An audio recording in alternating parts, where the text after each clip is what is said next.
The Daytona 500 is sponsored by Subway, where Tony Stewart goes to fuel up. Subway, race hard, eat fresh. And by Sprint, welcome to the 2008 NASCAR Sprint Cup Series. Speed is beautiful. Welcome back at Daytona. Never before, more than 20 champions joining in for the command to start the 50th Great American Race. Let's go up to the play-by-play booth, and Mike Joy, who's back in his 2008 wardrobe. Mike? Nothing from my closet was used in that shoot, Chris. I've already gotten text messages on my Sprint phone. Junior Johnson, the 1960 winner, and the winner of the Daytona 500, both as driver and owner. That's Buster Otten, senior NASCAR official, alongside in the pace car. And here's the view out the back of that Corvette Z06 that'll bring them down for the start. Let's meet the starting lineup for the 50th running of the Daytona 500. Here they are in our Budweiser starting grid. Kurt Busch, Las Vegas, Nevada. David Ruderman, Zephyr Hills, Florida. Joe Nemechek, Lakeland, Florida. Dario Franchitti, Edinburgh, Scotland. Kyle Petty, Trinity, North Carolina. Jamie McMurray, Joplin, Missouri. JJ Yaley, Phoenix, Arizona. Jeff Burton, South Boston, Virginia. Elliott Sadler, Emporia, Virginia. Dave Blaney, Hartford, Ohio. Jeremy Mayfield, Owensboro, Kentucky.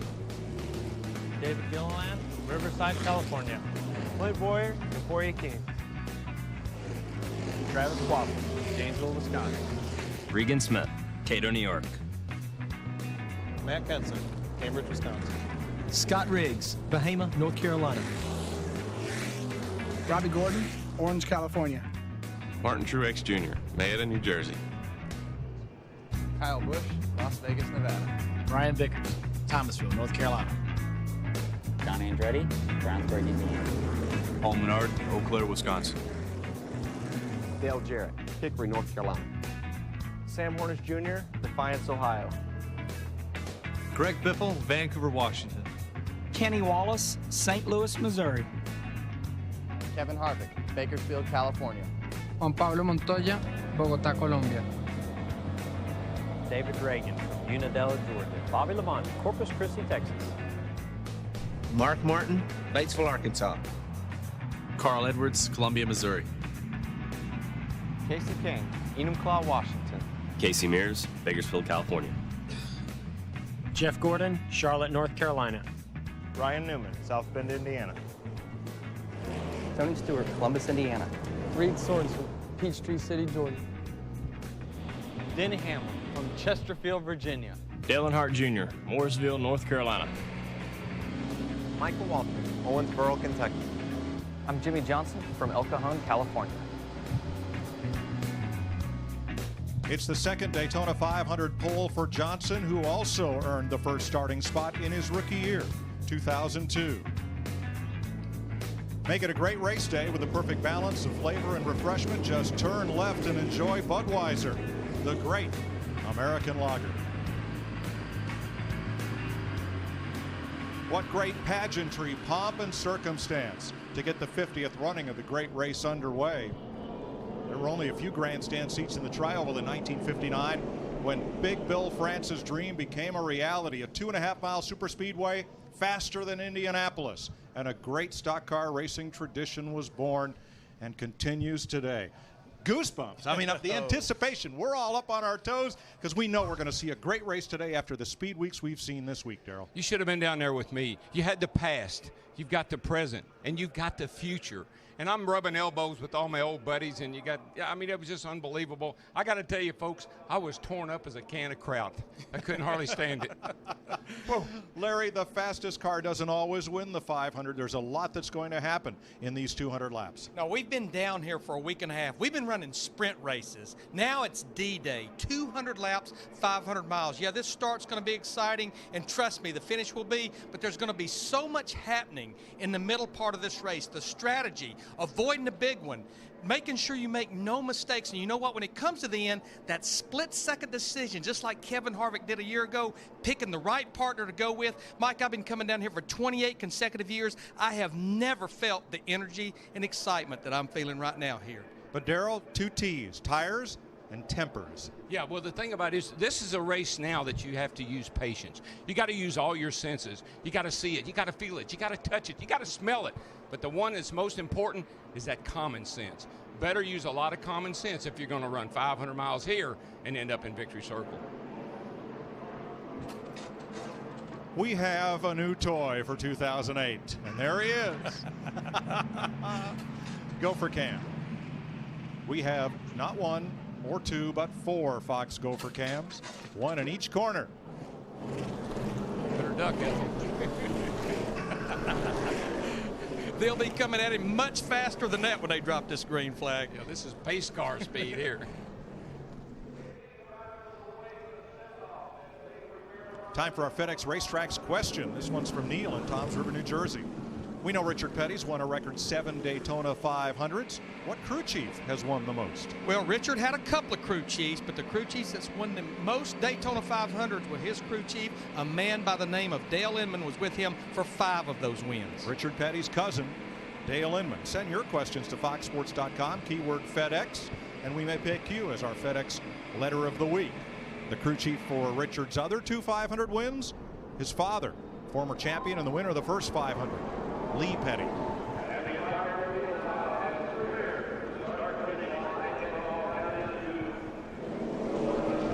Late breaking stories. Let's go downstairs first. Dick Berggren.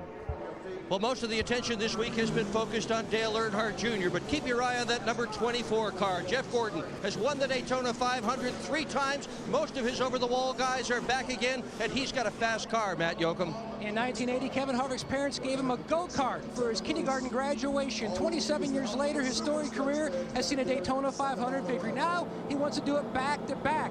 And Krista, he told his team after the Gatorade duel on Thursday, my car, extremely sporty. Well, nothing takes the place of the Daytona 500. That's what Tony Stewart told me earlier this week. And he said winning any other big races, which he has done, does not offset the fact that he has not won this big one. He's won everything else at Daytona except the Daytona 500. Steve? Krista, there's always a sentimental favorite. This year's Marvin Panch could be Joe Nemechek. He starts 41st, but forget about that. He's been one of the fastest drivers with the fastest car down here since testing. He's been one of the guys that's quickest overall. He could be a Cinderella story today. He has to start out back, Steve. He missed driver introductions, but for a good reason. After the drivers' meeting, Motor Racing Outreach conducts chapel service for the drivers and their families. 2/3 of the way through chapel, Joe says, I gotta go. And there was such a crowd between chapel service and the stage, he couldn't get there in time. It's okay, he only has to drop back 2 spots. There you see it, 200 laps, 500 miles, pit road speed after being out on the racetrack at 190 miles per hour, 55 miles per hour, pit window for fuel, 44 to 46 laps. Lee Petty in 1959 in front of a sparse crowd. It's Johnny Beauchamp at the finish line in a photo finish that took 3 days for all available newsreel and still photographs to come in and be decided. Now, 49 years later, who will etch their name in the record books? DW, in honor of 50 golden years of this great American race, reach up there and pull those belts tight one more time. Boogity, boogity, boogity. Let's go racing, boys.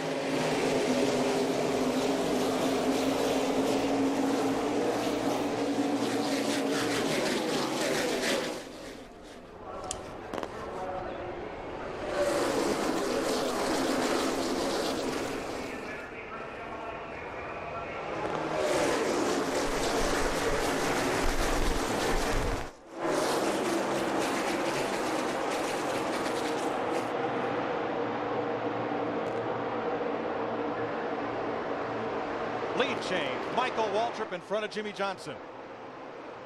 Got a little help down that back straightaway, a little bump draft from Denny Hamlin in that 11 car. Larry, I think you've said it several times since the 150s. We really didn't know how good that 55 car was. I think we're getting ready to find out.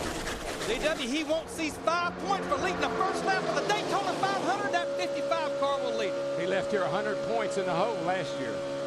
And now he has 5. 2 of the big 3 race favorites are behind Waltrip. Dale Earnhardt Jr. and Reed Sorensen. I got to brag on his gold wheels. He would just be torn up if I did. He's got those gold wheels on for the 50th anniversary. And that may be Speedy Dry kicked up there out of turn 2. They'll take those gold wheels off of his and his teammates' car at the first pit stop and auction them for charity. Now, it looked like the Highline had to run down the back straightaway with Denny Hamlin in the 11, Tony Stewart in the 20, but Michael got a push from Jimmy Johnson in the 48. Looking to lead lap 2 here, but Johnson's going to fight back on the high side. Larry, this is, for the start of this race, this is the driver's worst time in the race right now, other than the finish maybe. Seeing what you got and getting settled in. Try to stay with the lead pack, stay in the draft, and get settled in. Waltrip 55 edges ahead. That's Dale Earnhardt Jr.'s new ride, the 88 from Hendrick Motorsports. And oh, by the way, it's not red, it's white. Riding with Jeff Gordon. These cars right now, Mike, are the hardest to drive. They will be all day long. You're on low air. The track's a little bit dirty, and so you got to be really, really cautious right now. A lot of give and take. Don't get in trouble here in this big pack of cars. Johnson will lead this lap. Jimmy Johnson, the defending Sprint Cup champ, holds off Hamlin. Now Hamlin with his teammate Tony Stewart pushing. They go for the front. And you never know. Jimmy Johnson might have been even at that point saying, okay, if I was leading the race on the last lap, how would that work out? Hamlin got quite a push from Stewart in the number 20. Oh, but they got the old rod and reel out, and they're pulling him right back in.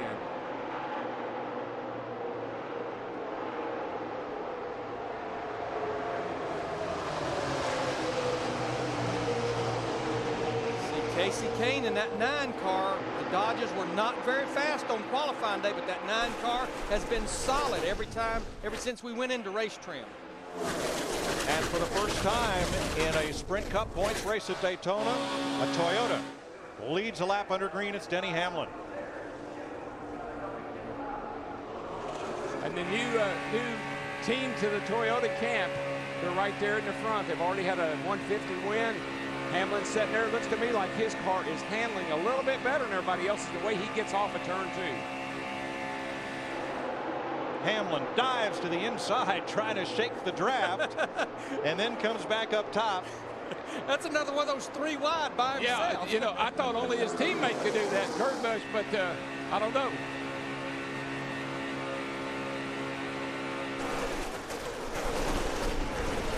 Hey, listen, it's important to lead this race.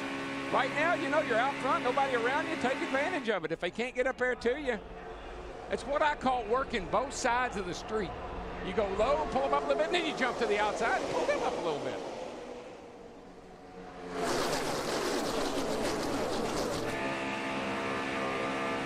Watching from Hamlin at Jeff Gordon. Hamlin's teammate Tony Stewart in the 20 trying to lead a lap. That's Gordon right behind, the 4-time champion of this series. You can get such a run on the high side off turn 2, and that's exactly what Stewart in the 20, Gordon in the 24 did that time. Yeah, the reason that is, folks, is because that high line, you don't turn the wheels quite as much. The car comes off very nice and free, makes a lot of straightaway speed.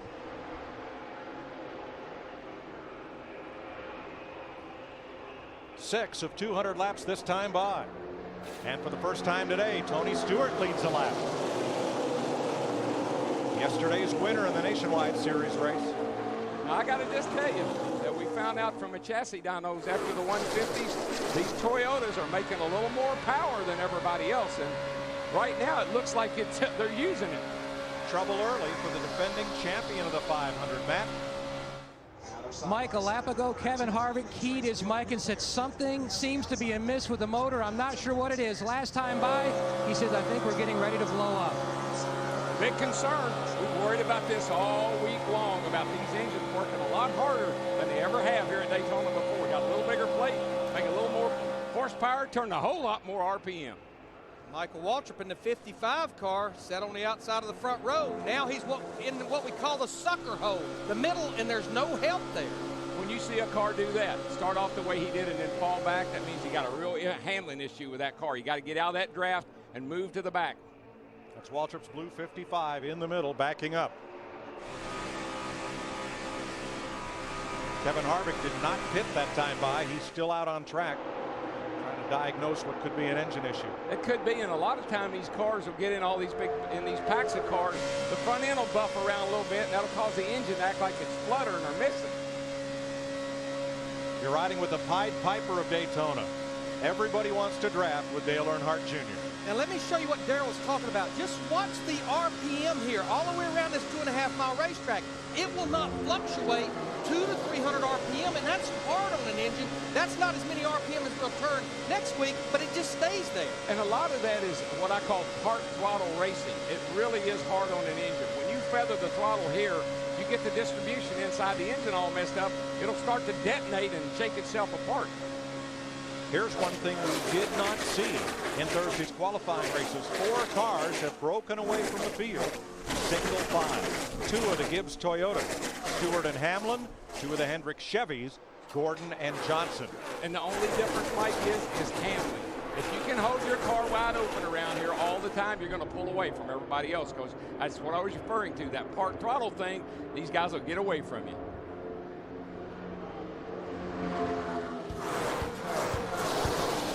Nine laps complete in the 50th Daytona 500 on Fox. The final horse for this year's Hits team is Thunder. Thunder! Maybe next year, Hank.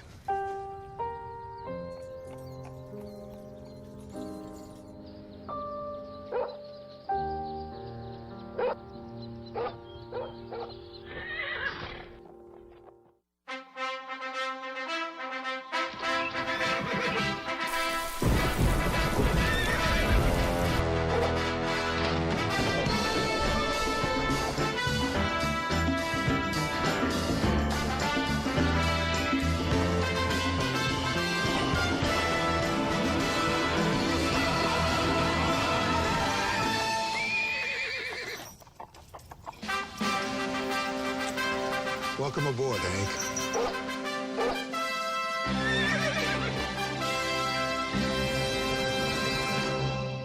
We're not getting out, so we've proven Shell gasoline stops gunky buildup on critical engine parts that low-quality discount gasoline can leave behind. Where's the next rest stop? Do you have... No. Go fish? Look, Shell gasoline stop gunky buildup, helping your car to perform at its best. So you ready for another 5,000 miles? Yeah. Can we clean up first? Now clean up the gunk inside your car too with collectible microfiber cleaning cloths. Free with a minimum 10-gallon purchase at Shell. Today, we make history. The President of the United States has been shot. This Friday. Rewind that. Oh my God. 8 strangers. We're looking for 5 people out of 6 million. You saw the shooter. There was something in that window. 8 vantage points. I think I just saw the guy who did it. Get off! There's something else going on here. There's no 20 on the president. 1 truth. Where is he? Vantage point. Rated PG-13. Yeah, Max, I'm looking at it right now. The Gordita Supreme's like 50 feet tall, and we're not. Guys, you knew the deal. Huge taste, small price. Besides, you look cute. Did you just say cute? But you're also sexy. We're chiseled and handsome. And rugged. Don't ever call us cute again, Maxie. Those 9s are cute. You good with cute? I have always been good with cute. Yeah, me too. Warm flatbread, huge taste. It's Taco Bell's Gordita Supreme for 99 cents. We're cute like warriors, right? Yeah, like gladiators, like street fighters. Fox tomorrow. You better run for your life. You expect the end to be big. Where is Michael Schofield? You won't be disappointed. You and I are going to spend some quality time. The Prison Break season finale. Viewer discretion advised. Tomorrow at 8/7 Central on Fox. Tony Stewart continues to lead his teammate Denny Hamlin and Jeff Gordon with 12 laps complete in the Daytona 500. Our aerial coverage today brought to you by DirecTV.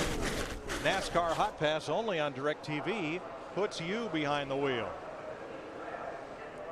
Mike, Larry, these cars now are going through a transition. They burned off a little bit of fuel. all the pressures are up in the tires and the shocks and everything else. You might see some of these guys come back to the front now because their car was a little ill. They may be doing things they didn't expect. Now they've got it under them and they're coming back. Jeff Gordon's number 24, Chevrolet in third. How's his car handling? Let's hear what he told crew chief Steve Letarte. Pretty good. I think we're a little bit too tight on the bottom. I can tell right from the beginning we're pushing a little bit, but it hasn't gotten a push yet. I can just tell it's leaning that way. And that's great information to give to Steve Letarte. Pushing or shoving the nose means he's turning the front wheel and the car's not responding. These cars have mainly been fighting loose. The back end's been wanting to come around, but what Jeff Gordon knows is they burn the fuel load off, it gains weight on the front wheels, and that's going to enhance the car not turning. And the big concern for all these teams is that right front tire. You've got to not have the car too tight where it'll abuse that tire. We've seen some issues with that this week. 10-car lead pack, and at least one of them is a bit of a surprise. The Roger Penske number 77 was Sam Hornish, Indy 500 winner, but he started 19th. And Hornish has climbed up as high as 8th and is currently running right now in 10th. Behind him, that M&M's car is Kyle Busch. He started 24th. He's about to break into the top 10. I just got to tell you, Mike, I've thought this all along, and I still believe it. Sam, 28 years old. He can make it down here. He's got time. He'll gain some experience. If he'll drive this 500-mile race like he does the Indy 500, he'll be around at the end. One of 4 Indy 500 winners to try to make the 500. 3 of them did. Formula One champion Jack Villeneuve had to go home. Didn't make it into the field on Thursday after a crash. It's not so much about talent. You got to have it. It's a lot about confidence, and that's what he needs. Darrell coming off turn 2, he tried to turn to the bottom, go by Reed Sorensen, and by doing that, he had no help down there to help him in the draft, and he lost 3 or 4 positions. It's good, but you know, he's up there where he can learn there. He's in a group of cars lined up. He's with some pretty good drivers here. He can learn, and before the day's over with, he'll know better than to make that move by himself. Now that long snake has uncoiled. 13 cars, single file, in the lead draft, and sitting in third, the pole sitter and defending Cup champion Jimmy Johnson. Here's Dick. Who also won this race 2 years ago. His car is just a little bit loose, Mike, and he is not running as well in the bottom as he is elsewhere. A 500-mile race is like going on a trip out on the highway. You know, you just got to kind of ride along, look some of the scenery, maybe just take a break every now and then, and don't get too excited about when am I going to get there. Yeah, you know you're going to have to stop for gas, and the kids are going to want snacks every time now. And don't start hollering how much further is it, because it's a long way. Are we there yet? Well, looks like right now he is pushing his teammate Jeff Gordon in the 24 car. Jeff will lead his first lap for this Daytona 500. Gordon is the 5th different leader today. And he's looking back at Denny Hamlin. And on the inside, his teammate, the 48 of Jimmy Johnson. And you got to also keep this in mind. This race car is still an experiment. It's still it's still in progress. Every time they run this thing, they learn a little bit more about it. They make it a little bit better.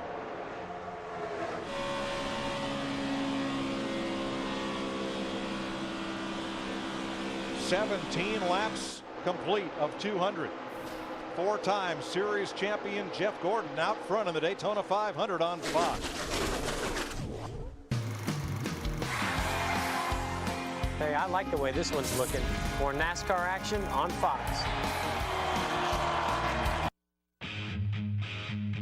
They say, don't talk the talk if you can't walk the walk. For 31 straight years, we've backed up our talk with some of the toughest, most popular trucks on the road. Enough said. Now, celebrate 31 years of leadership. For a limited time, get 0% financing on all Ford F-Series trucks.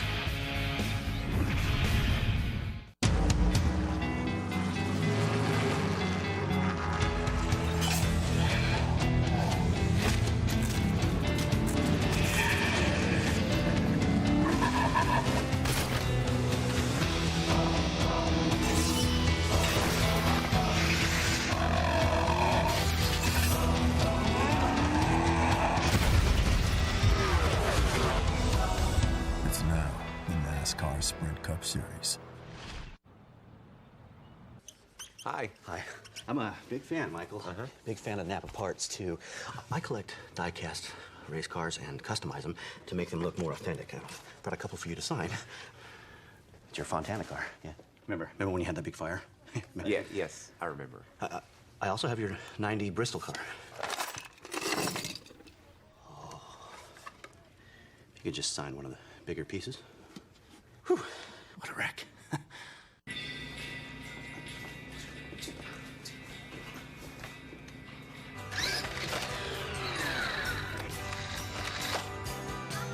Hold on.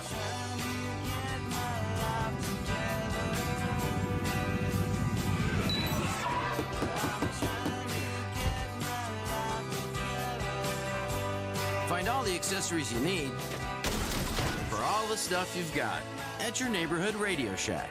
Do stuff. Monday through Friday, I call it work. On the weekends, I call it play. More ASE top mechanics use Valvoline in their own cars. Hi, Enterprise. I'm at the repair shop, and I need to rent a car. At Enterprise, we'll arrange to pick you up free and get you on your way. Nice save, Mom. Pick Enterprise. We'll pick you up. The Daytona 500 on Fox is sponsored by Napa Auto Parts. Napa, get the good stuff. By the Ford F-150, built Ford tough. By Allstate, are you in good hands? And by Sprint, welcome to the 2008 NASCAR Sprint Cup Series. Speed is beautiful. Number 3 with a bullet, car number 18, Kyle Busch, as he drafts up on the new leader, Denny Hamlin. Busch has come from 24th to 2nd.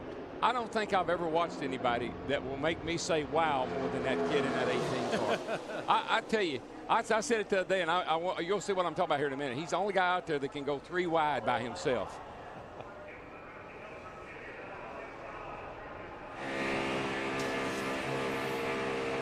Steve? Mike, Kyle Busch has liked this race car, the number 18, ever since they've gotten down to speed weeks.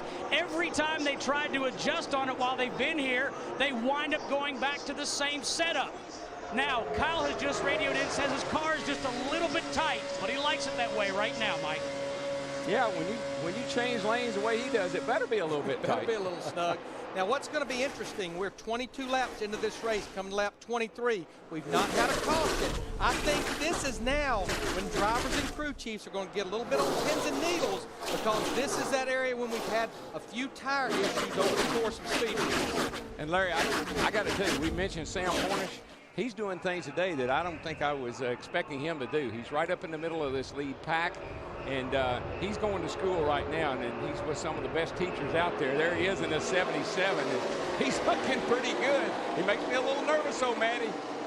DW, I talked to the captain, Roger Penske, his team owner, this morning. He said, we know today it's going to be a huge learning curve for Sam, being in this type of an event in real race conditions. Yes, Thursday was a qualifier, but today is all about learning and trying to impress others for gaining more stock down the road. But DW, the one thing he's saying, and he sounds like a veteran, my car is pushing, I'm going to the top, and I really don't want to make too many adjustments to it. Hey, Matty, you know why I think he'll make it down here? He is from Defiance, Ohio. Cornish is an Indy 500 champion, but he is a NASCAR rookie. Now his teammates at Penske Racing are Ryan Newman running 15th, and Kurt Busch in the Blue Deuce, who had to take the champion's provisional, Krista.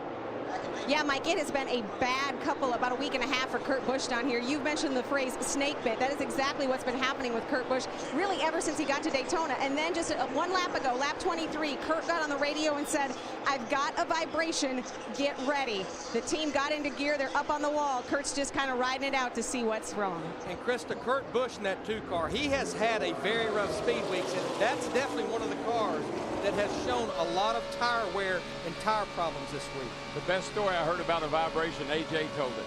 He was leading the race. He said he had a vibration. Leonard Wood said, AJ, you know how much it pays to lead this race? I don't know what it was, $200 or $300. AJ called back in and said, vibration went away.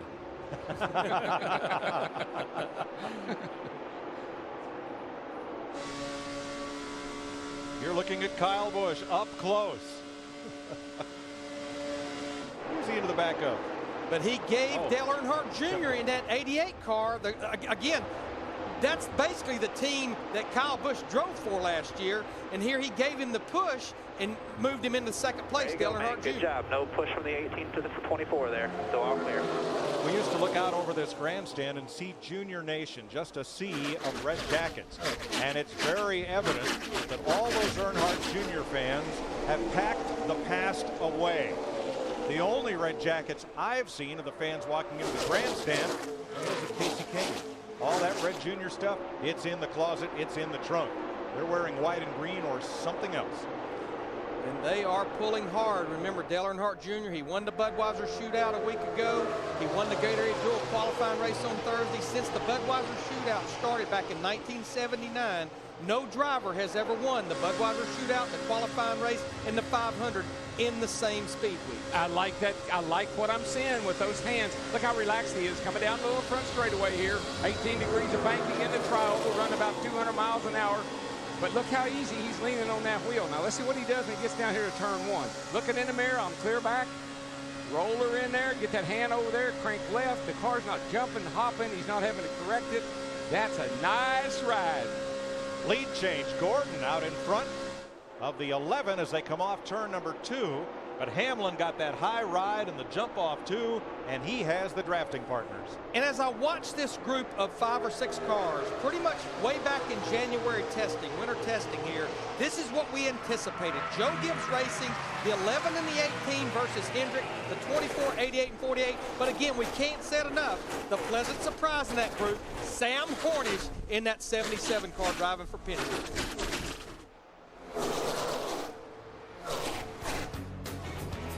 28 laps complete in the Great American Race on Fox. Denny Hamlin, the leader. Ever dreamed of driving a real Cup car? Well, now you can. This is the Fan Controller.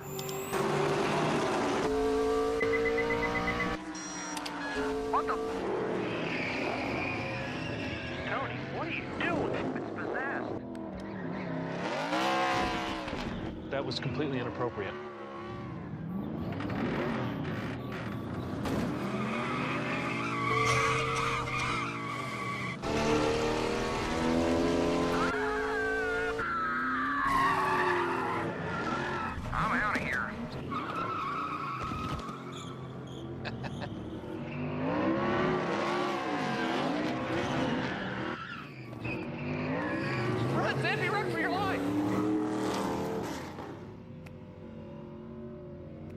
What was that all about?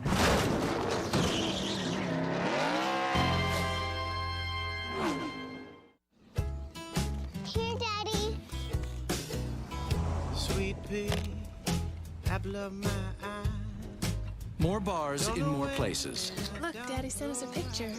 That's what you can expect from AT&T, the largest digital voice and data network in America. You're the only reason I keep on coming home. Switch to the network you can trust. AT&T.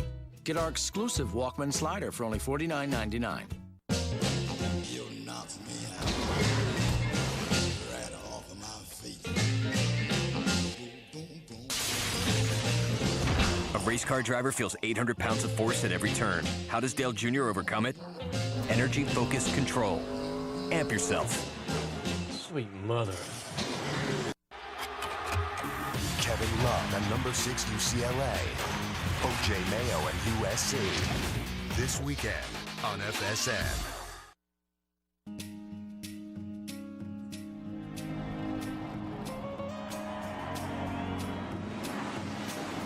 Richard Petty won the Daytona 500 7 times, more than any other driver, and today he waved the green flag to start the Great American Race. His car, number 43, today driven by Bobby Labonte, runs in 22nd position. His son, Kyle Petty, a former pole sitter for this race, runs in 43rd. Oh, he's got that big grin on his face, that big smile. You done what he's done, you'd be smiling too.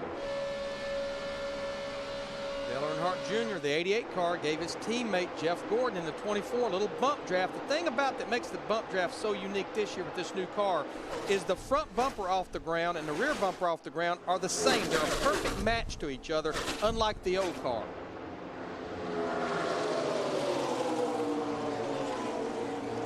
Seven lead changes among 5 different drivers so far. Let's check with Jeff Hammond.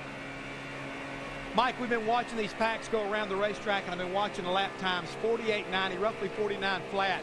If you go back and look at practices on Friday, Saturday, lap times then were down in the low 47s. If you don't think the heat around this racetrack is having an effect on these race cars, and guys, it may be a salvation for the tires. We've run longer than we've run all week long, 32 laps without an issue right now. It may be because of the racetrack being so hot, so slick, and the speeds are down. Good point, Jeff. Now, Jeff, Larry, and Darrell have a new feature on FoxSports.com thanks to Home Depot. It's called the Ask the Pros page. You can ask them NASCAR-related questions online and get answers instantly. Go to FoxSports.com/AskThePros. And you know, Mike, tire wear always improves from the Friday truck race to yesterday's nationwide race. Just get rubber on the track, and it just gets better and better. Now, we were riding with Tony Stewart in the 20 car, who actually led 8 laps early in the race. Right now, he's just inside the top 10 and 10th. He has a couple of those Roush Fenway Fords behind him, Matt Kenseth in the 17 and Greg Biffle in the 16. Watched Tony yesterday win the nationwide race, and he kind of fell back the same way he's doing today, but they adjusted him up at the pit stop, and, man, he came storming to the front. Matt Kenseth has gained 17 positions since the start of this race. Not known as a great qualifier, but Kenseth coming toward the front. He is in 11th as green flag pit stops begin. And this is not till the fuel window. I think this is pretty much just being a little conservative in the beginning, making sure they're in good shape with these Goodyear tires. Matt? And Sam Hornish said he felt a vibration. His team called him pit road. The same thing happened in the Gatorade duel. His sensitivity from the open wheel side carrying over, and sure enough, in the duel, that tire was chunking. To Dick Berggren.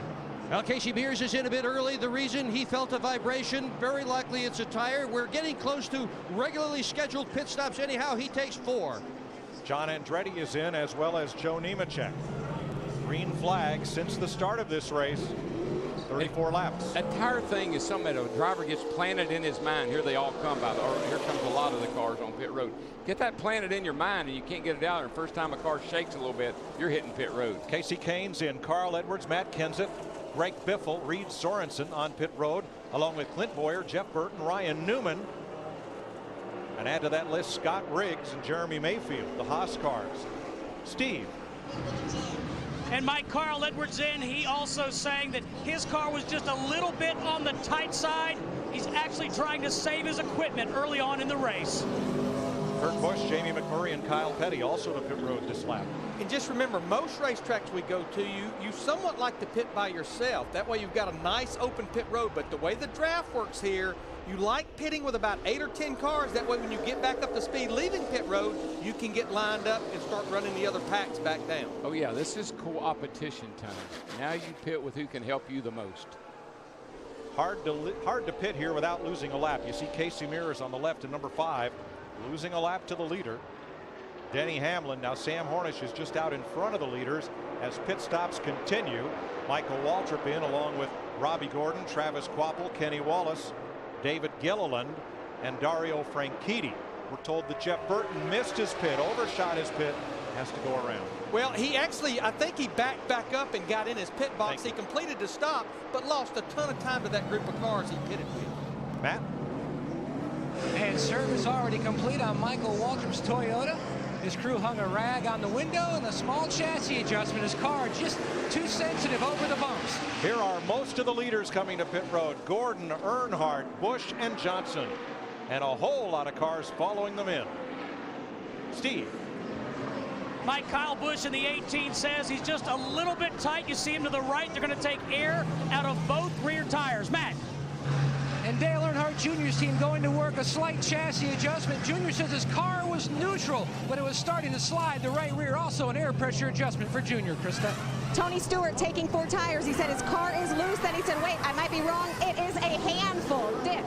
Pole sitter Jimmy Johnson in now for a 4-tire change. He has been on both sides of a perfect chassis. New tire changers, front and rear, but they did a good job on their first pit stop today. Steve. Dick Denny Hamlet gives up the lead. He just told his crew, when somebody pulls up within a car length, I'm just a little bit loose. Tighten me up. His spotter, Curtis Markham, a former Nationwide Series driver, telling him what the other drivers are doing on the racetrack.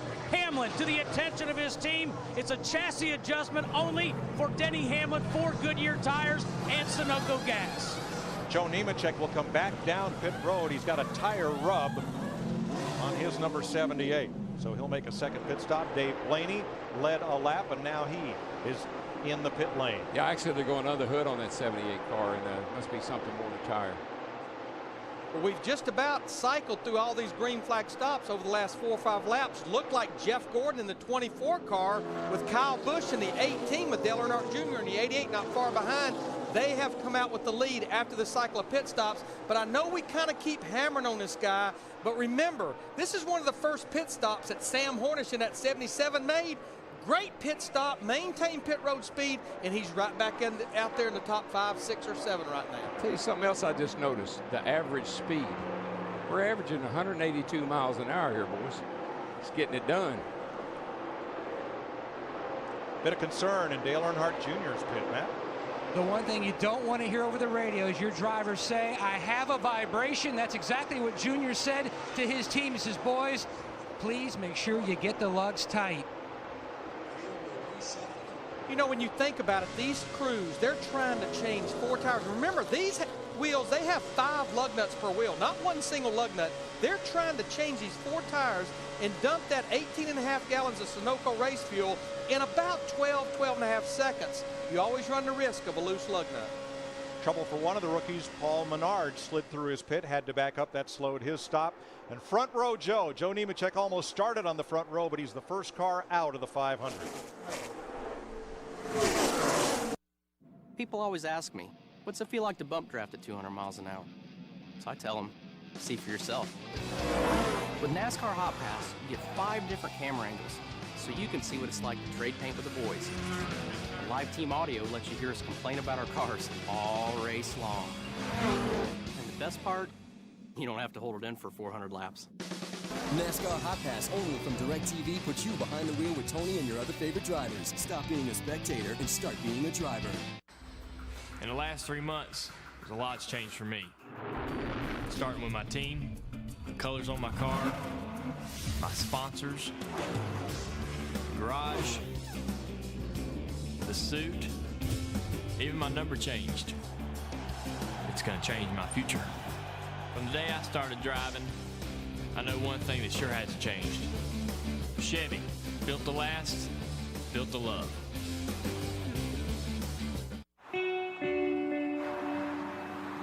The road is not filled with drivers. It's filled with people. So let's treat people more like they're in our home and less like they're in our way.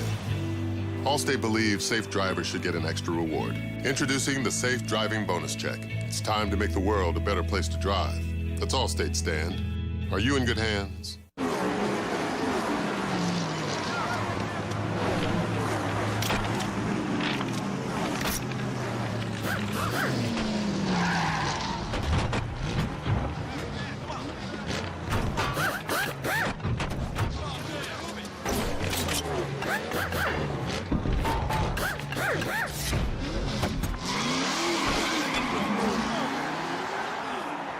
There's a craftsman in all of us. The geniuses that brought you Dumb and Dumber are at it again. Baby head. Sorry, champ. Unhinged premieres 2 weeks from tonight after Family Guy on Fox. NASCAR revs it up out west at Fontana. Saturday, the Craftsman Truck Series. Next Sunday, the Auto Club 500 on Fox. The Daytona 500 on Fox is sponsored by Budweiser. Reach for the perfect balance of flavor and refreshment. Budweiser, the great American lager.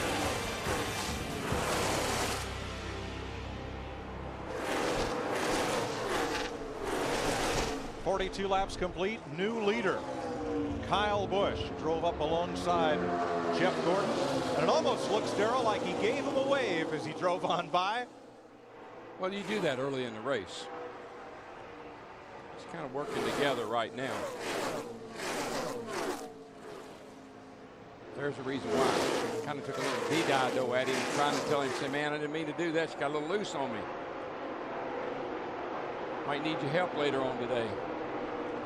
When he races in the Craftsman Truck Series, they put Rowdy Busch up over the door. He is kind of reminiscent of the character in Days of Thunder. But you know, in the pre-race, you heard Jeff Hammond talk about 19 different driver crew chief combinations starting this 2008 season versus last year.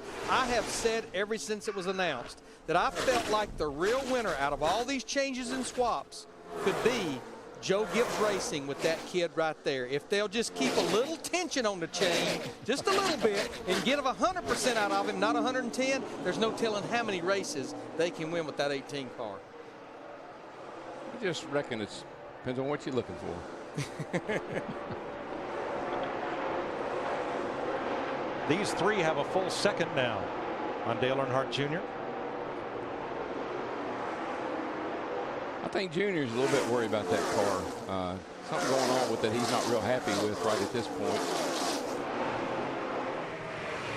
Take care of it. We had blisters on the right front and right rear, so just do what you can there with it.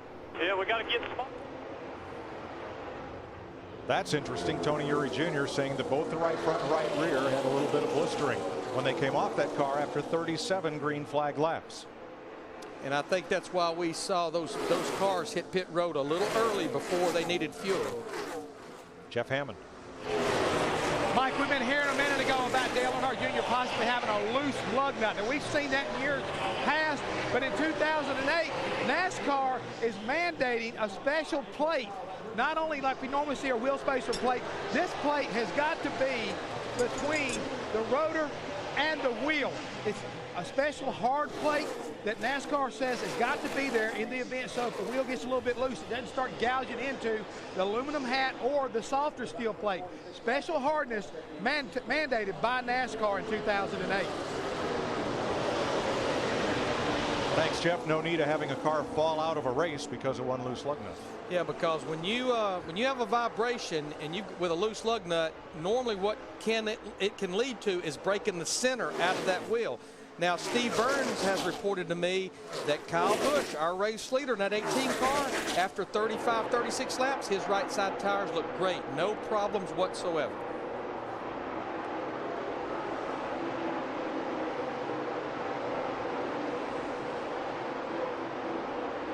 More from Dick Berggren on Casey Mears tires.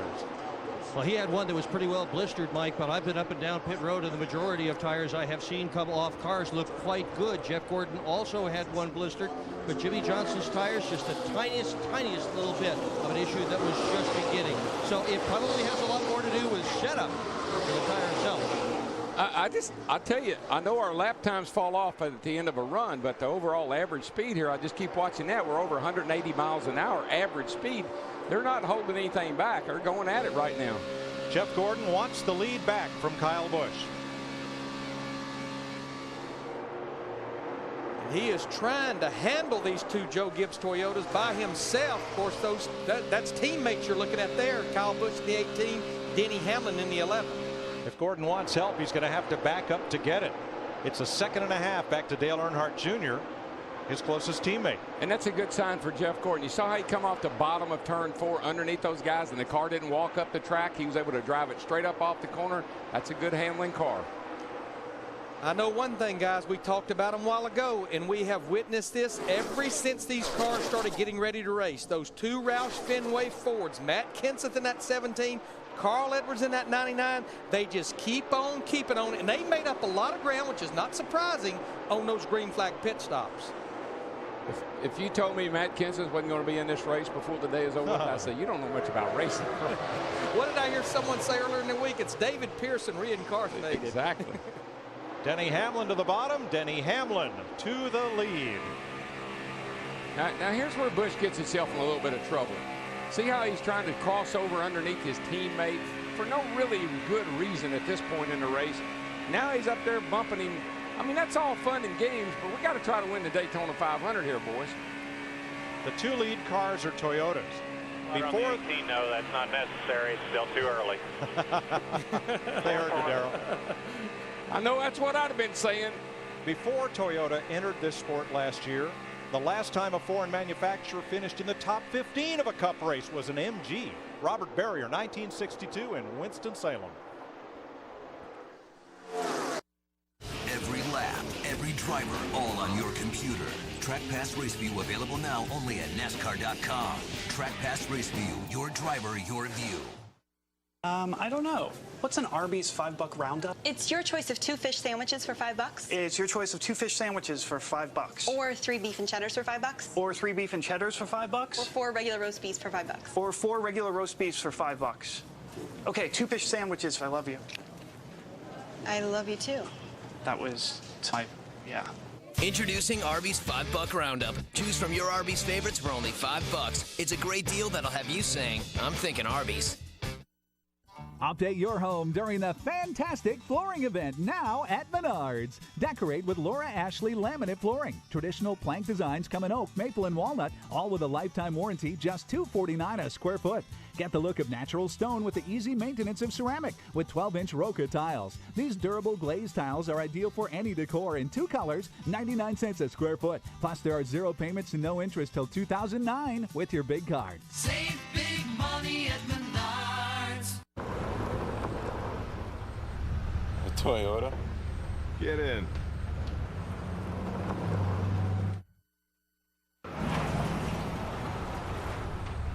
Toyota? Get in. The Toyota Tundra is changing a lot of minds. Get Motor Trend's 2008 Truck of the Year with 0% financing or $3,000 cash back. Find out more at whytundra.com. Laugh out loud with The Simpsons, weeknights at 10 on My 29. For Detective John Amsterdam, life is a game that never grows old, even after 400 years. My name is John, and I haven't had a drink in 15,495 days. You'd have to have been sober since 1965. I look young for my age. New Amsterdam, series premiere Tuesday, March 4th on Fox. Witness a future beyond imagination. Terminator, The Sarah Connor Chronicles, tomorrow at 9/8 Central on Fox. 52 laps complete in the 50th Daytona 500. Hamlin, Busch, and Gordon about 1 second out in front of Earnhardt, Kenseth, Johnson, Edwards, and Kane. They have about a 2-second gap to another pack led by Sam Hornish. Here are our Toyota top performers in the race thus far, and they are all from the Joe Gibbs team.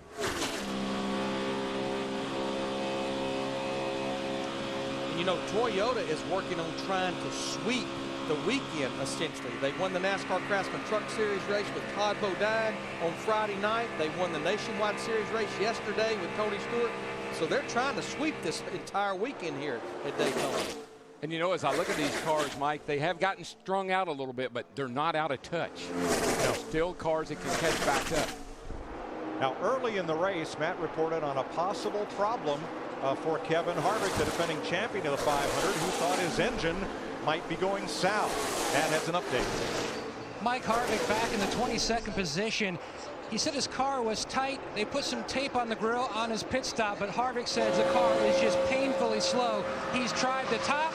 He said it seems like he's better on the bottom, but all the fast guys are running up top. That's a big hindrance for the defending 500 champion. And evidently, Kevin was telling his crew chief, Todd Barrier, that the water temperature was a little bit cool. So what they were able to do is we've got a battle for the lead again between these teammates, Joe Gibbs Racing, Kyle Busch in the 18, Denny Hamlin in the 11. But evidently, they put some tape on the nose of that car, bring the water temperature up, and that plants the nose of the car, helps the front end bite. Darrell, you've led the race. Your teammates led the race. Why is neither content to just play follow the leader a while? Could be a couple of things. Your car doesn't handle well with somebody behind you. You're happier with it out front. It could be the tape issue. Maybe you get a little bit warm tucked back in there behind somebody. Or maybe you're just 22 years old and you don't want nobody in front of you and you're going to pass them off. You got the need for greed. Maybe. Well, while they're having fun and games, that group behind them, they have decided to line up behind Dale Earnhardt Jr. in the white 88, and it's bringing them right back to them because they're lined up. When those top three are mixing it up, it slows the lap time. Yeah, that's what I was saying, Larry. Some of these guys are strung out, but they're not out of touch. There's enough draft back there to pull you up if you get lined up. That second pack led by Dale Earnhardt Jr. Now they're just 0.8 of a second behind the lead group and gaining. Our Gopher Cam showed us the difference in the lines that those two groups are running. The top three, they were around the bottom through 3 and 4. The next 5 cars right around the top side, trying to keep them wound up. And now Junior can sniff the draft from those 3 lead cars and should pull right up to them. Trying to keep them wound up, Larry, and in the drive and ride, it's a lot smoother. Right up next to almost touching that safer barrier.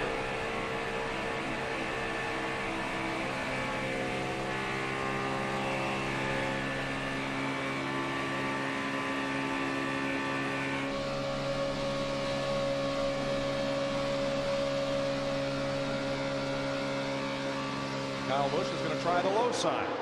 Hamlin moves down with him, leaving Jeff Gordon up top. The fellas look in the mirror. The pack is coming. The Pied Piper is bringing them.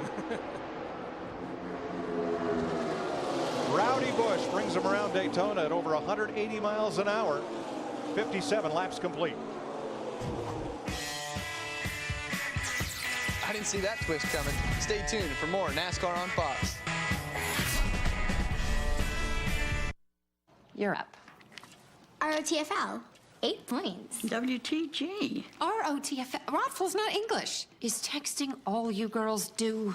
Oh, NUD? AYL? Question mark? I have completely failed you as a parent. Text like there's no tomorrow. AT&T's family plan, now with unlimited texting to anyone on any network. AT&T, your world delivered. Get the exclusive Walkman slider for only $49.99. The hotter the hot, the colder the cold, the greater the demand, the more you need Duralast. Batteries built to exceed the need. Built to last. Only at AutoZone. This Friday, one comedy takes you places Ew. you've never been before. He's dead. You want proof? Larry the Cable Guy, Witness Protection, rated PG-13, in theaters Friday. I went to them and I was like, hi, Ron. I mean, hi, Don. And I was going to sit down there and then I thought, Steve, aren't you the designated driver this morning? Yeah, I forgot. Here. Hey, I don't have to have a hot breakfast to have a good time. yeah, but you're more fun when you do. Check out the new hot bar in town, the Holiday Inn Express Hot Breakfast Bar.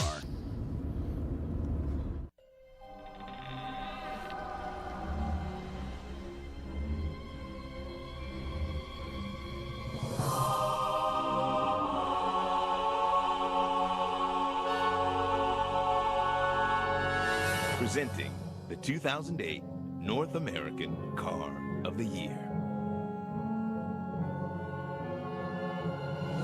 The all-new Chevy Malibu. Built to last, built to love. Fox Tuesday on American Idol. The top 12 men take the stage for the first time and the voting begins. You decide their destiny. Who will rise? American Idol, the top 12 men. Tuesday at 8/7 Central on Fox. And to see more of your idols, go to AmericanIdol.com. The Daytona 500 on Fox is sponsored by the 2008 North American Car of the Year, the all-new Chevy Malibu. 60 laps, 150 miles. Kyle Busch in front of Denny Hamlin and Jeff Gordon. Joe Nemechek has gone to the garage, and Sam Hornish has made a pit stop for a vibration. That pretty much brings you up to date. The second pack caught the leaders, and now they're establishing just a little bit of distance there. We are probably in about 10, 12, maybe 14 or 15 laps from what would be their second green flag stop. Again, just mentioned Mike Sam Hornison in the 77 car pitted after 24 laps, had a vibration, decided to come to pit road early, so he's now 1 lap down. Dick? Jeff Gordon, currently running in the second position, has a race car that is basically tight. But when he hits the bumps, Mike, especially if he's got some wheel in it, in other words, turning the wheel pretty hard to the left, the back end just snaps right around on him. So not happy at all with the behavior of the car, even though Gordon is running second. Steve. Dick, listening to Kyle Busch's spotter, Jeff Dickerson, he just said, hey, let's take it easy. Let's ride for a while. And Kyle Busch said, negative, Ghost Rider. These guys are racing up here. I would say they are. All I know is we're 61 laps into this race. We have had 7 different leaders and a dozen lead changes already. Well, like I've said about Kyle Busch all along, he might be a real bad boy, but he's going to be a real good man, I can tell you that, because he's got the fire in the belly. John Andretti, you saw the 34 unscheduled pit stop for tires. Tony Stewart has led this race. He led 8 laps, but he's now drifted back to 15th position. That's sort of uncharacteristic not to see smoke up in the lead pack, Krista. Tony has actually been a lot of fun to listen to on the radio the last few laps. He said, guys, I need a raise. He said, Tim Zippy came on the radio and said, hey, Tony, come on. The harder you go, the more we can learn about this car. Tony said, all right. I'm going to try, boys. I'll try to give you better info. He just got back on the radio on this lap and said the car will not turn when he hits the bumps on the track. But, yeah, the first comment I heard was, I need a raise. And I think that's one thing, you know, that we cannot document enough. And Darrell, you were out there yesterday in your ride and drive. Yeah, this racetrack, it's wide, but it has so many dips and bumps. All the in-car camera stuff we've seen all week long, a driver is busy in that race car. Yeah, don't think about them, folks, as much as bumps as they are dips. And the cars hit these dips in the racetrack, it launches the front wheels up in the air. And it makes the car difficult to drive. The guy that can master that is a guy that's going to be having the best day. Kyle, did he not know Hamlin was right there? I think he did. Oh, okay. That's his teammate, though. He did his teammate yesterday, Tony Stewart, the same way.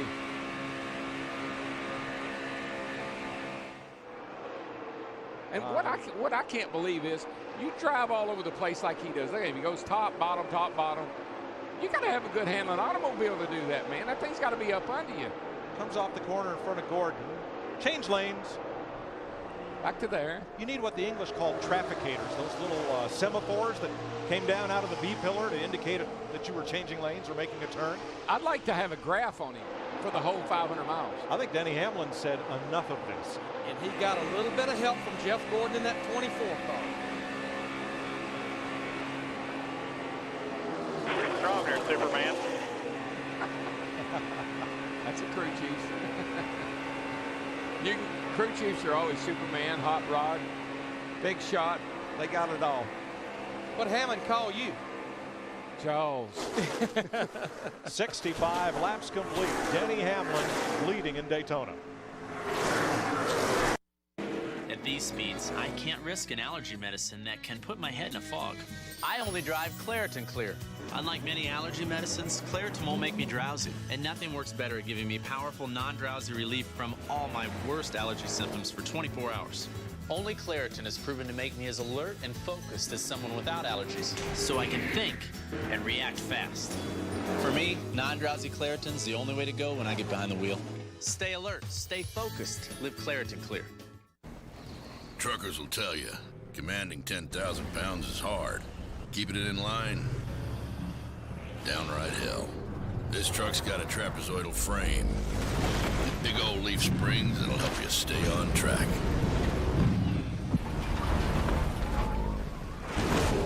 No, sir. Ain't nothing gonna wag this dog. Available on the full-size Tundra Crew Max. The truck that's changing it all. Looks like a snow day.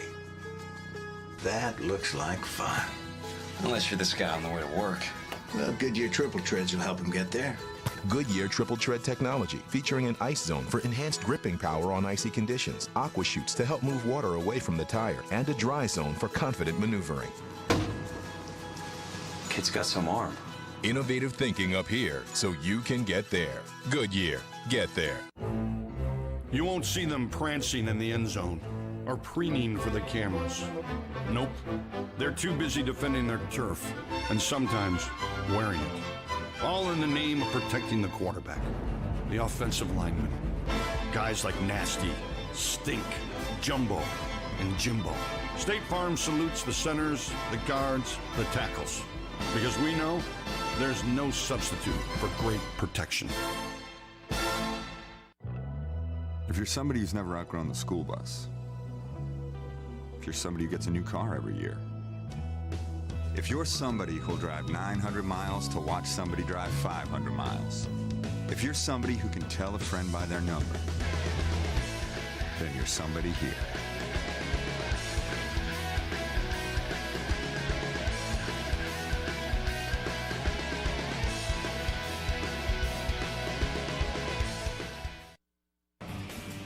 The Daytona 500 on Fox is sponsored by FedEx. Every day is race day.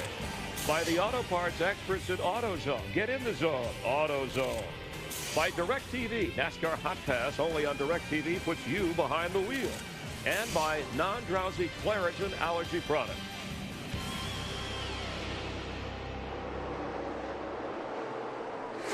The last 5 lead changes have all been between Kyle Busch and Denny Hamlin. Busch is back in front.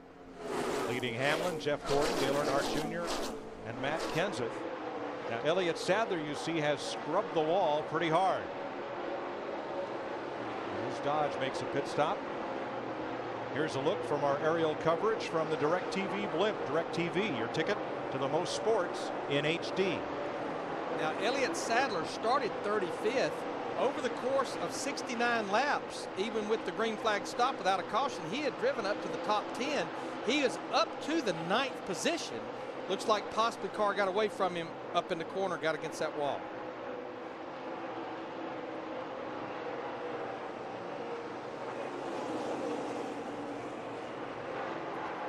I'd say we're definitely within that window over the next 4 to 5 laps. We'll see pit road a very busy place. Larry, we've come down here, we've seen Fords dominate, we've seen Chevrolets dominate. But today, a look at the leaderboard shows that Toyota has led all but 5 laps of this race. Jeff Gordon led 4, pole sitter Jimmy Johnson led 1. And I think it's a combination of everything. I think just shows how much that they have grown and how much they've developed over the course of the year. There's a lot of work that's went under the hood, and then you add Joe Gibbs Racing to the mix, you see the results. You know, Larry, let me say, do you recognize any of these guys sitting up here on this pit box? You recognize my buddy Darian Grubb sitting here behind Tony Geary Jr. And over on the other side is Brian Weitzel. Any of those guys have anything in common? They have been with Hendrick for a long time. Darian Grubb was actually the acting crew chief for Jimmy Johnson 2 years ago when he won the Daytona 500. Brian Weitzel was with Jeff when he won the 500. And Tony Geary Jr.'s been with Dale Jr. when he's won the 500. That's what's calling this race for Dale Jr. And that's what's going to give them the advantage that they've never had before. They got help. Yes, good help. A lot of depth. Junior's in 4th place. Matt Kenseth drafting along with him is the highest Ford in the race. Casey Kane, the top Dodge, in 7th. Now there you see Elliott Sadler, the 19 car behind Kyle Busch, the 18. What Elliott is trying to do is stay in touch with the leader, because in NASCAR, if a caution comes out, the first car behind the leader that's 1 lap down, when the field is frozen, gets what we call a free pass. He gets to go around and he's back on the lead lap. Dick Berger and Casey Mears was a top 10 car earlier. He had just fallen out of the top 20 as he comes to you. And he is on pit road, Mike. They're all going to be taking 4 tires on this stop. Everybody certainly is aware of the need to take good care of their tires. Right now, Mears having a perfectly good stop underway. No major changes to the chassis on his automobile. A lot of people pick Mears as a dark horse to win this event. I picked him as the Pete Hamilton of this race. Hamilton came down here as the junior member of the Petty team in 1970. Only New Englanders had ever heard of him. He won the 500. Casey Mears hasn't been getting the attention of his Hendrick teammates, but who knows? This could be his day. Yeah, you know, after he won the Coke 600 last year, I said that's going to be the thing that propels him to stardom. And I tell you, he ended up the year last year in pretty good shape. And I think you're right, Mike. I think there's a lot of untapped potential there with him. Comes Juan Pablo Montoya in the 42 car, Kyle Petty in the 45. Again, all these are scheduled green flag stops. What I see is they're adding some laps to the green flag run. 34 to 36 the first time. Now it's getting up there to about 38, 39 laps. Caution free in this Daytona 500 so far. Big pack of cars entering pit road, 3 wide, trying to get down there in the pit lane. The 9 is Casey Kane, the 99 Carl Edwards, and they get it all sorted out. Krista. Matt Kenseth said his car is pretty good. He says it's a little loose, but I don't know if I would really mess with it too much. He is very happy with the number 17. He started 28th. He came in 5th. Matt? Dale Earnhardt Jr. says no vibration on the right front, but I don't need to know that to know that the right front is absolutely gone. He also said the car was tight. They said, how tight? He says tight. He said it 5 times, Dick. He's away. And Jeff Gordon has just been in for his pit stop as well. The catch can man, Jamie Frady, with a very long wrench, can reach and get the job done to adjust that chassis. The leaders are coming. Kyle Busch and Denny Hamlin, the 2 Joe Gibbs Toyotas, pitting together. Steve. Mike, you see Denny Hamlin in the 11. He says, just tighten me up a little bit again this time. They're going to make a small air pressure adjustment. You see his teammate Kyle Busch in the 18. Kyle said everything feels good. Let's don't change a thing. So just 4 tires of fuel for the 18 of Kyle Busch. Their teammate Tony Stewart in also, Krista. 4 tires fuel for Tony Stewart. He says right now his race car is loose. He also said before he came in, this set of tires, boys, is gone.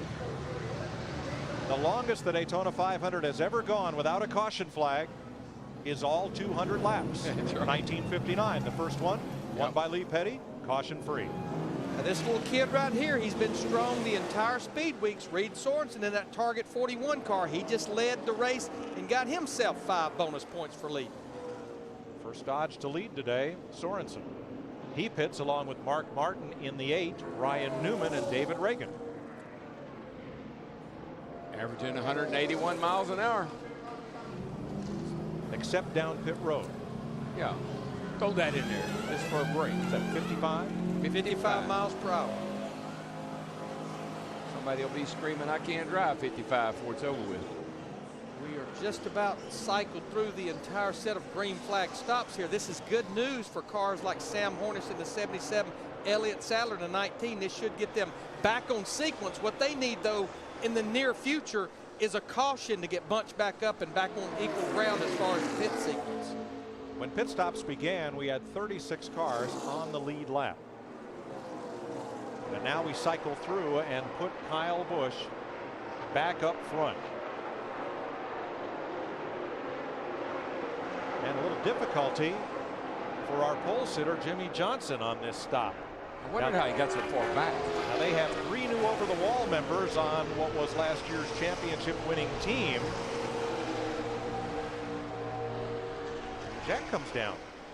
Yeah, and the left front guy was fine, but the left rear could not get his job done. Very lengthy stop for last year's champion. And that's the guy they've been working on, is the Jack man, and looks like he let him down. We'll update you on where Jimmy Johnson cycles through when we come back. More questions for Denny Hamlin. Carol Millsaps from Savannah, Tennessee writes, hey FedEx, now that Denny's famous for being fast, has that changed him at all? Well, he has been playing up the whole fast thing just a bit. 4-second 6-pack. 2-minute rotisserie. 30-second dog training. Sad.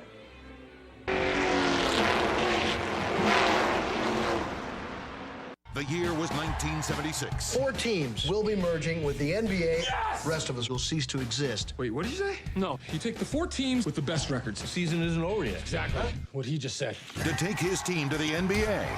Problem is, we suck. You did not deserve that. No. Jackie Moon will either make history. What is this? This is entertainment. Future of basketball. Or be history. Will Ferrell. Semi-Pro.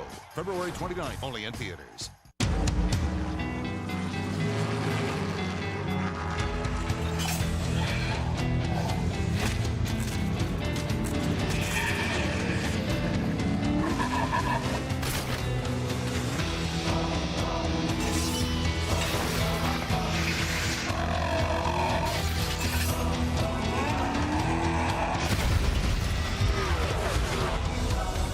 It's now the NASCAR Sprint Cup Series.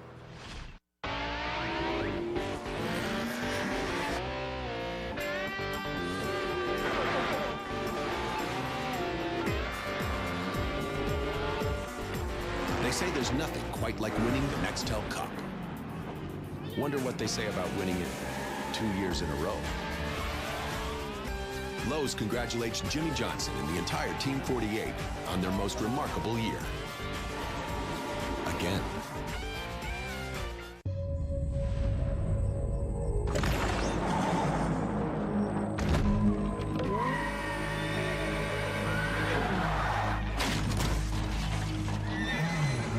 Q horsepower is here, and no leading synthetic oil delivers more power than Q horsepower, which is why it's recommended by Ferrari for every oil change.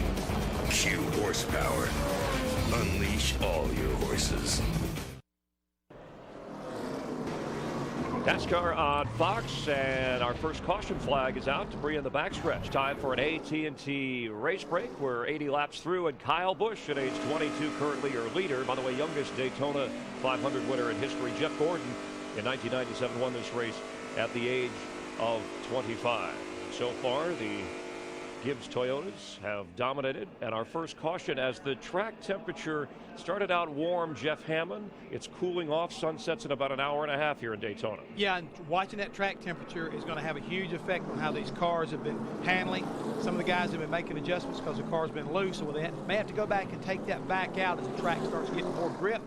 The track's definitely going to get faster. And we weren't too far away from where you thought pit stops were going to take place anyway before the first caution. Yeah, we were able to get that through that second round. And it looks to me like we're starting to settle down a little bit, guys, get into a rhythm of the race. And I think this caution is going to put everybody back on an even kind of keel so they know what to expect out of their race cars. Guys like Jeff Gordon here, you know, very solid run so far, just kind of keeping pace with everybody. Denny Hamlin, same way, been up toward the front all day. So they got a pretty good grip as far as what they think their car needs to be. And this caution may be just exactly what the doctor ordered. Our average speed so far at a record pace, 16 lead changes, 8 different leaders, and that is your AT&T race break. Let's rejoin upstairs in the play-by-play booth for pit stops, Mike, Darrell, and Larry. We promised we'd update you on Jimmy Johnson, who had trouble with the jack on the left side of the car. He came out of the pits in 25th. And let's see if everybody on the lead lap who is eligible to stop this time comes in. I think they will, just simply because of those right side tires. I think we may see a lot of guys maybe go with just 2 right side tires. Steve Burns. Larry Mack, that is the plan for Kyle Busch, the 18 car, just right side tires. Of course, they'll top off the fuel. Krista. Steve, right side tires only for Matt Kenseth as well as his Roush teammate Greg Biffle. Matt. More adjustments for Dale Earnhardt Jr., though. They said they are working the tightness out of the race car. 4 tires for Junior, Dick. And Jeff Gordon said the adjustments on that last pit stop made the car, and I quote, sporty. There's your race off pit road. It does not include the 41 of Reed Sorensen, who stayed on track, I believe, during this caution. It was a very busy place, though. A lot of work going on down there. Kyle Busch leads the DirecTV race off pit road, 81 laps complete.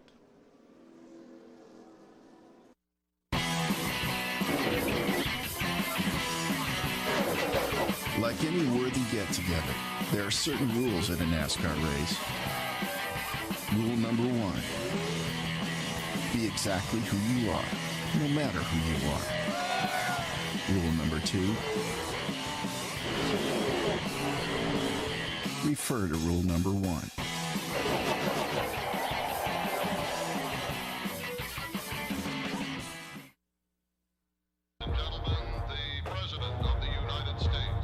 The GMC President's Day sale is here. Experience engineering excellence with great deals on select 08s. Hurry before these commanding offers are history.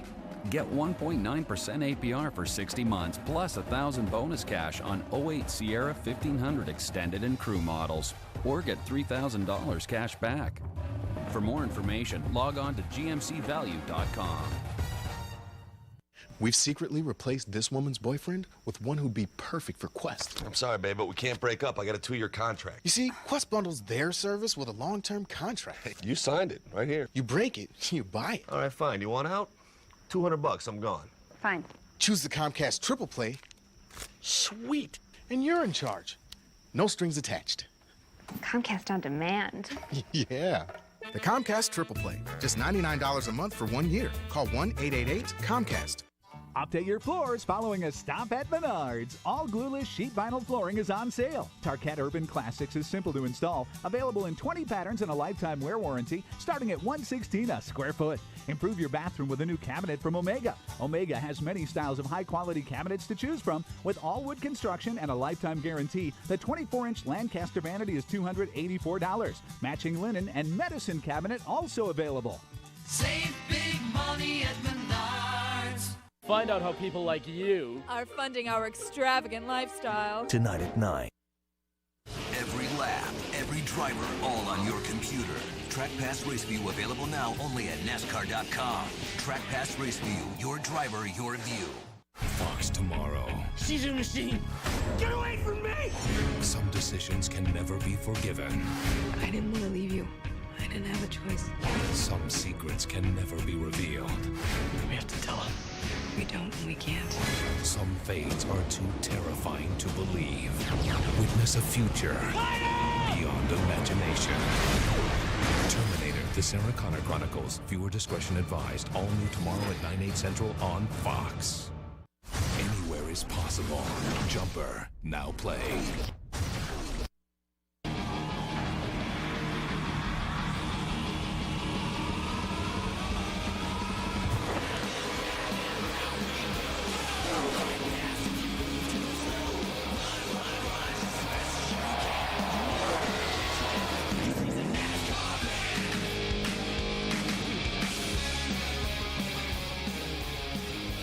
Laps, just past 200 miles. There is the Chevrolet Corvette Z06 pace car out in front of the field. From Chevrolet, winner of more NASCAR races than any other manufacturer in history, Chevy, an American Revolution. There's a look out the back. Junior Johnson drove it for the initial green flag today, and there's your leader, Reed Sorensen, right behind. Denny Hamlin has led the most laps of this race so far, 32 of them, but he has a concern. For some reason, it's like synchronizing or whatever. You know, every time I roll into the pits, I don't use the clutch. I just kind of pop it out of gear. It won't pop at all out of gear. I got to clutch it. And when I go to just shift on the racetrack, I really got to yank it out of the gear that I'm in and then pull it hard into the next gear. I mean, I'm being as easy as I can with it, but I mean, I can't get it to move. Yeah, it's 10-4. The coming out of gear, you know, those dog rings are a little bit different. That makes sense. You're gonna, have to use the clutch more than the transmissions last year. I can understand that, but it should fall into gear. Always diagnosing what's happening with the race car. Always. And it's the start of a new year. There could be something different about the gearbox from last year. Feeling different. Looks like we're ready for our Claret and Clear to Drive restart.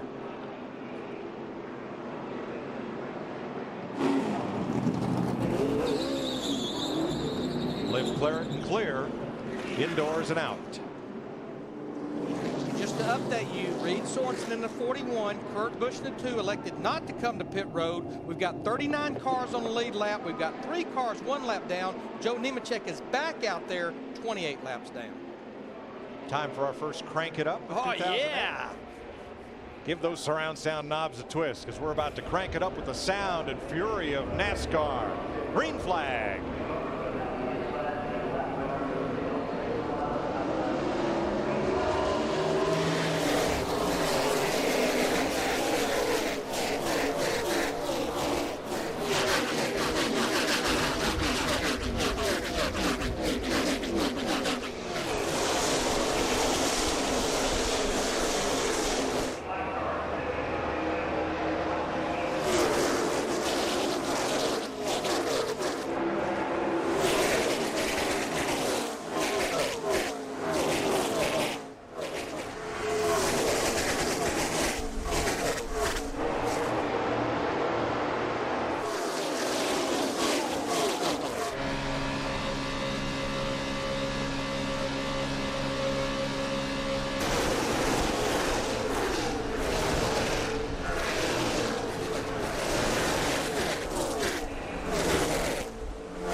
the lead. I think he's probably regretting that about now. Wow, tires make such a difference, even just a couple, 3 laps.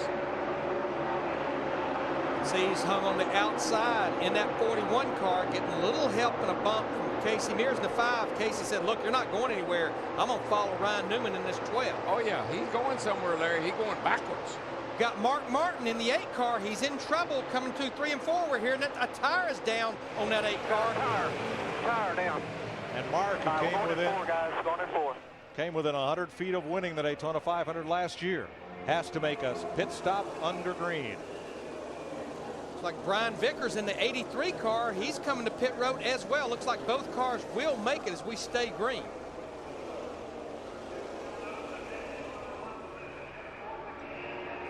Now Kurt Busch, the older of the 2 brothers from Las Vegas, driving the number 2, did not pit, and yet he has been able to hold off his younger brother for the lead. And what we've seen all week long, it's not that new tires make you faster. They just have more grip. You can maneuver the race car. You can drive through it, Darrell. The only thing about that 2 car I've noticed is when he's got fairly good tires on, he can keep up. But his car seems to go away really, really quickly after 8 or 10 laps. The Bushes are just the latest in a long line of brother acts in NASCAR that date back to the 3 Schlock brothers of the early 50s. Fonty, Bob, and Tim. Think back to the Daytona 500 last year. I mean, Kurt had a great race car down here, and he led a lot of laps. Got caught up in a wreck with Tony Stewart, but nonetheless, they got a good package for here, it seems like.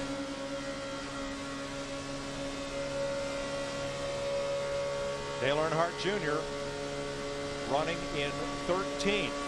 Now you only go through the gears here, leaving the pits and entering the pits. But still, Matt, you need to get through them.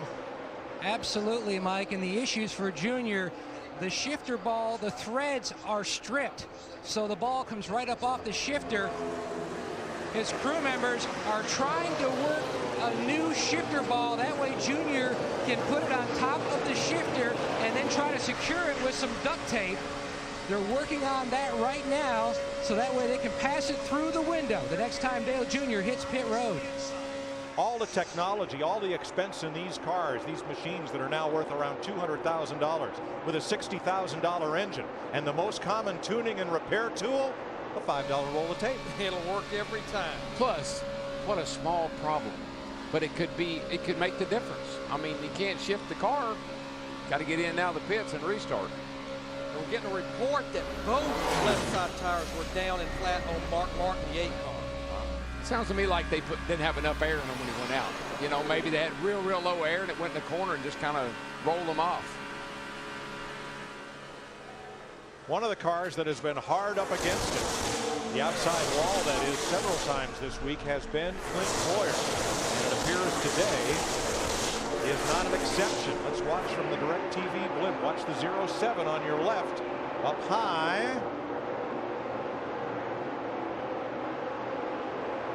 Yep. That's basically the same thing that happened to him in practice. He ran up on another car really fast, didn't have anywhere to go, elected not to hit the car, go to the outside and scrape the wall. Just up in that no zone, Darrell, right after the dip for the turn 4 tunnel. That's where you'll see all those Daytona stripes of rubber marks on the wall. And he's backed off and got his wheels turned and everything else, but those cars have a little bit of a mind of their own when they get up there like that. Well, I know one thing. We ran 79 laps, caution free. They got strung out a little bit, but I believe business is picking up now that we're 10 laps before the halfway. A car I've been watching in this group, he has been awfully strong all week long. He kind of fell back at the start of the race. He's in that outside line. Kurt Busch's teammate, Ryan Newman, in that 12 car. Penske, Roger Penske, has never won a restrictor plate race with the exception of a Budweiser shootout one time with Rusty Wallace. Well, and the other cars that I think, Larry, that we've kind of wondered about and worried about somewhat are the Roush cars and Roush Fenway cars. And if you look to that outside line, that yellow car coming up through there looks pretty racy too with his teammate in tow. Speaking of looking racy, 3 wide through the tri-oval, and the tri-oval is far from being straight. It's the hardest place on this racetrack, believe it or not. It's 18 degrees of banking, and you're running just as fast through here as you do through these 31-degree banks. David Gilliland, former pole sitter from 500, made an unscheduled pit stop. He's back out on track, and Mark Martin's team reports that Martin ran over debris with both left side tires, and that's what cut them down. If you look at the back of this pack right here, remember, Sam Hornish had to pit road unexpectedly on lap 58. Elliott Sadler in the 19 on lap 69. They got the caution they needed, and now they're caught back up right here in the lead pack. Wow, that middle groove is a tough place to be. Junior fights for room and fights the wheel, and they almost all got together four wide into the tri-oval. Somebody had to give there. And Carl Edwards in the 99 said, no more, boys. I don't feel too good about this. That's the tensest moment we've had in 92 laps of racing so far. Strung them out, though. Junior in the 88 comes up on Newman. Things get a little dicey.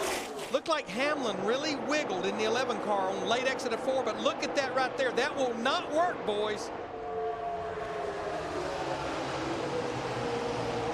I used to think that, Larry. Somebody definitely had to give there. Then I got up here and I thought, that works just fine, thank you. Kurt Busch, who's broken and hit the wall and had trouble all week long and had to start last. He's now first.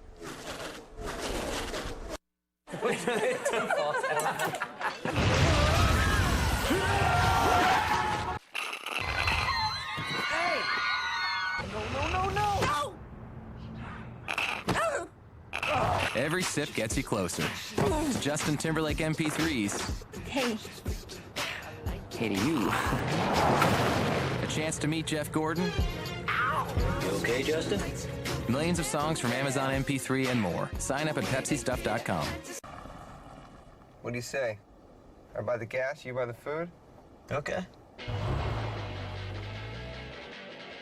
You know you could have been a wonder, taking your circus to the sky. You couldn't take it on. Introducing the new 35 miles per gallon Ford Focus. Next time I'm buying the gas.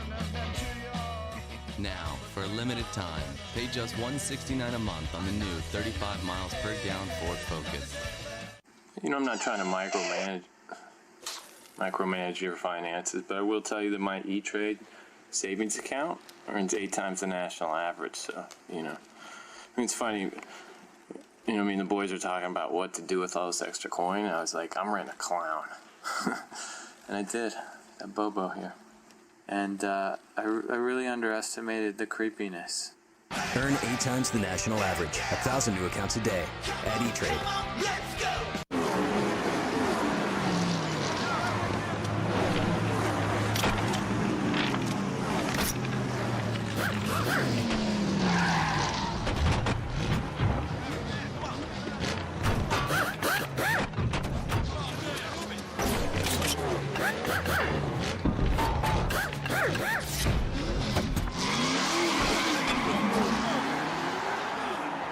There's a craftsman in all of us. The small-town sheriff. I'm here to help you. On a big-time case. His goons will try to keep me from testifying. Crouching tiger. Winded walrus. This Friday, he's all the protection you need. Witless protection. Rated PG-13. Hi, Enterprise. I'm at the repair shop, and I need to rent a car. At Enterprise, we'll arrange to pick you up free and get you on your way. Nice save, Mom. Pick Enterprise. We'll pick you up. The Daytona 500 on Fox is sponsored by Pepsi Stuff, where every sip gets you closer to great stuff. Closed captioning sponsored by PepsiCo Enable. Employees dedicated to a more inclusive environment for people with different abilities. Well, there's something in that shot I'd sure like to have had about 20 years ago, and it's that little thing right there. It's an air conditioner. The Busch brothers have traded the lead. 2 laps ago, Kyle took the lead from older brother Kurt as Jeff Gordon looked on.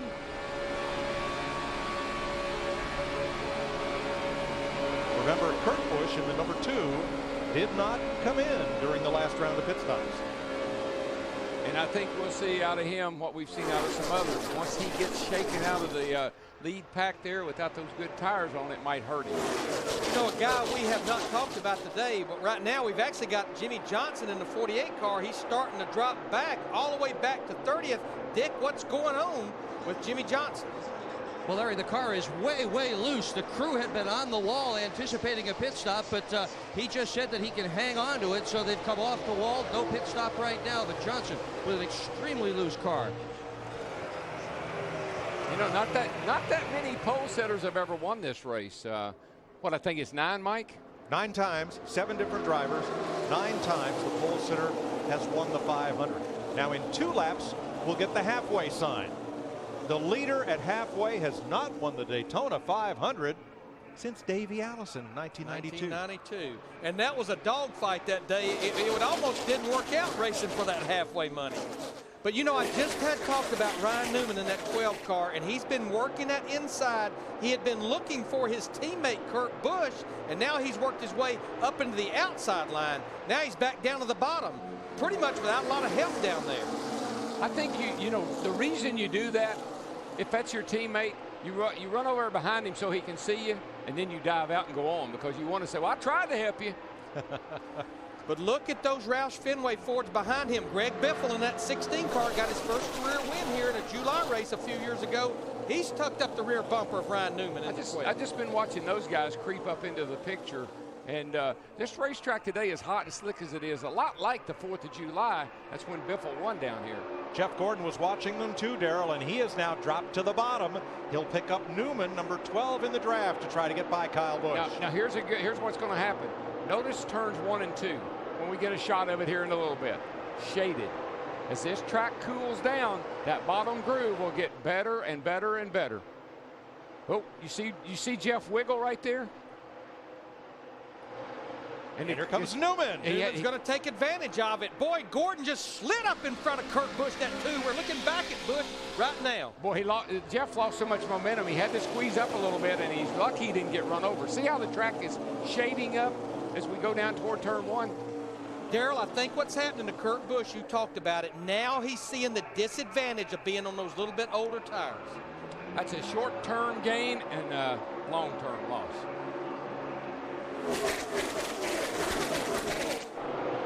About half of the commercial inventory for this Daytona 500 feature Sprint Cup Series drivers. And one of the funniest in front of the camera is Ryan Newman. He's got a great wry sense of humor. It comes through, and he's trying to come through for the lead right now. Now, I got some good news. That's the shade in turn 1 and 2. But I got some bad news, too. That's the sun in your eyes coming off of turn 4. As the sun goes down, these drivers have a hard time for a little while being able to see what's in front of them because it gets a real glare on the windshield. All right, Kyle Busch has led the halfway lap. You have to go back to Davey Allison to find a winner who led it halfway when they used to pay a $10,000 bonus, and that used to be a lot of money to these teams. There's no halfway bonus anymore. We'll see if history can repeat itself. There's a big old bonus in 99 laps, though. It's about $1.6 million to win this race. Watch the sun here as we come off turn 4 now, guys. As these drivers come off turn 4, start to look down this little straightaway here, headed for the tribal. Watch this. Where'd everybody go? Where'd everybody go? I can't. Oh, there they are. And what makes it even a more disadvantage, the spotters. A little bit slicky in and off. The spotters are right above us. The spotters really can't help you coming off turn 4 because they're coming straight at you. Several of the teams told us they placed a second spotter up in turn 4 for that reason. Now, if you've anticipated that, and I love that word because that's what racing's all about, you've got a little extra tape on that windshield for this period of the race. Big move down the inside. Boy, Jeff Gordon got a run. Kurt Busch trying to push him up there with Newman. Jeff Gordon was the rock between 2 hard places right there. The meat between the Penske sandwich. Son. 5 o'clock traffic jam in Daytona Beach. 190 miles an hour. And Kyle Busch way out in front of it. Look at that. That is a good lead to have at most racetracks, except here. Wonder why they're letting him do that. Kyle Busch running down a dream with 97 laps to go.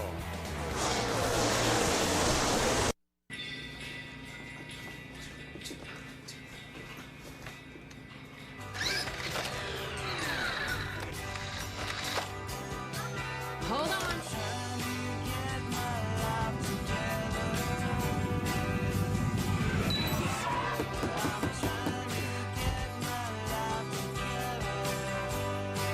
the accessories you need for all the stuff you've got at your neighborhood Radio Shack. Do stuff. You sure can brew it. Question is, can you sell it? Made our first sale. More bars in more places. Wherever your business takes you, depend on the network you can trust. Am I going too fast for you? Switch to AT&T. We gotta celebrate. We gotta expand. AT&T, your world delivered. Get our exclusive Walkman slider for only $49.99.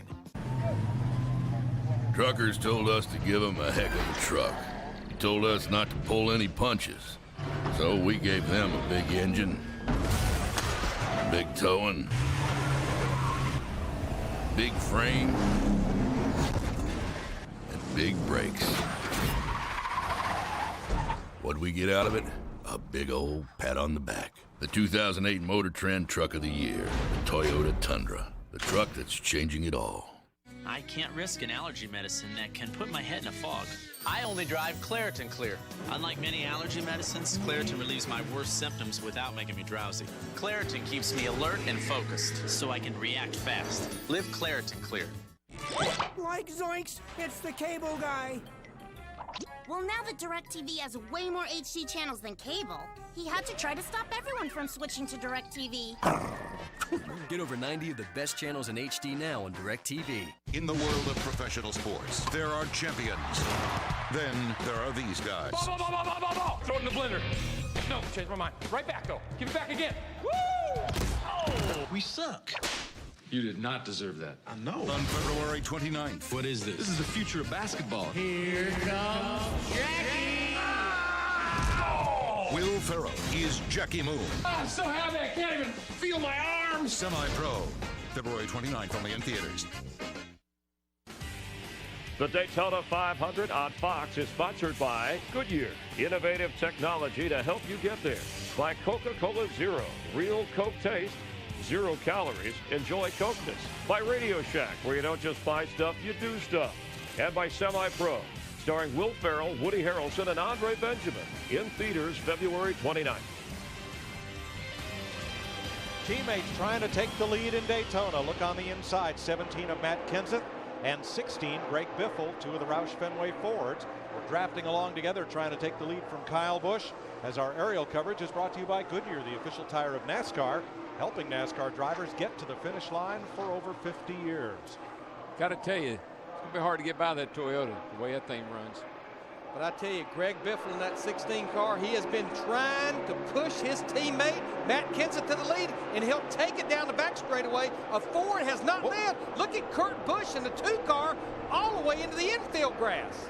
If Kenseth can hold it around to the line at lap 107, 7 laps past halfway, a Ford will lead the 500 for the first time today. And we've all said all week long, for most part, what's wrong with those cars, but I don't think there must be anything wrong with them where they're running right now. They just need a long way to get going. Oh, car 2 got into the back of Earnhardt Jr. Now, Denny Hamlin was right in the middle of that. Here's what he saw. Still outside, still there. Oh, that's what happened. Dale Jr. moved over, and here comes kind of bad timing. Junior moves just about the time. It looked like Kurt was going to go around too, and all of a sudden off the track. Matt? Mike, Kevin Harvick just keyed his mic, and he says, did you just see that? The 2 just went through the grass. And his spotter says, I saw that. He goes, I know, he just went through the grass. You know, I know Harvick's got a future in television, just not yet. Now, Greg Biffle in that 16 car, he wants to lead this Daytona 500. He's got to get a push from Kyle Busch in the 18. Now, Brian Vickers in the 83 car, remember, one of those cars that had to pit right after the restart. He's 1 lap down, trying to stay the first car lap down to get the free pass should we get a caution. Biffle needed to lead only 1 lap, as did Kenseth. You get 5 bonus points for leading a lap, and the driver who leads the most laps gets 5 more bonus points. And right now, that driver is Kyle Busch, who finished 2nd here Friday night and 2nd in yesterday's 300 mile. Now we're getting within about that 10 to 12 lap window of what would be green flag pit stops, and it can get interesting when they're bunched up like this, because right now we have about 24 cars within 2.5 to 3 seconds of each other. But you see what that last caution flag did for this race? I mean, it was all strung out, and they made green flag stops, got worse. But this last one gave everybody a chance to work on their car, fix some of the issues that they had, and man, we've tightened this field up considerably. Adjustments are fixing issues. The track is cooling down. It gains grip. That fixed handling issues for a lot of cars. 36 cars of 43 starters still on the lead lap. Pit stops coming as Kyle Busch leads them around Daytona on Fox. You know, every day at 3 o'clock, Budweiser Brewmasters in St. Louis taste samples flown in from all 12 of our local breweries to ensure that every Budweiser tastes the same, coast to coast. That's a sweet job. Since you guys taught me to drive, I'm gonna teach you to wrestle. Denny, let's start with you. I'll show you a move. It's right over here. This is a body slam. What? Not bad. Here, man, let me help you up. Huh?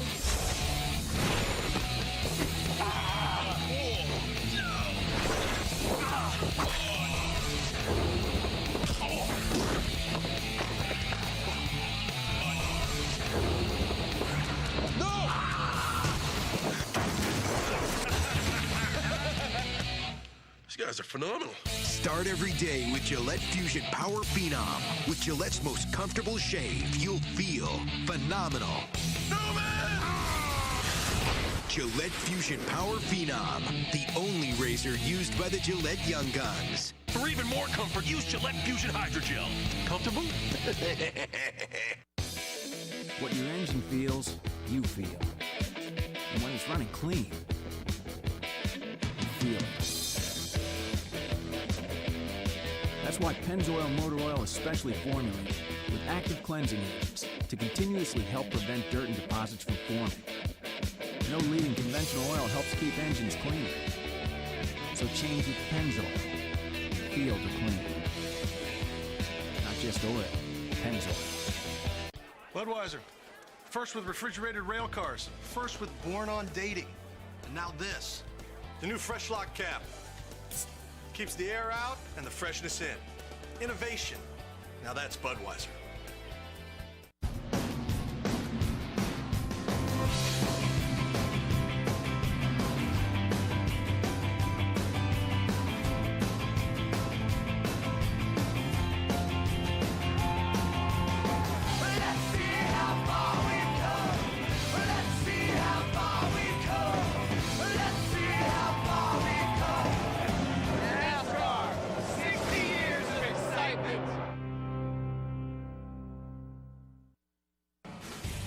The Daytona 500 on Fox is sponsored by Gillette. Feel phenomenal with Gillette Fusion Power Phenom, the only razor used by the Gillette Young Guns. 114 of 200 laps complete in Daytona. Kyle Busch, who has never finished better than 23rd in the Daytona 500, has led the most laps, 49 of them, and continues to pace this field over Greg Biffle, while that 83 of Brian Vickers is 1 lap down. Brian Newman is third, 0.7 of a second back, and Dale Earnhardt Jr. in his new number 88 is fourth. Jr. may become the 11th driver to win the Budweiser Shootout and his Gatorade Duel, but not the 500. It happened to his dad 3 times. It happened to him in 03 and to Tony Stewart last year. Matt? Mike, Dale Earnhardt Jr., like a number of drivers in the field, wearing a tinted tear-off on his clear shield. He told his spotter, TJ Majors, he goes, with all the clouds, I'm not really sure if the sun has gone down or if the sun is just being shaded by the clouds. So let me know when the sun goes down so I can take my tear-off off. I'll tell you one thing. He's got his hands full, I can tell you that. Watch this. We're looking in the car coming off turn 4. That thing gets a little bit slide on, gets a little slide on it. Look at him. Whoop, whoop. That's a whoop, whoop. That's a little hospital hop there almost, a D-do. Yeah, a little D-do, little turkey walk, something like that. And again, we're in about 6 to 8 laps, I think, of what will be scheduled pit stops for all these cars. Now, this is just the start of the Sprint Cup season on Fox. Next week, we're out in Fontana, California. It's the Auto Club 500, 3:30 Eastern Time on Fox. First time that this Car of Today platform has been in use out at the California Speedway. Matt Kenseth, the defending winner of the Auto Club 500. And they will have no problem running 3 and 4 wide there either, I promise you. And they go off in the corner there at 2:10. Very fast. Reed Sorensen giving Casey Mears the boot in the 5. That's a good thing. They're running 18th and 19th. Now that 41 in that 2 car, remember they stayed out the last caution. That should be 2 of the first cars to hit pit road as we get toward the end of this run here on those green flag stops. Tell you who's popped up into the top 5 is Clint Boyer. Finished 3rd in the chase last year for what's now the Sprint Cup Championship. Driving at 07, scored his first career victory at New Hampshire last July. He's moved up into the top 5. Well, maybe Dylan's right. You know, he bounced her off the wall in practice yesterday, and they bounced it off the wall a little bit earlier there. Maybe he's narrowed it up where it's faster now. And remember, he finished 18th here last year in the 500. Oh, by the way, on his roof across the start-finish line. Yeah, on fire. Here's Matt. And Mike, the 07 of Clint Boyer, like you mentioned earlier, he's tagged the wall. He's done it now 5 times during speed weeks between his Nationwide and Nextel or Sprint Cup car. But Boyer says the car just way too tight. That's why he's having to run so high up the racetrack. You know what about a car? It doesn't matter how your car is to you personally. It's how you are to the rest of the field. And right now he looks pretty good to the rest of the field. Carl Edwards, Regan Smith, Martin Truex on pit road.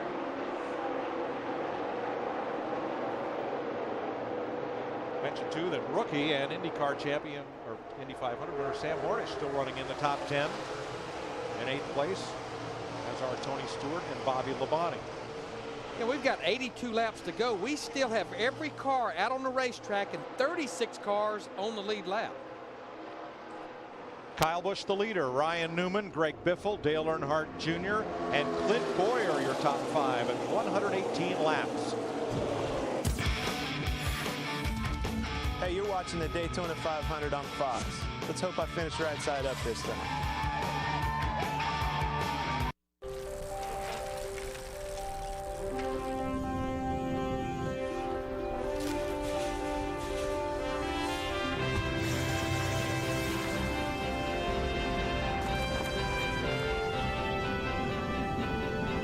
Do you ever get the feeling you're being followed?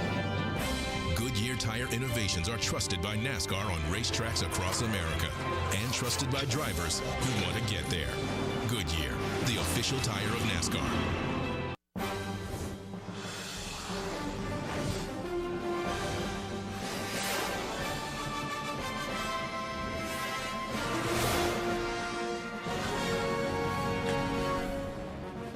Presenting the 2008 North American Car of the Year.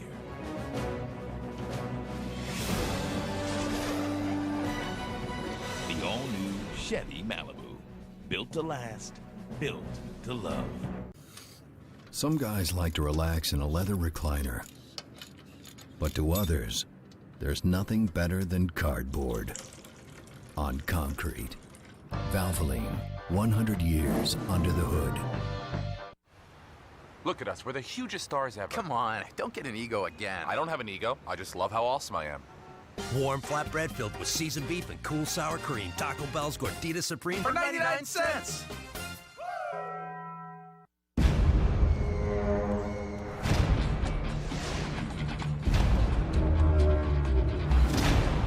Where do they take them? To the mountain of the gods. No one has ever returned.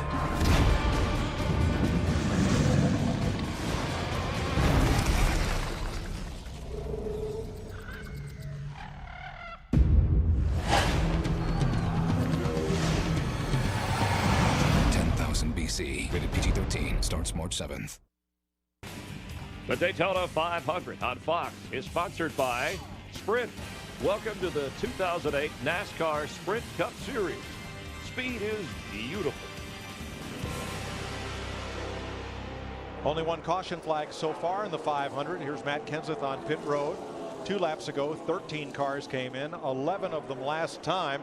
And here are 2 of the Roush Fenway Fords and all the Michael Waltrip Toyotas in. Krista.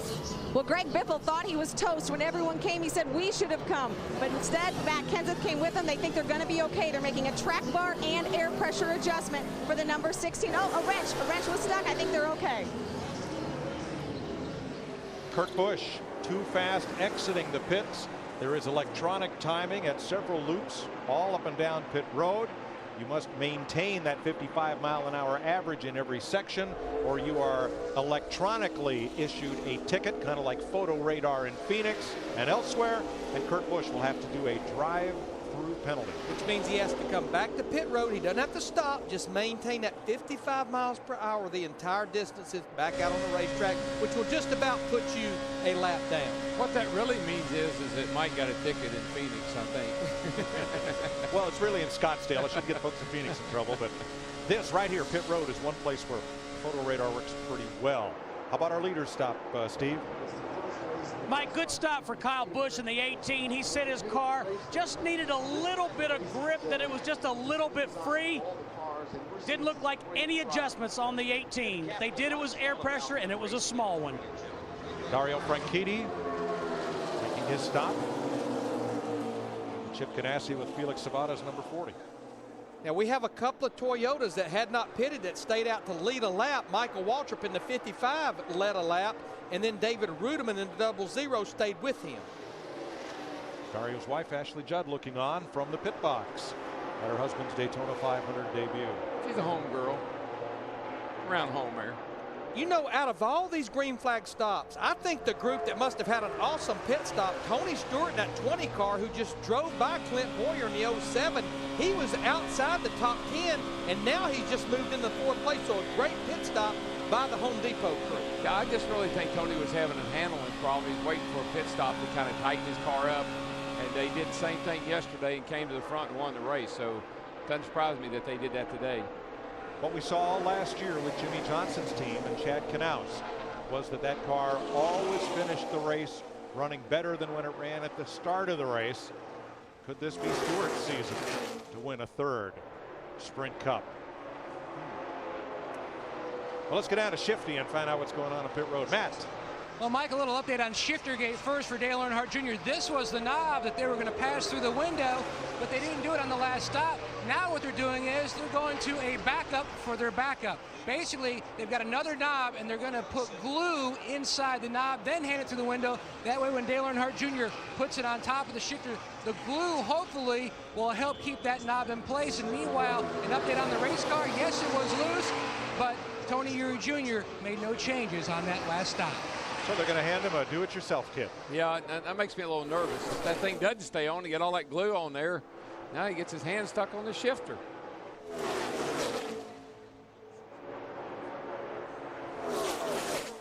$75 laps to go.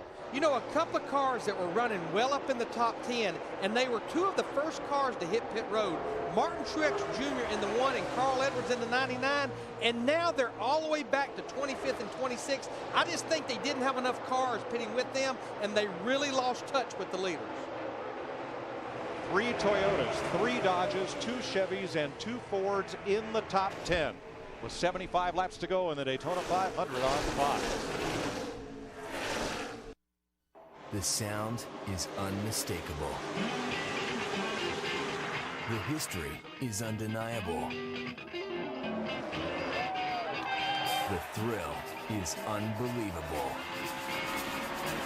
The experience is unforgettable. This is more than a race. This is Talladega. The Aaron's 499 and Aaron's 312, April 26th and 7th. For tickets, call 877-GO-TO-DEGA or visit racetickets.com.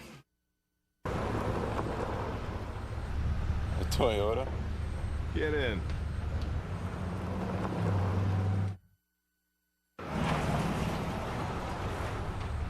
Toyota? Get in. The Toyota Tundra is changing a lot of minds. Get Motor Trend's 2008 Truck of the Year with 0% financing or $3,000 cash back. Find out more at whytundra.com.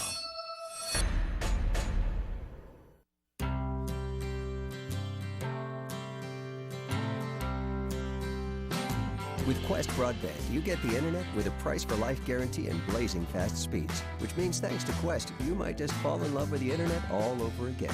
Quest Broadband. With a price-for-life guarantee and faster speeds, you'll see why we're ranked highest in customer satisfaction. Call now and let Quest help you fall in love with the internet again. That's our spirit of service. Ladies and gentlemen, the President of the United States. The GMC President's Day sale is here. Experience engineering excellence with great deals on select 08s. Hurry before these commanding offers are history. Get 1.9% APR for 60 months plus $1,000 bonus cash on 08 Sierra 1500 Extended and Crew models, or get $3,000 cash back. For more information, log on to gmcvalue.com. Find out how people like you are funding our extravagant lifestyle. Tonight at 9.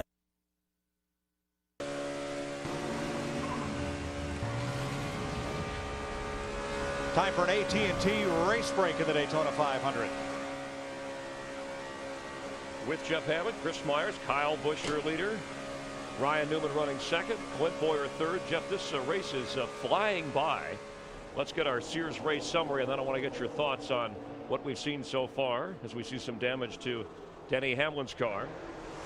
And so far, the lead change is 28. Remember, we only had 13 lead changes in the entire Daytona 500 race last year. Kyle Busch and his Joe Gibbs Toyota has dominated. So the car of now for NASCAR, at least for what we've seen so far, is allowing a number of lead changes. Yeah, it has so far. I mean, the guys are having to try to learn how to drive the cars intelligently, let's put it that way. But we have seen that, the dominance of Toyota, but also you can see the pressure that's being put on, Kyle Busch right now by the 07 car, Clint Boyer. There's a Dodge right there, run back there, the 12 car of Ryan Newman. All of these guys right now are figuring out where they can maybe take advantage of him. You take a look at the 11 car here, Denny Hamlin. Looks like that left rear quarter panel is definitely sticking out, and that is going to be a negative as far as trying to run up through here and have a really good Hamlin race car. Yeah, Hamlin 15th and fading, has led 32 laps. A Toyota teammate of the leader, Kyle Busch, so far in this race. One thing I want to point out right now is we're watching Kyle Busch. He's won a lot of races, but this is the Daytona 500. We may have some trouble on the racetrack right now, watching around the 01 car. He bounced it off the wall. That right there is Regan Smith, one of our Rookie of the Year contenders. Looks like he has definitely flattened the right side of the car, but so far no yellow. Again, a lot of people are kind of like watching and seeing if there's any debris off that 01 car, but so far so good for the rest of the field. But going back to Kyle Busch, when they gang up on him, it's whether or not he can handle the pressure. We've seen he can drive defensively, and that may be his undoing. We've only had one caution so far. To look inside the world of Richard Childress Racing's Jeff Burton and the 31 Chevrolet. Using CV on your AT&T handset, you can access all the inside RCR content. Let's rejoin Darrell Waltrip, Larry McReynolds, and Mike Jordan. Boy, that was a tense moment for Regan Smith. He just shot up the hill and pasted the safer barrier between turns 1 and 2, but gathered it up, and he has now made it safely to pit road. So we're at 131 laps. Kyle Busch under pressure now from Clint Boyer and Ryan Newman. Let's have a look. You'll see the 0-1 off in the distance. And that is a hard lick, Mike, but we have said over and over again just how tough this car is on the right side. It's built to take a licking like that and keep on ticking. Travis Kvapil in that 28 car, Yates Racing, just barely made it by.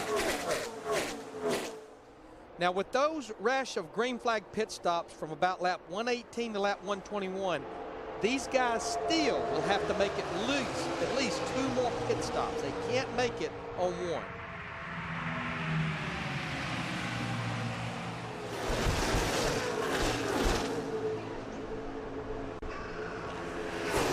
Right at 300 of 500 miles complete here in Daytona to start off the Sprint Cup season for 2008.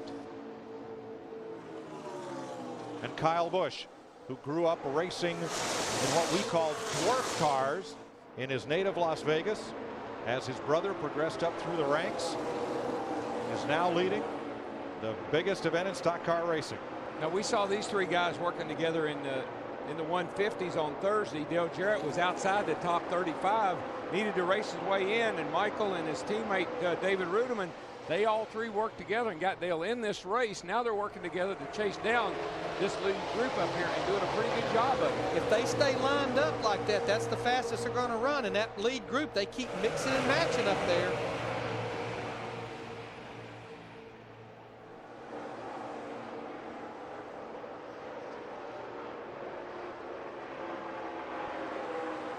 Kyle Busch, Clint Boyer, Brian Newman, Greg Biffle, and Dale Earnhardt Jr. Do you know Budweiser Brewmasters oversee every batch from start to finish? From hand selecting ingredients through the entire 7-step brewing process. That's passion you don't see every day. Yeah! Then again. Cuba, try this new Comfort Soft waistband. It's really comfortable. MJ. Michael, thanks for the underwear. I'm wearing your underwear! That you gave me to wear. The Comfort Soft waistband, tagless and wrapped in cotton. Only from Hanes. Oh!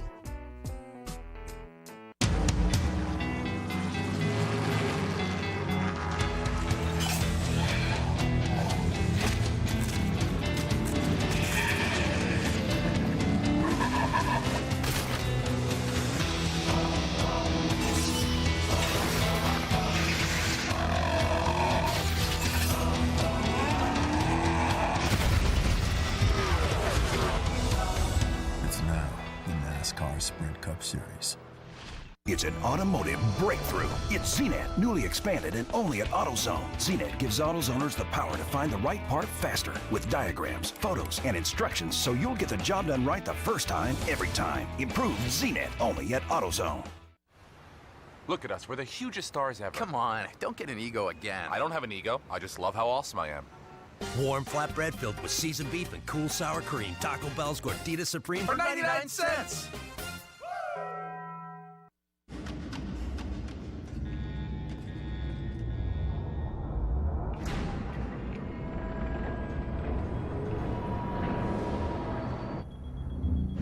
F-150 uses two closed-loop tow hooks as opposed to the conventional open design, which makes them stronger. And if the tow hooks are this strong, imagine how strong the rest is. For a limited time, get 0% financing for 60 months on 2008 Ford F-Series. Hurry, offer ends February 29th. You can't hide imperfections in a lager, which is why Budweiser takes so long to brew, which gives it that perfect balance of flavor and refreshment. And allows you to buy her a Budweiser. Hey, bartender, 2 on your... One at a time, one at a time. The Daytona 500 on Fox is sponsored by Budweiser. Reach for the perfect balance of flavor and refreshment. Budweiser, the great American lager. Clint Boyer and Greg Biffle seem to be content to let Kyle Busch lead for a while. The 22-year-old has been out front for 68 circuits so far. That's more than twice as many as any other driver has led. Time to get down to Jeff Hammond for today's State Farm Safety Report. Well, today, as you see the sides of these race cars, look how smooth they are. No problem at all so far as the start of the race. But during the course of the race, every now and then you're going to get close to the safer barrier or the outside wall or another race car. Well, in behind this skin, if you'll look, here is some Dow Automotive impact-resistant foam. That is also supported by a carbon fiber piece between the foam and the roll cage. All of this is designed to absorb energy, also to help kind of like keep the shape of this race car in the event it does get close to another one. But the key thing is, in case you get in an accident, absorb that energy so it doesn't get to the driver. And again, protecting our driver is what's important. Thanks, Jeff. Kyle Busch, the leader. You see his teammate Denny Hamlin on the right of your screen. He may have brushed that wall just a little bit in turn 4 last time by. The foam's a lot better than them 2x4s we used to stick in there, aren't they? Yes, it is, but Denny Hamlin is falling like a rock. Remember, he led 32 laps of this race.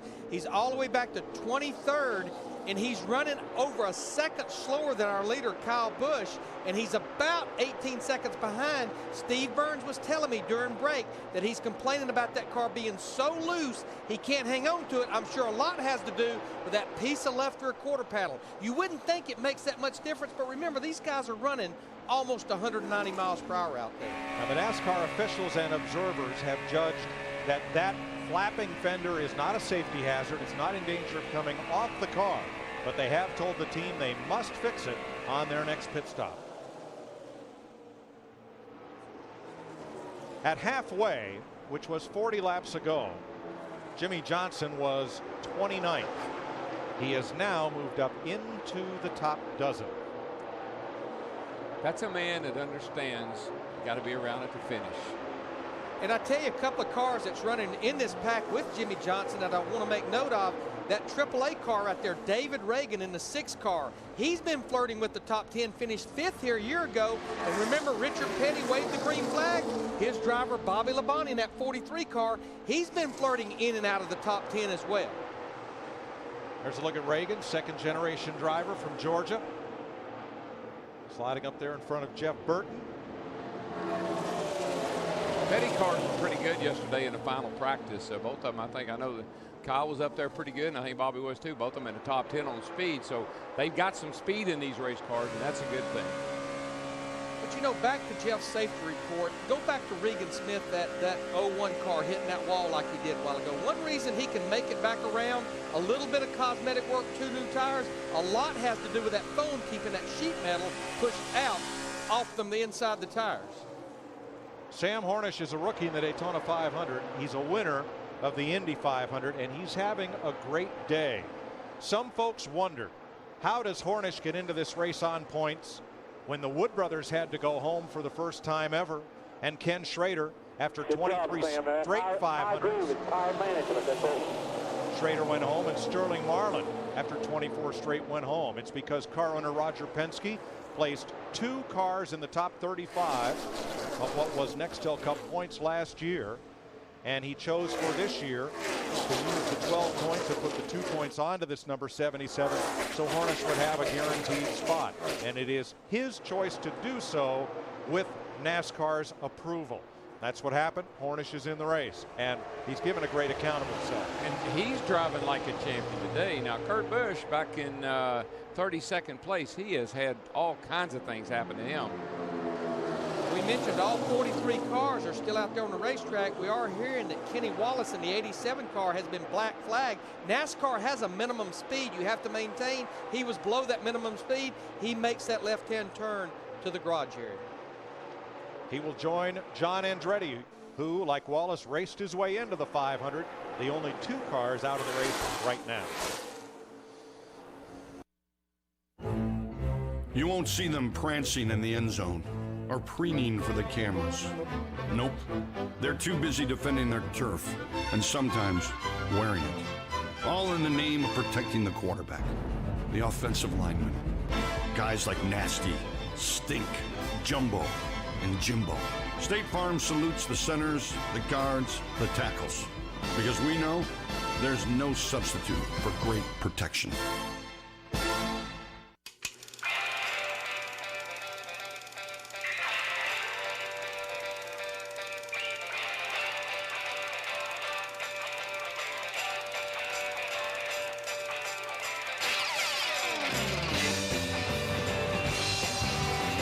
Hitting the road with everything you love never loses its thrill. What will you discover? Go RVing. Visit GoRVing.com for a free video and see an RV dealer. Even if you don't drive 180 miles an hour like I do, it's still risky driving with an allergy medicine that could cause drowsiness. Be careful. Don't buy any allergy medicine until you read the label. Or do what I do and stay Claritin clear with non-drowsy Claritin.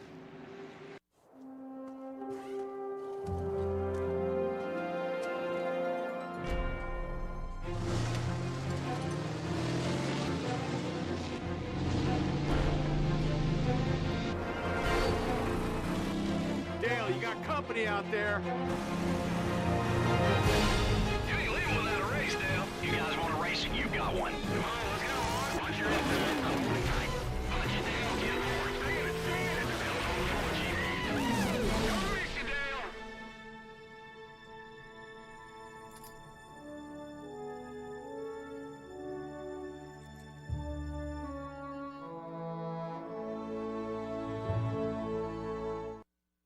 The Daytona 500 on Fox is delivered by UPS. Thanks Dale Jarrett for 7 unforgettable years. It's been a great ride, Dale.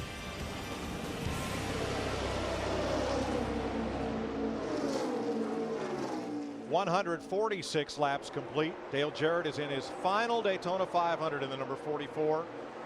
His career will come to a close 5 races into this season. He'll turn over the controls of that car to David Rudiman, move to the broadcast booth, and right now Jarrett, a 3-time winner, running in 18th position.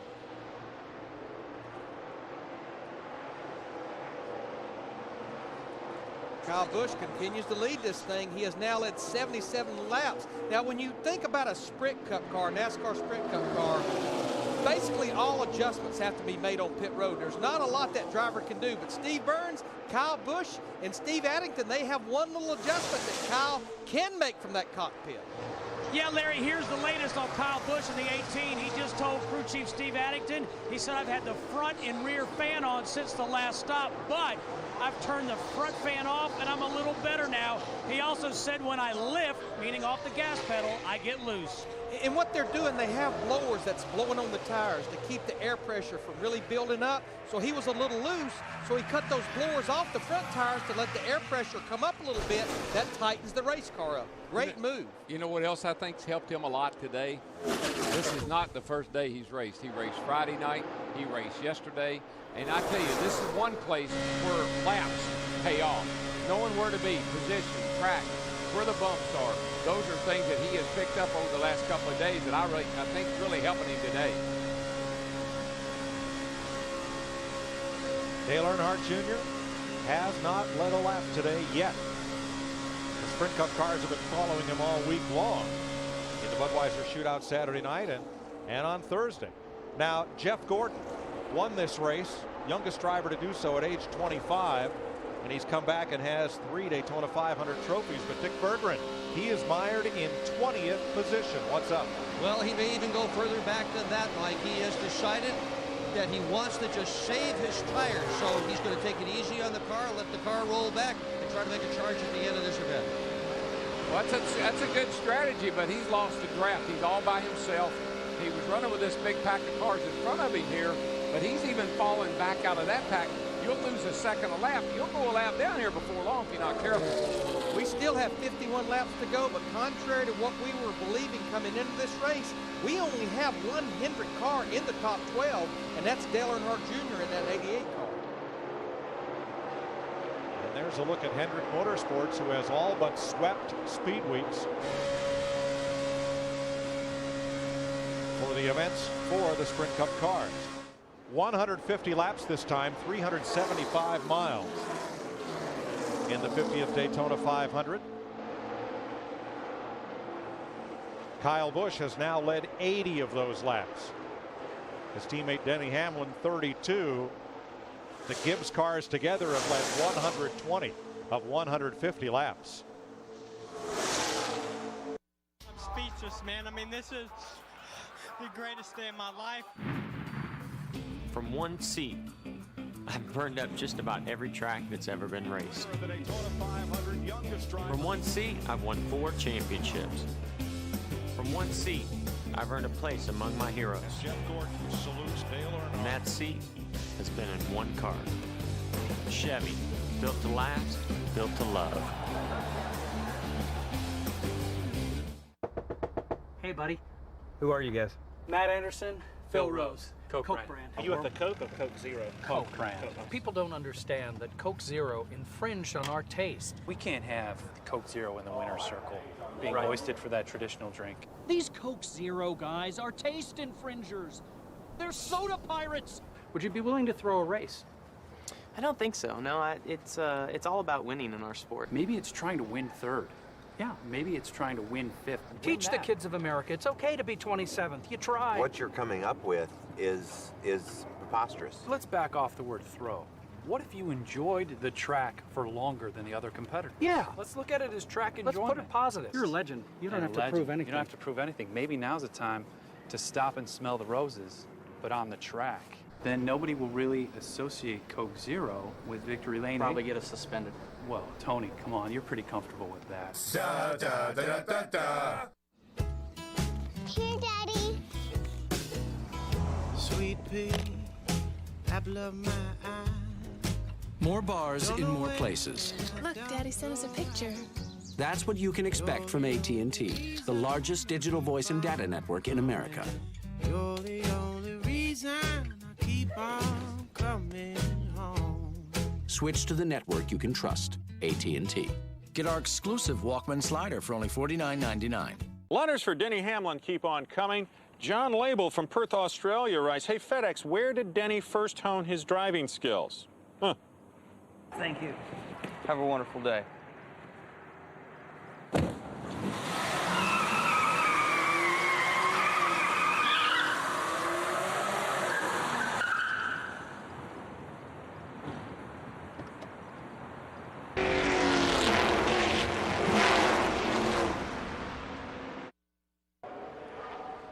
Debris in turn 2 puts us under the second caution flag of the day. Pit road's open. Steve.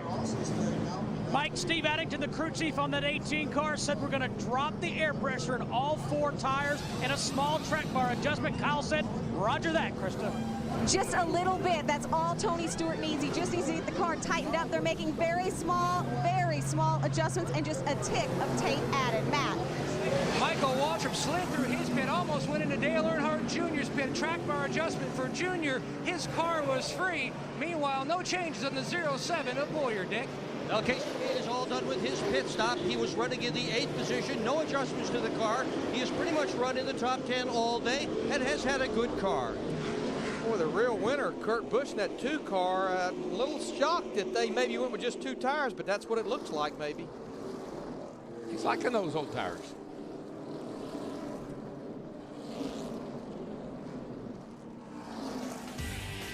The Daytona 500 on Fox is sponsored by the new AT&T, your world delivered. By Chevy, the most wins in NASCAR history, an American revolution. By Coca-Cola Zero, real Coke taste, 0 calories. Enjoy Cokeness. And by State Farm, great service, great rates. Nobody takes care of you like State Farm. Second caution flag of the day, 48 laps to go. Debris out there, and this will give Denny Hamlin a chance to fix that rear quarter panel. Let's show you what happened to the 55 of Michael Waltrip coming into his pit way on the left of your screen. Oh, it just slid right through. Man. And had to back up. And then when Casey Mears came out of his pit in the 5, he almost collected Kevin Harvick. Watch this. Yikes. Oh boy. Brian Vickers gets the free pass. He'll be back on the lead lap when we go back to green. This is 5-1 Delta Charlie. Approaching the target. 5-1 Delta Charlie. Hold your position. With best-in-class payload, Ford F-150 was built to handle anything you can throw at it. But hitting the bed of a pickup with 30,000 pounds of force doesn't prove anything. Driving away does. Ford F-150. Now that's tough. For a limited time, get 0% financing for 60 months on 2008 Ford F-Series. Hurry, offer ends February 29th. This is Budweiser's unique 7-step brewing process. It's what separates the Great American Lager from your average beer. It's what allows you to enjoy your 2-step process. Open and drink.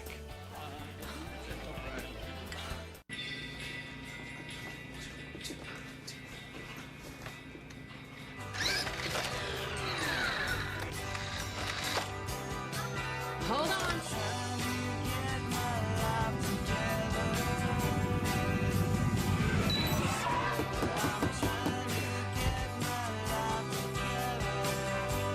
Find all the accessories you need for all the stuff you've got at your neighborhood Radio Shack. Do stuff. Hi.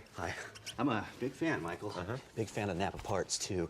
I collect die-cast race cars and customize them to make them look more authentic. I've brought a couple for you to sign. It's your Fontana car, yeah. Remember when you had that big fire? Yeah, yes, I remember. I also have your 90 Bristol car. Oh. If you could just sign one of the bigger pieces. Whew, what a wreck. There's a lot of choices out there. Really? But only one that offers perfect balance. Like Budweiser. It's not heavy like an import, but with more taste than a light. Now that's flavor and refreshment. What'd you think I was talking about?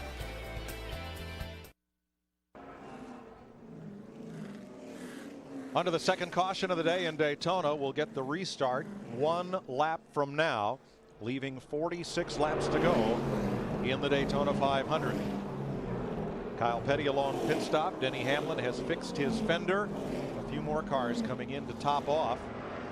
And it's sure been a wild day, a wild week for past champion Kurt Busch. He has led this race after starting last and currently is 30th. He's going to be our All-State Good Hands driver today for this evasive action when Dale Earnhardt Jr. turns down. Kurt Busch had to either hit him or go low. Down there in Cale Yarborough territory, gets a little bit of the grass. Remembering the last lap of the 1979 race, Kurt is today his All-State Good Hands driver. Are you in good hands?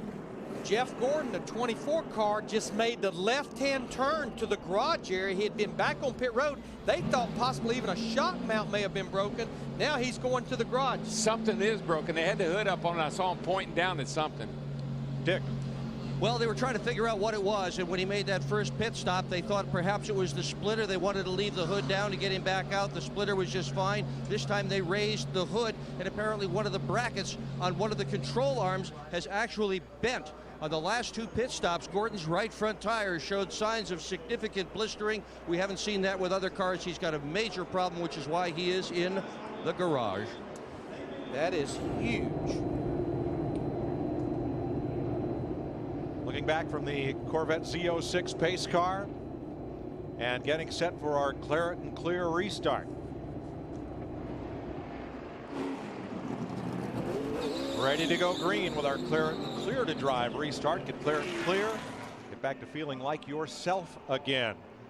32 cars on the lead lap. Now, that gave Mike Ford and that 11 group an opportunity to fix that left rear quarter panel. We found out what happened to Kurt Busch in the 2. He missed his pits the first time. That's the reason he made all that gain on pit road. Now he's back out there. He's going to restart back in 28th position. Greg Biffle in a Roush Fenway Ford, who has a July victory here in the Sprint Cup Series. Out in front of Kyle Busch and Tony Stewart. Dale Earnhardt Jr. and Biffle's teammate Matt Kenseth fifth. I believe we'll see some new players too. I think now the track's the sun's gone down, the track will cool down. A lot of these cars have only been run in the evening. So these guys, I think, will really pick up the pace, and I think you'll see some new sheriffs in town. As we like to say, I think business about to pick up across the board. Oh yeah, heart rate going up is the skosh. Could be a little tough in traffic. They restart double file with cars 1 or more laps down on the inside. So from about 4th on back, like the blue car of Ryan Newman and this red one of Casey Kane, they've got to pick their way through traffic a bit to get to the leaders.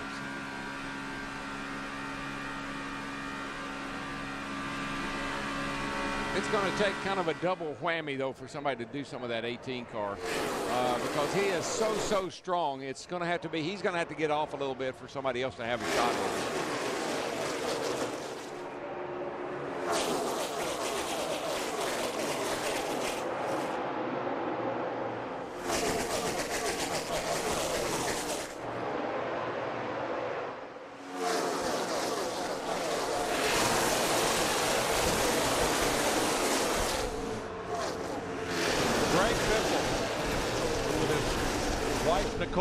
Up a foundation for homeless animals out in front of the Daytona 500. That dog, he's in a hunt, I can tell you that.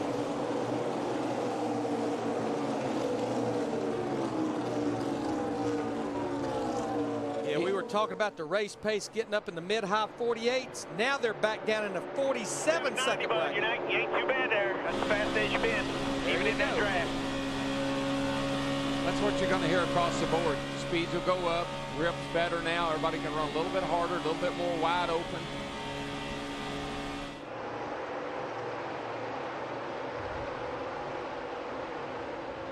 A 3-time winner and 4-time series champion is out of the 500. Krista.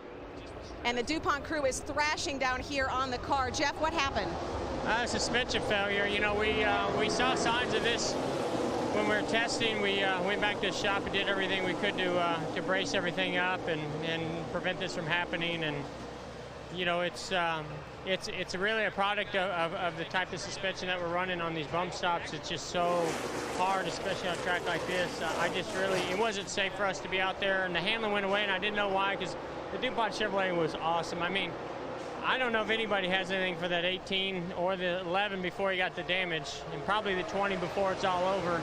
I hope my teammates certainly do, but we were the only ones I feel like that really could keep up with them and run with them. We were just cruising, but you know, there's definitely a problem, and it probably is not just us. Jeff Gordon, the season starts with a little heartbreak for the 24. 4 cars single file in front and then 3 wide as they came through the tri-oval for 5th on back. We haven't seen anything like this since the start of the race, so we're back to really racing hard now. But he'll be pretty proud of his one teammate, Dale Earnhardt Jr. in that 88 car. He's right up there in the thick of things. You know, I think we've had some tire issues, and they load these right side tires so hard, and then you take the speeds. Jeff Hammond, I think that's why we're starting to see some suspension and chassis failures on some of these cars. Well, Larry, definitely everything is cooling down. The speeds, like you say, are going to come up. The tires are getting a lot more grip. And the big load that he's talking about, probably with the suspension, when they're talking about the A-frame area, has to be in this area right here. You see the A-frame. This is the yellow part here on our chassis. Right in here where this bolt is what connects it to the chassis. Here are the gussets that hold it in place. Now, what this means, folks, is that when you put static camber into place with these shims, you're expecting that to work up and down. If this starts to bend in, which is probably what's happening, all of a sudden the camber gain is going to change. You're going to wear the right front tire out, and you're going to have a serious safety situation, because these right front tires cannot take that kind of abuse. And as the speeds go up, we may see some more of that, Larry. Thanks, Jeff. That's exactly what Steve Letarte and Jeff Gordon are discussing right now. You talked about business picking up. On the last lap, 9 of the top 20 drivers just ran their individual fastest lap of this race so far. Trouble off turn 4 here. We got a big one. David Reagan hard into the wall in that AAA car. We got about 5 or 6 cars that went down pit road, and I don't know, Matt Kenseth has some damage, but that's amazing if we only have 2 cars with damage. Reagan, who finished 5th in his first 500 1 year ago, takes a hard hit, and his Roush Fenway teammate Matt Kenseth ends up with the worst of it. And both of those cars were up in the top 10. Somebody talk to me. Kenseth coming back up pit road, either to his pit or the garage area. Watch the number 6 and 17, middle of your screen. 6 just comes up from the bottom, and I think he must have hoped, because he sure wasn't hoping that Matt would cut him some slack, but that's 2 team cars, and I think Reagan hoped that Matt may give him a little break. Darrell, did it almost look like that he had no control over the car going up there? It looks like it was just going to slide up there to some degree. Kenseth has gone to the garage.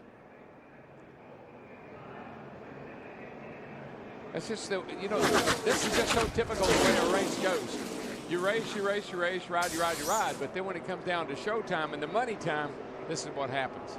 With 100 miles to go, David Reagan's car litters the front straightaway. Now this will be open this time. The pit should be open. Mark Martin and Yates will get the free pass back on lead lap. I think pit road will be a busy place with a lot of strategies, because this actually puts us where we can make it to the end of the race should we go caution free, which is very doubtful. No, I don't think so. That'd be pretty optimistic at this point. But here they come, all but Dale Earnhardt Jr., who actually stayed out. Steve. Well, Mike, Kyle Busch says that his car is fine. He said, I don't need a lot of help to the 18. It's a little bumpy over the bumps, but just 4 tires. Krista. Tony Stewart coming in for a 2-tire change.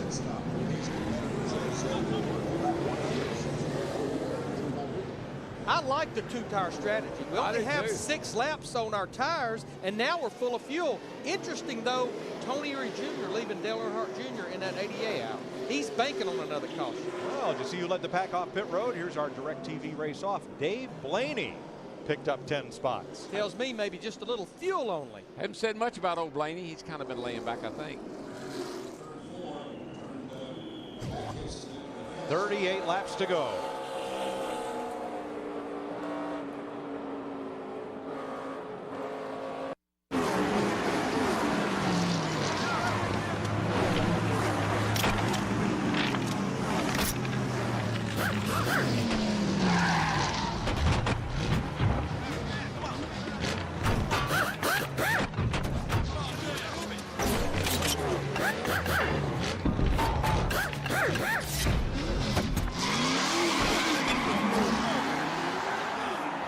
There's a craftsman in all of us.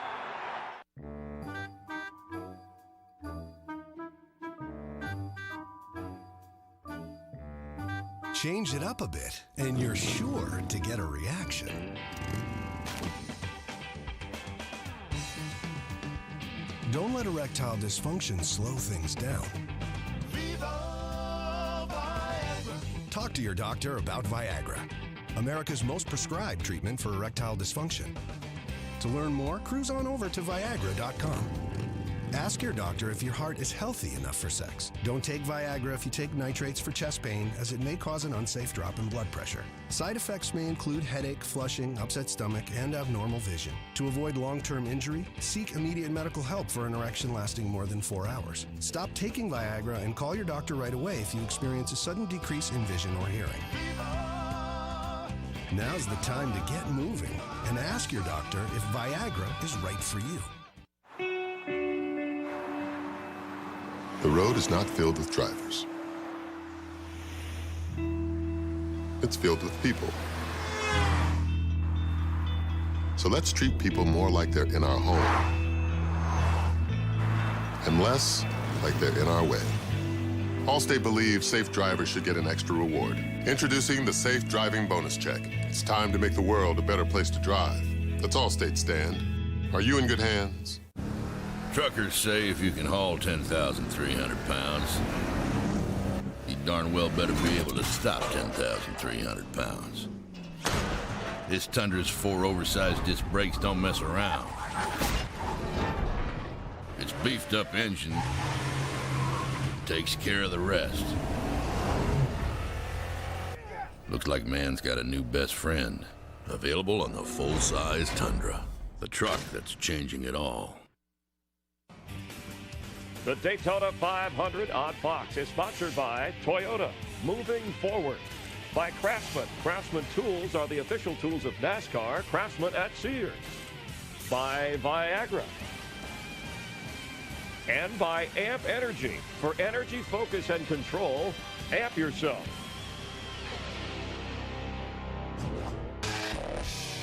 Yeah, it's a big deal, man. 50th anniversary Daytona 500. Download 24 up high. Brewster, get going fast. I cannot drive this thing at all. He is just asking for trouble. I thought Elliott said his car wasn't very good. Looks pretty good to me.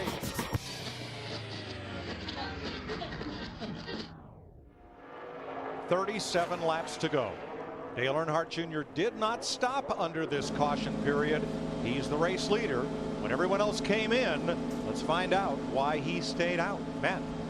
Dale Earnhardt Jr., a lonely man, the only one to stay out. Tony Eury Jr., it was your call. Why'd you keep your man out?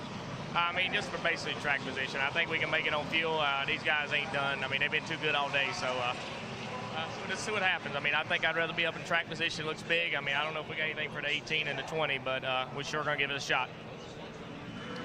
Now, here's the scenario. They pitted with 48 laps to go under caution. We went back to green with 45 to go. We know that's well within the fuel window.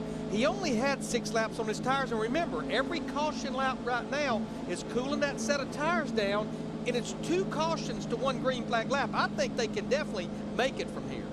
You know what? I would feel really confident that if you and Jeff were sitting on my pit box and you made that call, just like I know Tony does, with Brian in there and Darian in there, helping him make that call, they got it covered. Yep, I think so. But, Derek, guys, we've seen this move before. Remember, they finally stretched it out during the Budweiser shootout. They have been ones all week long to kind of go the distance on their tires more than anybody else. So if two guys are in sync, I'd have to believe that Tony Eury Jr. and Dale Earnhardt Jr. have got a battle plan, and they're where they want to be right now with basically 36 laps to go.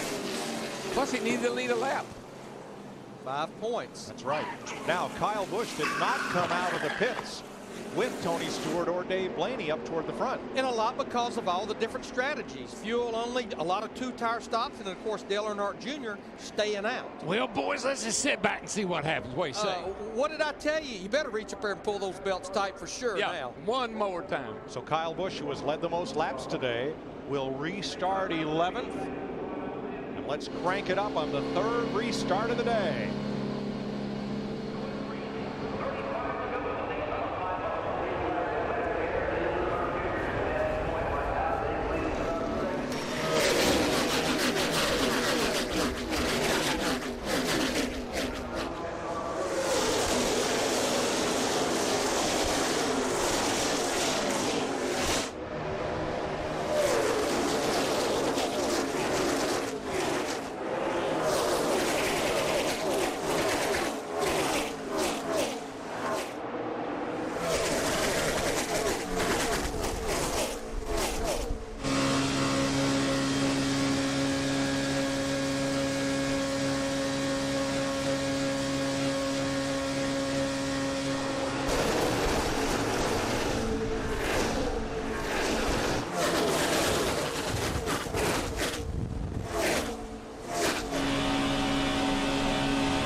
Dale Earnhardt Jr. brings him off turn 4 and back to the line.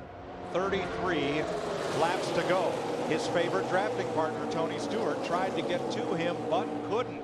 Blaney held on to the back of Earnhardt, and now it's Casey Kane and Clint Boyer up there. Well, Blaney's had a good week here in that car. He ran well in the Bud shootout. He ran well in his qualifying race. It doesn't surprise me to see him up there. Blaney's number 22 has Toyota's best ever finish in the series. 3rd at Talladega last fall. We were just riding with Casey Kane in that 9 car. He's getting a little help from Tony Stewart. In the 20, you can see Dale Earnhardt Jr. put the block on the back straightaway. Got too much help from Tony Stewart that time. He got him sideways. These cars have a really, really fast closing rate. They got so much more power than they had before. You got to really be careful running in the back of somebody. There's Blaney, number 22. Trying to hang on to Clint Boyer and the race leader, Earnhardt. All I know is this race is 168 laps old. You heard Steve Burns talk about it in the pre-race. Over 200,000 people here. They're all standing right now. Tell you what, I don't have many nerves left, and they're starting to get on top of all those now. John Andretti's back in the race. Jeff Gordon back in the race. 11 laps down. Matt Kenseth has come out of the garage 5 laps down. Here they come after Earnhardt. And there goes Kyle Busch in an 18 car up the middle with help from Ryan Newman in the 12. He wants to lead back. Oh, he's going to come to the front, Larry. There's no question about that. He's checkers or wreckers. That's his deal. And he's got a horse. My goodness, he's got a fast race car. New leader, Casey Kane. By 1/100th of a second, he led that lap. 100th? That's plenty. David Reagan was checked over at the Infield Care Center and released after crashing to bring out that caution at lap 162. He's okay. That 3 wide off turn 2, yeah, it's plenty wide enough. Look at Kyle Busch. Just go to the outside. Boy, that was a power move. There's old moves and there's bold moves. That was a bold move. He just puts it wherever he has to, man. Just give me a, like I said, if he sees a half a car, a half a hole, he puts the rest of it in there. We have got business picking up all over the place.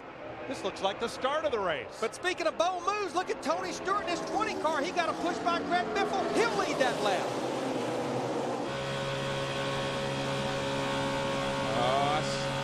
I hear thunder. I hear thunder. I think there's a storm brewing, boys. I hear thunder. It's not Garth Brooks either. No. Thunder rolls, but Stewart just led for the second time today. Now they're catching Matt Kenseth in the 17 car that's back out on the racetrack. We're riding with Dale Earnhardt Jr. getting that push from Casey Kane, the Budweiser car. Boy, Junior and Tony Stewart, now they love, oh, Tony goes up the hill. He got him loose. Got him loose right under him, got up under him and sent him up the hill. He'll pull back over here. I'll help you out, buddy. I'm sorry. Play nice, boys. But look at Earnhardt Jr. use that side draft off Matt Kenseth, a slower car. Kenseth gets way out of the way. I don't blame him. Stewart wants the lead back. And I think Dale owed him one after that little dust up in turn 4. But that's a neat thing about this car and this engine package, man. You can pass, you got power, you can slingshot, you can push. They match up good. You get a good hard push down the back. Now this is what happened to Tony right here. He gets right up under the back of him and just got him a little bit loose, shot him up the hill. But the good thing about this car with that wing on the back of it, Mike, Larry, you know this, we've seen it all week. The car doesn't really want to spin out. It just wiggles a lot. Here he comes, though, Dale Earnhardt Jr., the 88 car. He's back to the lead. And the Pied Piper of restrictor plate racing's out front. I wonder if he and Tony are just having a little fun with each other here. Not for the Daytona 500. That's all business now. It's all serious stuff. We have had 35 lead changes, but that's at the start-finish line. That doesn't count all the western way around this 2.5-mile track. Oh, look, Reed Sorensen, I believe. No, Casey Kane in the 9 sideways on the back straightaway. Where the heck was he going, Larry? Well, he just got shuffled out of the deck, Darrell. But you can recover so nicely with this car. Oh, Elliott Sadler got into the side of Sam Hornish, 77. Everybody straightens up, though. This gives a whole new meaning to bobbing and weaving, I can tell you that. I'm about to break my fingers squeezing my hand so hard. This is the kind of racing 175,000 plus came here to see today. This is what we knew we would see. Trust me, as David Hill, our boss, said, we will remember this race. Stewart Earnhardt, NASCAR's favorite drafting duo at the restrictor plate tracks. They're out in front. But the straw that's going to stir this drink is sitting there in third place, 22-year-old Kyle Busch. Let's take a breath. Wait, I need a break. He's old enough to be experienced, maybe young enough not to know what he can't do with that car.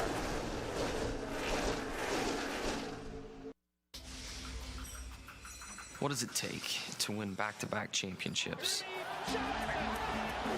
Well, in my case, it took 1,428 tires, 16 soaked fire suits, 98 guys pouring their guts out working on that 48 car, 36 punishing races per year, and one Chevy that's built to last and built to love. People always ask me, what's it feel like to bump draft at 200 miles an hour? So I tell them, see for yourself. With NASCAR Hot Pass, you get 5 different camera angles, so you can see what it's like to trade paint with the boys. And live team audio lets you hear us complain about our cars all race long. And the best part, you don't have to hold it in for 400 laps. NASCAR Hot Pass only from DirecTV puts you behind the wheel with Tony and your other favorite drivers. Stop being a spectator and start being a driver. In college, you weighed 425 pounds. Then you said, enough! Put together a game plan. He ate better, exercised. And real fast, 245 pounds. 245 pounds. That's twice what I weigh. Gone. Jared, for taking it off. And keeping it off. 10 years. Practically a lifetime. Great job, Jared. Way to go, Jared. Bravo. Woo! 10 years and 245 pounds later, congrats, Jared, on an amazing feat. Happy to help with our mouth-watering low-fat subs. Subway. Eat fresh. Why does Casey Kane and the Budweiser racing team wake up at 4 a.m. on a Sunday? Why does he wear a fire suit in 100-degree heat? And why is he willing to squeeze this car through that tiny space?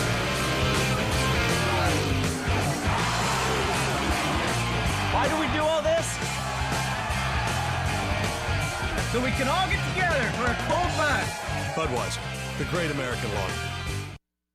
Oh, there they go, off a two. Jimmy Johnson goes around Martin Truex. Johnson had been stuck in the middle coming by the start and finish line, what we call the sucker hole, and backing up. And he got turned around coming off turn 2 to bring out the 4th caution flag of this Daytona 500. That wasn't exactly the storm I thought was going to happen. Now we got hit. I can't see him. He's behind the wall. Got Hornish underneath of Jimmy here. Let's see if Hornish gets up into him. Now, you know, Jimmy got loose. I don't think Hornish had anything to do with that. Jimmy just got snapped loose. Denny Hamlin, 11, he's going to have some damage.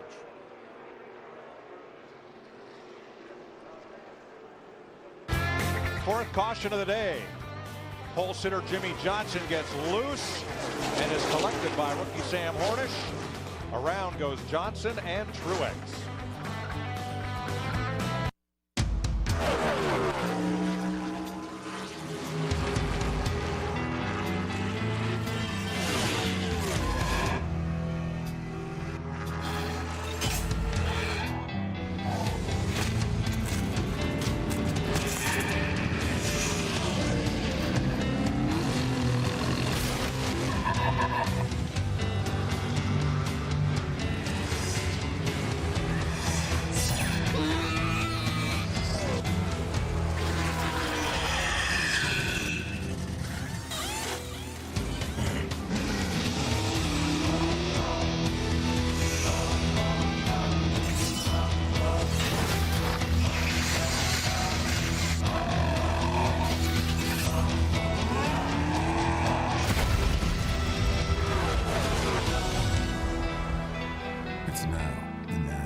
Series.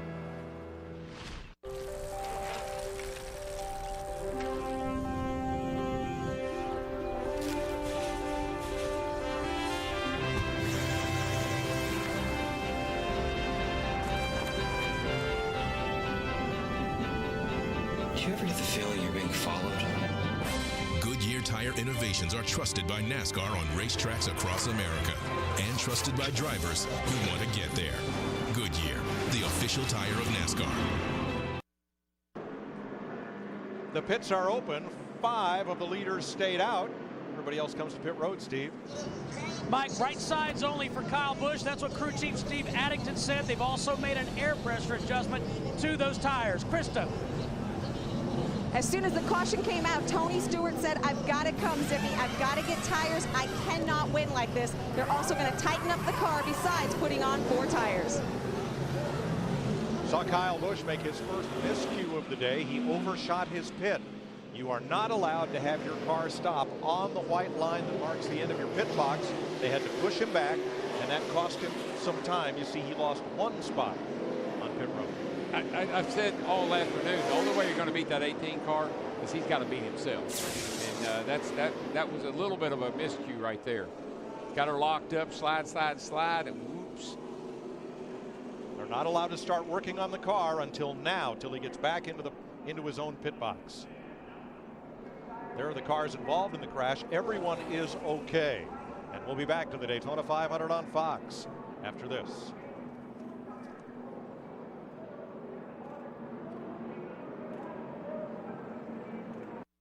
I'm Tony Stewart, and I race for the Home Depot. 10 years ago, I started in NASCAR.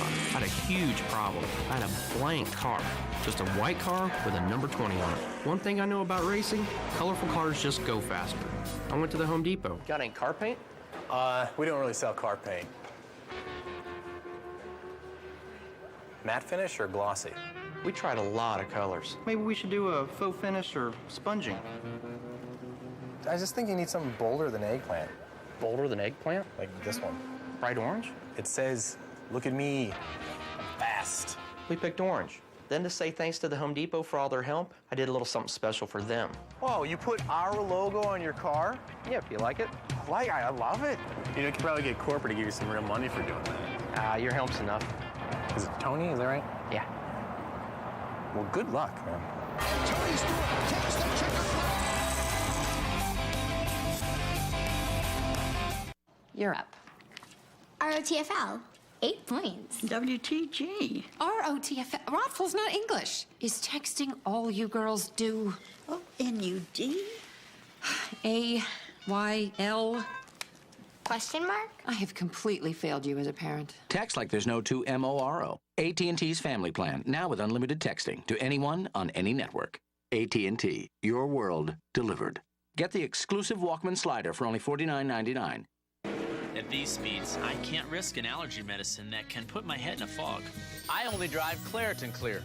Unlike many allergy medicines, Claritin won't make me drowsy. And nothing works better at giving me powerful, non-drowsy relief from all my worst allergy symptoms for 24 hours. Only Claritin is proven to make me as alert and focused as someone without allergies. So I can think and react fast. For me, non-drowsy Claritin's the only way to go when I get behind the wheel. Stay alert, stay focused, live Claritin Clear.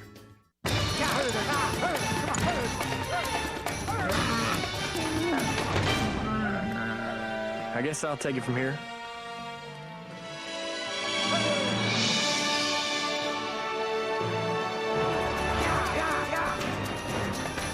Just don't leak any fluid on me. The inside of a race car can feel as hot as the Sahara. How does Dale Jr. overcome it? Energy Focus Control. Amp yourself. I got some breath mints if you want them. I'm just saying. Here's a group of cars getting ready to pit. The cars in the outside lane look like they're going to follow the pace car around and not come down pit road on this last round of stops. And suddenly, oops, there goes Stewart. There goes Kyle Busch.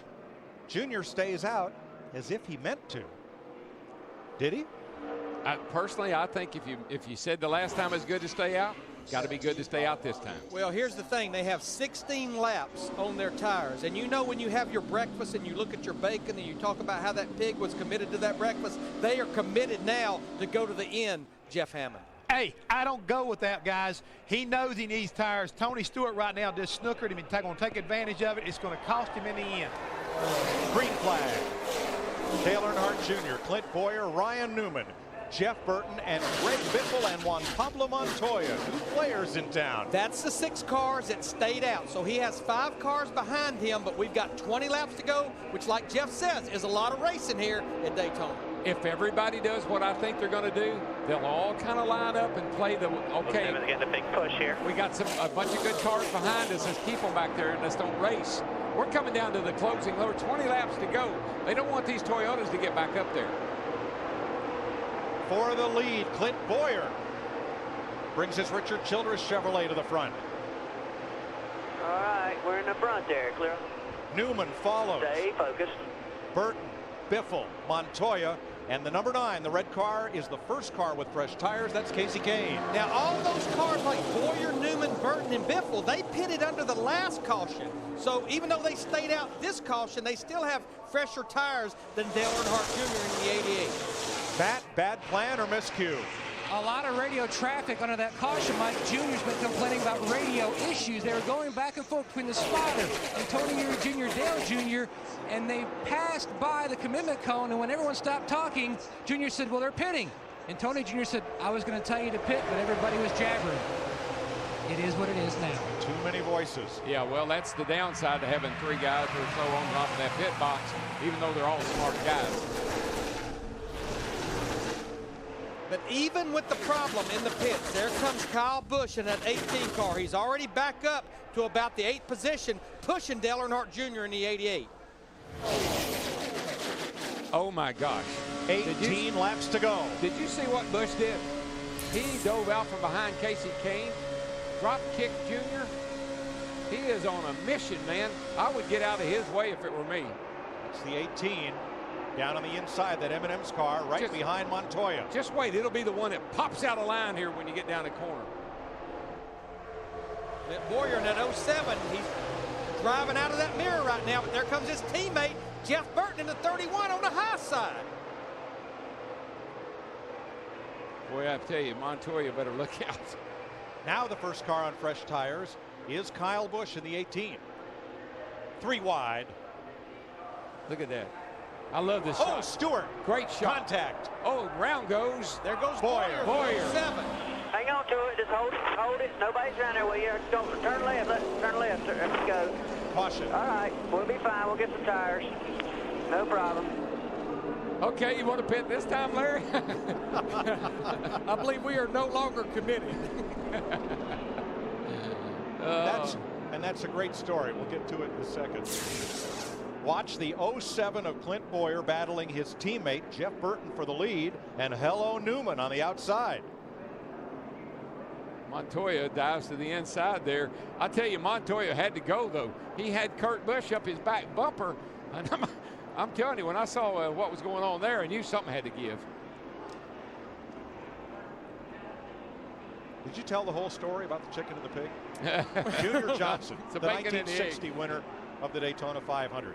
Early in NASCAR's history, Bill France, Big Bill, wanted Junior to run the whole series for points to be the national champion, or at least contend for it. Junior just wanted to run the big paying races. He said, Junior, you've got to run this whole series. You're committed. And Junior Johnson said, when you sit down to a breakfast of bacon and eggs, the chicken is dedicated, but the pig is committed. A hard break for Clint Boyer as he goes around off the bumper of former Formula One ace Juan Pablo Montoya. Boy, can't have much luck here late in the Daytona 500. Last year he was sliding down through here about like that, except he turned over. Again, kudos to that wing on the back of that car. Kept that thing from getting out of going crazy. Kind of wondered about that thing. Boyer continues. He is okay. Our Home Depot Ask the Pros page on foxsports.com is a one-of-a-kind interactive experience. NASCAR fans, you can ask Darrell, Larry Mack, or Jeff NASCAR-related questions and get answers instantly. Just go to foxsports.com/askthepros. Now, the last time by, pit road was still closed. I know you saw Clint Boyer come to pit road to get those 4 tires. I'm sure he had some tires that were flat, and the penalty for that has started to tail into the longest line. Looking yellow, pit road will be open. This is what they're racing for. Harley Earl was the chief stylist of General Motors through the 50s and into the 60s. One of his dream cars was the Firebird. He presented a model of the Firebird to his good friend Bill France, and that became the trophy for the Daytona 500. The permanent trophy is on display here with the names of all the winners of 49 years, and this year's winner will take home that golden trophy. There's the permanent trophy behind it, emblematic of the age of horsepower in Detroit and of the winner of the Great American Race. Couple of quick cautions pretty much change everything. Ryan Newman now out front of the Daytona 500 behind the Corvette safety car. Kyle Busch has been the best car all day and into the evening here in Daytona. Tony Stewart's been fast with him. Other drivers have had their chance up front, Darrell. How do you beat Busch? Well, first of all, there's some players up there we haven't talked about much all afternoon, and that's kind of how this race goes. How you beat him? Well, he got trapped back there in the traffic, and I thought, well, maybe he can't get through, but you're not going to stop this kid.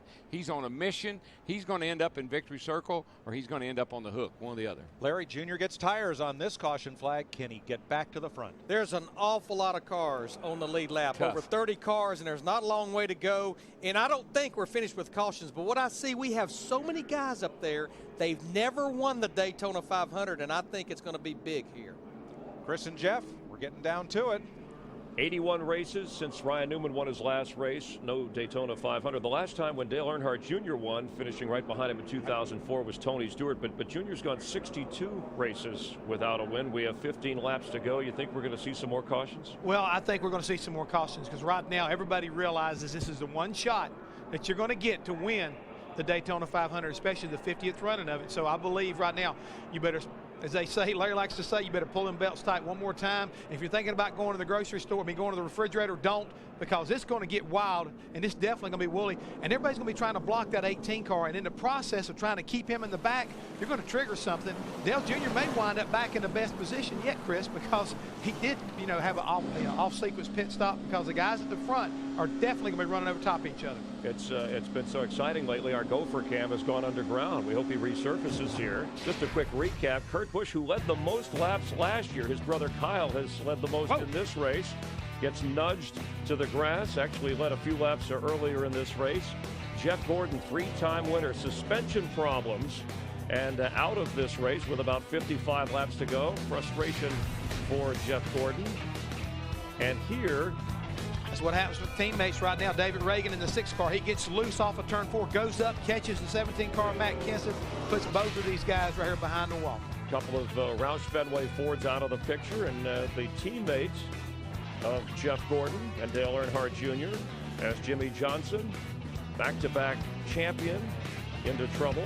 And then moments ago, Clint Boyer was hanging around the top, the leaderboard, most of this day with a little nudge and slides to bring out the most recent caution. But again, Kyle Busch leading 86 laps. In the last 3 races, he's led the most laps. He has failed to win. In fact, the last 4 Daytona 500s, the driver who has led the most laps has failed to win the race. And right now, you're looking at a guy that's definitely hungry in Ryan Newman, and a man who knows how to win big ones in Juan Pablo Montoya. There's the gopher cam. Let's head back up to Darrell, Larry, and Mike. One of the great things about this sport, the fans can listen to the drivers and the spotters and the crew chiefs during the race. There's no stealing signals here. We can let everybody in on, let's say, Tony Stewart's strategy. Hey, Tony. Yeah, bud. Can you roll the bottom when we get a big suck, or can you change lanes to the corner? I can't do like you can, but I can run the bottom. All right, Temple. Just trying to compensate or figure out what, if we get a good run down the back, they protect the bottom. If I can change lanes going in, and you're going. I can run the top, but I mean, I'm better on the bottom, I believe. I just can't. There's no way in hell I can change lanes as quick as you can right now. 10-4, are you free or tight? There ain't nobody out there that can do that. I can just hear the tape. That wasn't just Tony Stewart. That was Tony on the common channel talking to Kyle Busch. Yeah, they're talking strategy, and that's pretty cool. I like that. But look at these names at the top of the board. Ryan Newman, Montoya, Jeff Burton, Greg Biffle. Got the guys up here that have been up here all night long, and here they are. Here's our Clareton, clear to drive restart. Green flag is in the air. 14 laps to go. Yeah, Darrell, we only have 2 drivers in the top 25 that have won the Daytona 500, Kevin Harvick and Dale Earnhardt Jr. Ryan Newman, the Purdue University engineering graduate who came out of USAC's Silver Crown. Buddy Baker spotted him at a race in Nazareth, Pennsylvania. He and car owner Roger Penske had to discuss it, and Baker became Newman's tutor on how to race these super speedways. And this thing is just setting up. Look at that. There goes Burton up the outside in the Childress car. Gets blocked. This thing is setting up like it did last year, Larry, where you got all these cars racing for the win, and I got a feeling it's going to get pretty hairy here off of turn 4 before it's over. And Kyle Busch in that 18 thought for a moment about going to the middle, but he dove to the outside right in front of teammate Tony Stewart. 12 to go this time. Well, Larry, we heard him talking about we want to help each other, try to take advantage of my teammate here. But Tony's already said, I can't go where you can go. Ryan Newman just cannot make that car wide enough in the 12. Jeff Burton in the 31. He's going to take the lead through turn 2. Kyle Busch to the bottom, right to the behind top. Biffle. Stewart is with him. Teammates ganging up as we come down to 10 to go. 4 wide. Good grief. There comes Dale Earnhardt Jr. in that 88 car. I mean, it looks like a traffic jam. Oh, Mo, Blaney's up the hill. Blaney's in trouble. And in the wall off Mark Martin. Took Martin with him. Caution. Golly gee. Dave Blaney, who has Toyota's best finish in Sprint Cup racing. Dadgum, boys, we're in a tight place. Got up in the fence and got smacked by last year's runner-up, Mark Martin. Now, for the restart. They no longer race to the flag. Stop and come down pit road. In fact, they no longer race at all when the yellow comes out. The field is time-stamped, and the restart order is determined by not the next, but the last scoring loop that each car crossed before the caution came out. You just can't race like this. I mean, you can't get this many cars going in a turn at one time and not expect something to happen here. Blaney gets a little tap from Montoya, sends him up the hill right into Mark Martin. There's the 11 car. He got in at 15 spins. Half spins. We're very lucky, again, we didn't have more cars involved in that one, that's for sure. And folks, you haven't watched these cars all week long. That wing, these cars will get a little sideways, that wing will push them right back into line. But Montoya was in the middle, really going backwards. Actually, he got a bump from Kevin Harvick in the 29, and that sent him up the racetrack. That's who we're riding with. Right, it was Harvick, not Montoya, that put Blaney in harm's way. Denny Hamlin got a piece of that. Just a big accordion reaction behind Blaney. Here's the bump from 29, Harvick. Then he goes up the hill and into Mark Martin. He just shot Blaney in the corner so hard he couldn't keep it on the bottom, got him a little loose, and up the hill he went. Just right across the nose. Effect from there. Yeah, he went across the nose of Montoya. Travis Kvapil in it, and for the second time, J.J. Yaley dodges one and stays out of harm's way. This will put David Gilliland back on the lead lap. He was the first car one lap down. He gets the free pass. And I have to use our favorite expression, obviously, folks. Cautions breed cautions. You get these cars all bunched up. You got $1.5 million to the winner, $18 million purse. Something got to give. Tell you a guy that I'm all of a sudden taking notice of, a guy that actually was running a Ford product less than a month ago, made the swap to Dodge, Robbie Gordon in the 7 car. He's basically worked his way up in the top 10. There's guys up there who have been up there all night, but here they are now when it counts. Patrick Carpentier missed the race, so that Valvoline sponsorship transferred over to Robbie Gordon for tonight. Aerial coverage is brought to you by Goodyear, the official tire of NASCAR, helping NASCAR drivers get to the finish line for over 50 years. There's the Goodyear blimp, camera aboard, and we'll have some drivers come down pit road. Kvapil with damage, Yaley, Menard on pit road. Denny Hamlin was also involved, Montoya, and now Blaney creeps into the garage area without brakes. His car pretty well torn up. Mark Martin's also in. Another car that hit pit road who continues to fight that race car. We've talked about him. He sat on the pole. Jimmy Johnson in the 48 car. Here with 10 laps to go, he was back on pit road. And there's something wrong with all these people's seats. I don't know what's going on, but they're not using them. They're standing up. Must be something wrong. We talk a lot about parity in NASCAR, Darrell. A Chevrolet leads, a Ford is second, a Dodge is third, and Kyle Busch's Toyota right now is fourth, Steve. And Mike, listening to him as the caution came out, he's contemplating when to make his run. He says, I'm afraid if I go now, the 20's going to get me. Basically, what they've decided to do is just go as quick as they can, as hard as they can, and try to hold everybody off because they know they have a great race car. Last fall, team owner Rick Hendrick told Kyle Busch he wouldn't be back with this team. They opened up a spot basically for Dale Earnhardt Jr. Joe Gibbs Racing picked him up. J.D. Gibbs runs that team. He is a great motivator, as great a motivational speaker as his dad, Super Bowl winning coach Joe Gibbs. The 3 Gibbs drivers, Kyle Busch, Denny Hamlin, Tony Stewart, all have somewhat mercurial personalities off the track and on. I sat down with the 3 of them this week, and they said their goal this season is to disprove all the people who've said the Gibbs team's going to implode. They say it's not going to happen. We all have the same personality. We all want to win. We're all in this together. You know what it reminds me of? 8 years ago, they wasn't sure if Mike Joy, Darrell Waltrip, Larry McReynolds would work together like we have up here in the booth. It also reminds me of this. We come back, bring that tape with you in July, will you? There you go. See how things go. This is the NASCAR Sprint Cup Series. And let's have a look at tonight's Sprint Mobile monster moment. The race changed in an instant. With NASCAR Sprint Cup Mobile, you can follow the race instantly. And look how quickly the race has changed and the lead has changed, as Newman could not hold off Jeff Burton for the lead. Greg Biffle, Kyle Busch, Tony Stewart nipping at their heels. This race certainly can change in an instant with 9 laps to go. And Larry, you know something that's interesting to me? We talked about the chassis dyno that they did after the 150s. Childress's cars were down 30 horsepower to the Toyotas. Now, that was after the Thursday race.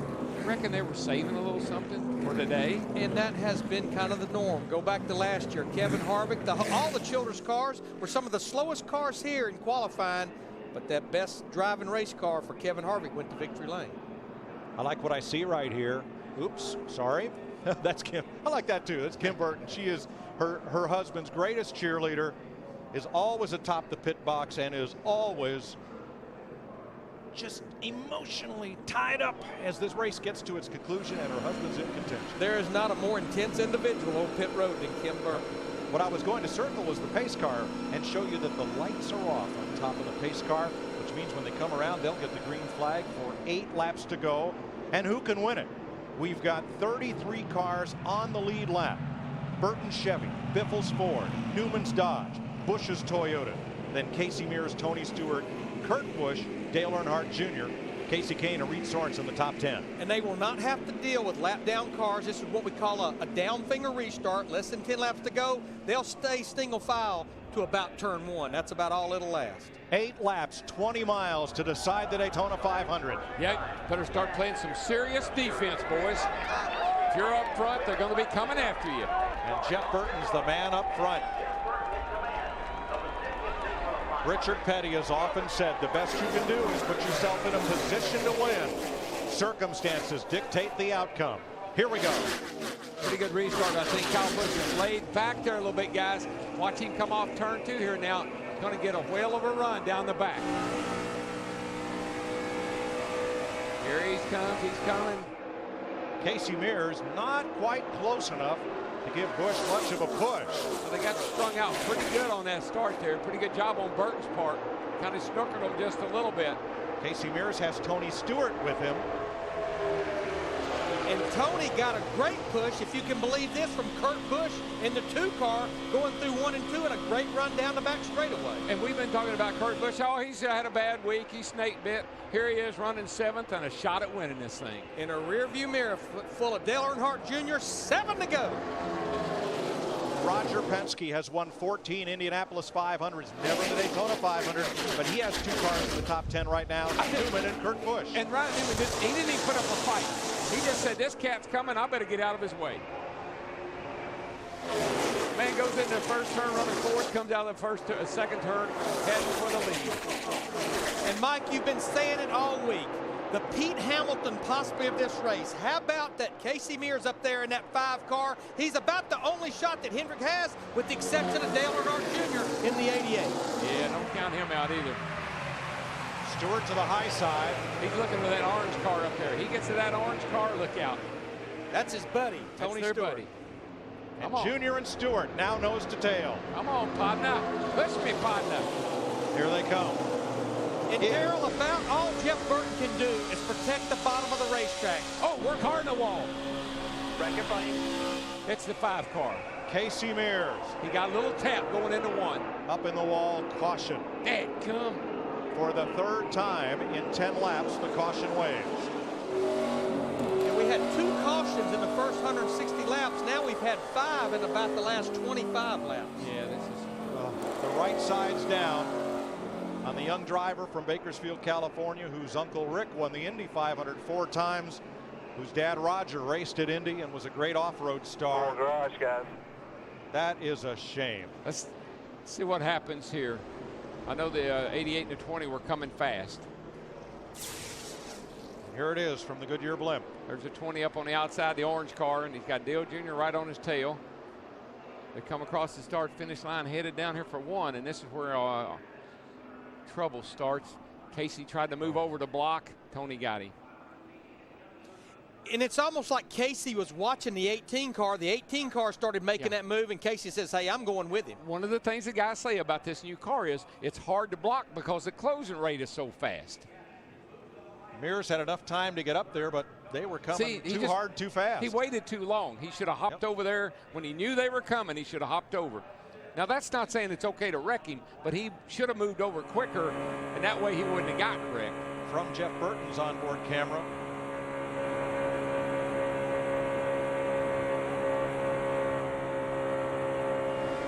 from Dale Jr. Wreck in front of you, go low, one inside there, keep digging, keep digging.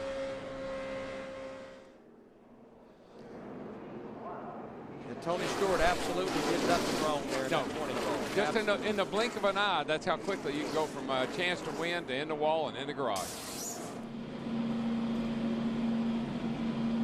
No free pass because we're inside of 10 laps to go. And we will get a restart with a couple of laps to go. This race is scheduled for 200 laps. If we're under caution, then we will go into overdrive. A green, white, checkered flag finish, unless the caution comes out, in which case the race is over. And what Mike is talking about overdrive is like overtime. We'll run extra laps, a green, white checker, no matter where we are. The last 3 Daytona 500s have been decided with a green, white checker finish. You think this is exciting? Tune in next week when NASCAR goes California dreaming. Friday, it's all on speed. Sprint Cup practice, Craftsman Truck qualifying, and Sprint Cup qualifying. Saturday, the Craftsman Truck Series is on Fox, and more Sprint Cup practice on speed. I get to Next work with Sunday, NASCAR Race Day on Speed and Victory Lane bracket the Auto Club 500 powered by Hughes right here on Fox. I get to do the truck race next week with Rick Allen, Phil Parsons. Looking forward to that. Should be a lot of fun. Boy, they had a fiery crash here to open their season. P.J. Jones climbing out okay, but a couple of bad wrecks in that one. Yeah, another exciting finish, too. You saw our starter, the flagman, with the one finger down. That's what we talk about, down finger restart. There's the owner of that 31 car, Richard Childress. He's been to Victory Lane twice in the Daytona 500 with Dale Earnhardt Sr. 10 years ago, Kevin Harvick last year. Darrell, everybody's misfortune, in this case Casey Mears, is somebody's good fortune. Was that caution flag a break for Jeff Burton, or is he now a sitting duck on this restart? The closer that 18, the 18's on his back bumper now, and his teammate 20 right there with him, plus a drafting buddy in Dale Jr., I'd say he's a sitting duck. It's Kyle Busch's crew chief, Steve Addington, looking for his first win as a Sprint Cup crew chief. Kyle Busch has led 86 of the 196 laps today, more than twice as many as any other driver. This is Jeff Burton's 15th Daytona 500. He was the runner-up in 2000 and finished third last year, trying to win it for the first time. Can you imagine the excitement of any of these drivers that's going to get to win the 50th running of the Daytona 500? That's one we'll never forget. And how about the Toyota in second? A foreign nameplate has only won once in the entire history of what is now the Sprint Cup Series. That was back in 1954. Little buddy, you better get back yes, down. You better. You better get back down in there, little buddy.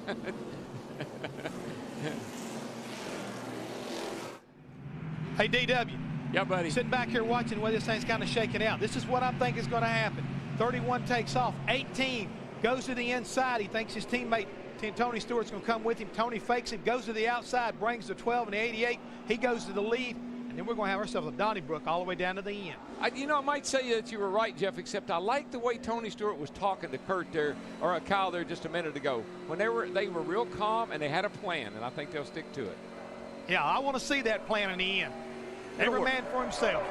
Tony Stewart, Denny Hamlin, Kyle Busch told me earlier this week they will work together until 1 lap to go.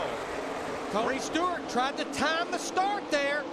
Kyle Busch almost flirts with that out-of-bounds line. That yellow line is out of bounds. We'll see what happens here. Jeff Burton's in the middle with no help. And Dale Jr. hooks up with the man who's been fastest here all day, Kyle Busch. Stewart's got help from Ryan Newman. And how about Kurt Busch in that 2-car? Roger Penske has never had a 1-2 finish in a Sprint Cup race. And he's never won at Daytona. I guess we're clean on the 18. I was a little bit worried about that pass he tried to make.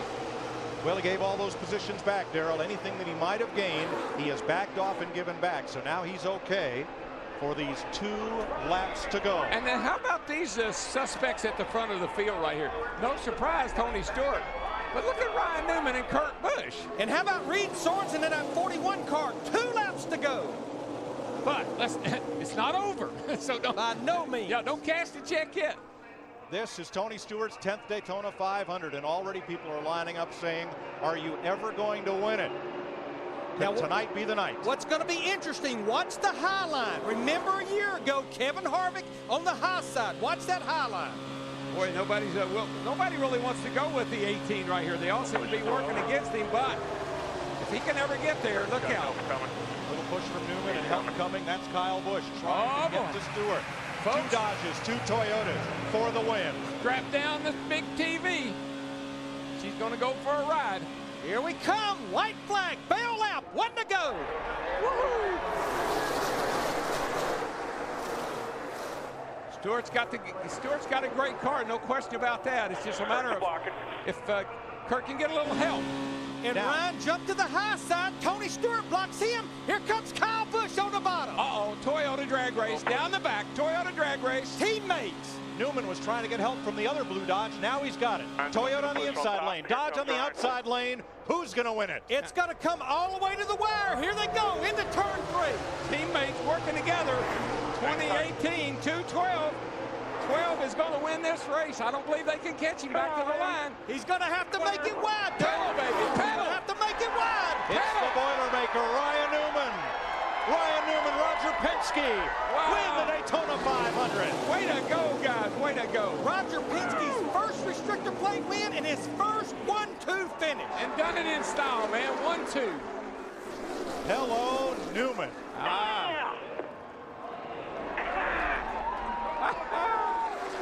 Look at this. This bunch has not been in victory lane since 2005. He is. I have to give him credit on that one.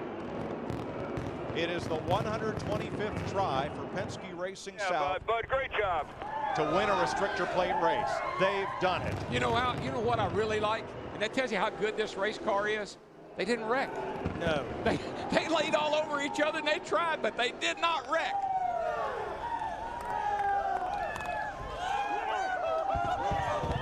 In this group, they have not been to victory lane since 2005.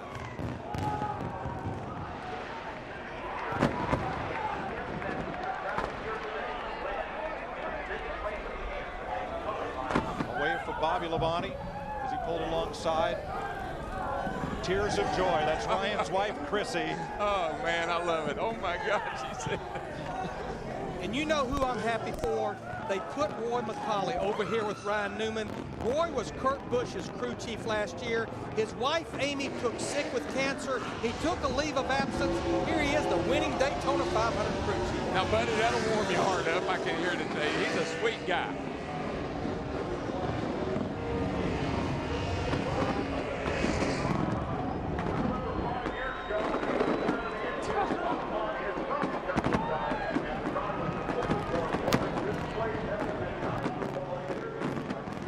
From the final restart. What in the world happened to the inside of his car, Larry? Oh, it's just your average smoke-filled boardroom. Yeah.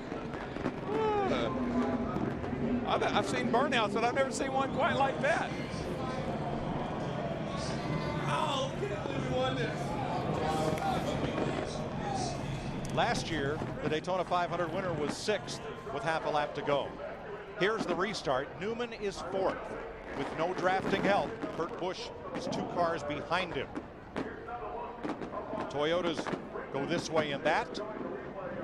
And Kyle Busch has to back up to avoid getting a yellow line penalty. That takes him out of play. So now it's Stewart's Toyota trying to hold off the 2 Dodges. And Junior went down to go with Kurt or with Kyle, and he just couldn't go because he had to back up.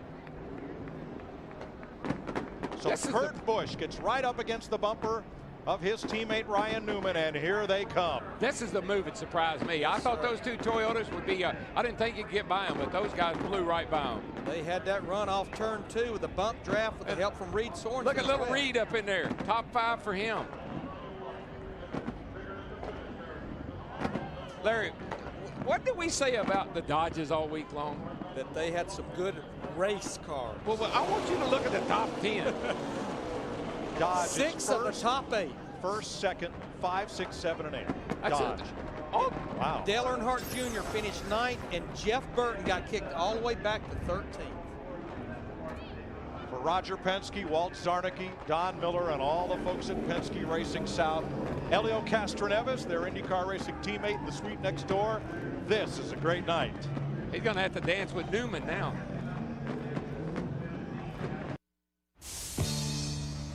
You sure can brew it.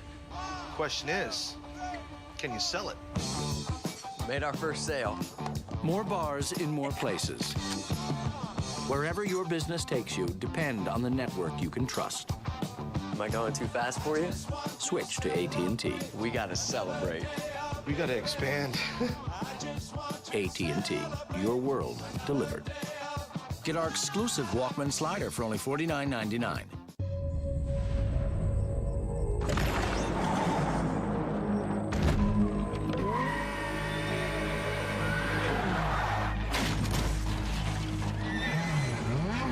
Horsepower is here, and no leading synthetic oil delivers more power than Q horsepower, which is why it's recommended by Ferrari for every oil change. Q horsepower. Unleash all your horses. Hi. Hi. I'm a big fan, Michael. Big fan of Napa parts, too. I collect die-cast race cars and customize them to make them look more authentic. I've brought a couple for you to sign. It's your Fontana car, yeah. Remember when you had that big fire? Yeah, yes, I remember. I also have your 90 Bristol car. Oh. If you could just sign one of the bigger pieces. Whew, what a wreck.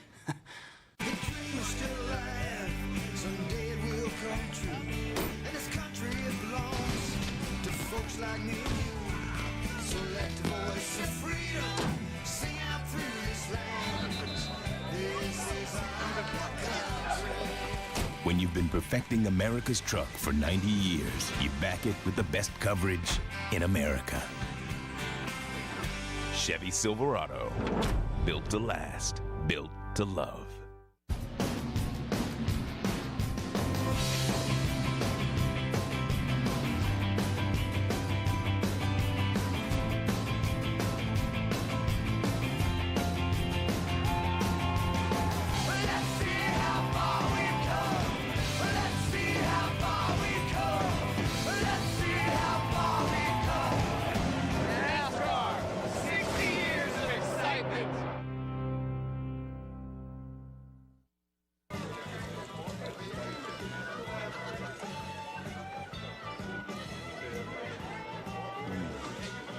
What? You're eating in slow motion. Well, they smoked this barbecue to perfection over hickory coals for 8 long hours, and I'm just returning the favor. There are no shortcuts in barbecue or barbecue and shrimp combos. Try our new barbecued shrimp for a limited time at Famous Dave's.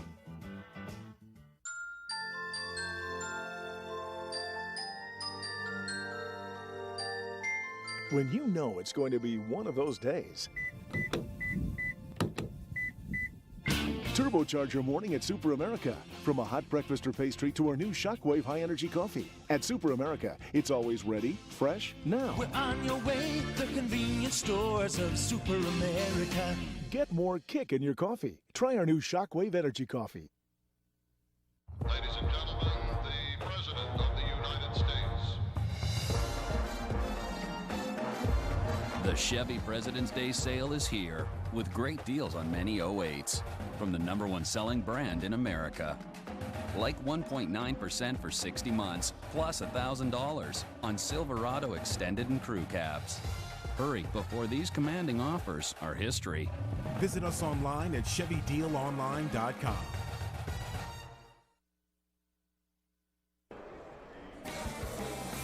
The Penske number 12 is the 4th Dodge to visit victory lane in the Daytona 500, and Dick Berggren is there to greet the 32nd different winner of the Great American Race.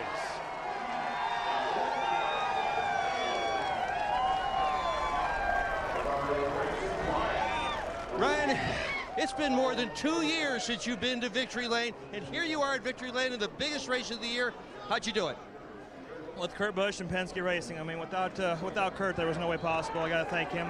He could have made it 3 wide, and he was the best teammate ever there. And thank him. Our Altel Dodge was awesome. I got to thank Mobile Kodak. Get all the sponsors in before I forget. But just a great effort. My dad's spotting for me. My grandpa upstairs. Just so many great people here. My grandmother's here today. These guys on the team, they deserve it for sure. And Roger Penske, the organization, they're celebrating back here in Mooresville. You've had several minutes since the drop of that checkered flag to think things over. What has gone through your mind in those several minutes?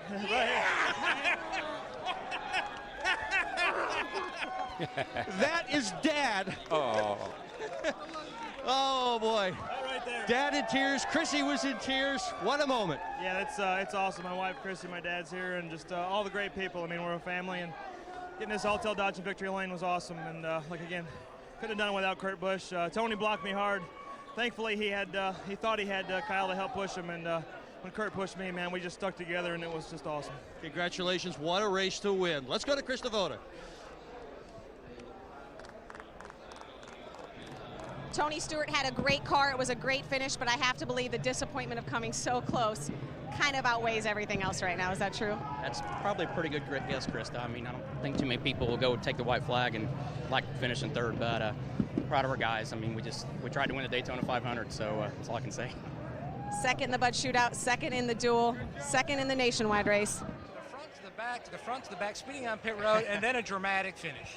This was unbelievable. You know, we just kept our head down. We had a car that was capable of a top 10, but it was going to be tough to break through and win. And at least we finished second and pushed a teammate to a win. I felt emotional crossing the start-finish line, having a Penske 1-2. To see Newman break his drought and to drive into victory lane, I'm excited for that. I'm excited for the small part of helping him win. And for us to finish second, no worries. You know, we didn't have a car I didn't think to win. And so the Altel team did great. Our Miller Lite Dodge team did excellent to come back from 43rd a couple times. And this was a great Daytona 500 for Penske Racing. Now, when you back it up a little later on tonight and you watch it back in your motorhome or at home, and you watch the final lap and a half, can you give us your perspective of what it was like in the cockpit seeing the whole chess match unfold? You know, I had the 9 behind us, the 41 behind us. The Dodges were up top. The 19 was there as well. And if Newman stayed on the bottom to go with the 20, I believe the Miller Lite Dodge could have won that race. If he pulled back up, which he did, I was going to bash his rear bumper in and push him to the win. Unbelievable. At the end, you fight for 490 miles to position yourself, and we had 4 fresh tires, we had track position, and we had a big heart today, and it was emotional across the start-finish line pushing Newman. I felt great. A 1-2 finish for the captain, Roger Penske. What a way to start 2008. Well, Kyle, you had a fabulous race car.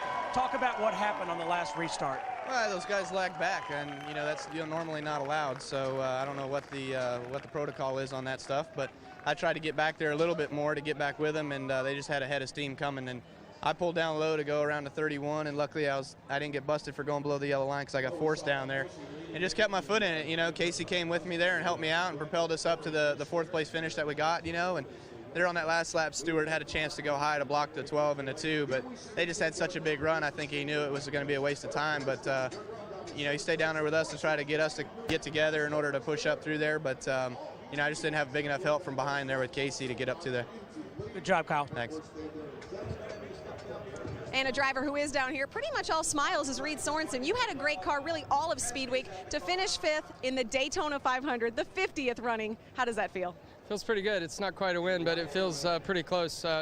Everybody on the Target team, including the guys back at the shop, have done a great job getting these new cars ready, and it's been good the past 2 weeks. We ran good in the shootout, good in the duels, and ran good tonight, and our strategy was to take it easy there at the beginning and come along there at the end, and that's what we did. And luckily we got some pushes from some of the Dodge guys out there, helped us out, and I'm just real proud of everybody on the team, and definitely excited, and hopefully this gains some momentum to go in the rest of the season. He started 5th, finished 5th, and made a huge statement for 2008. Dick? Ryan Newman's father, Greg, has helped his entire career, all the way from the beginning. Dad has been there. Was this the goal all along? Yes, it was, by all means. What does this mean to you? When he said he was going to be a race car driver when he was 8 and a half, he has now become the race car driver he said he wanted to be.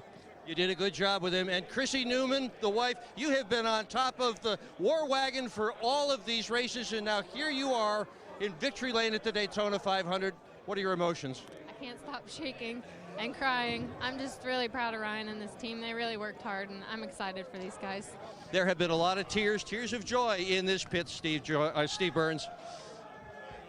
Well, Dale Earnhardt Jr., top 10 finish in your first points race with Hendrick Motorsports. Overall, a good speed weeks. Talk about tonight. Yeah, it was.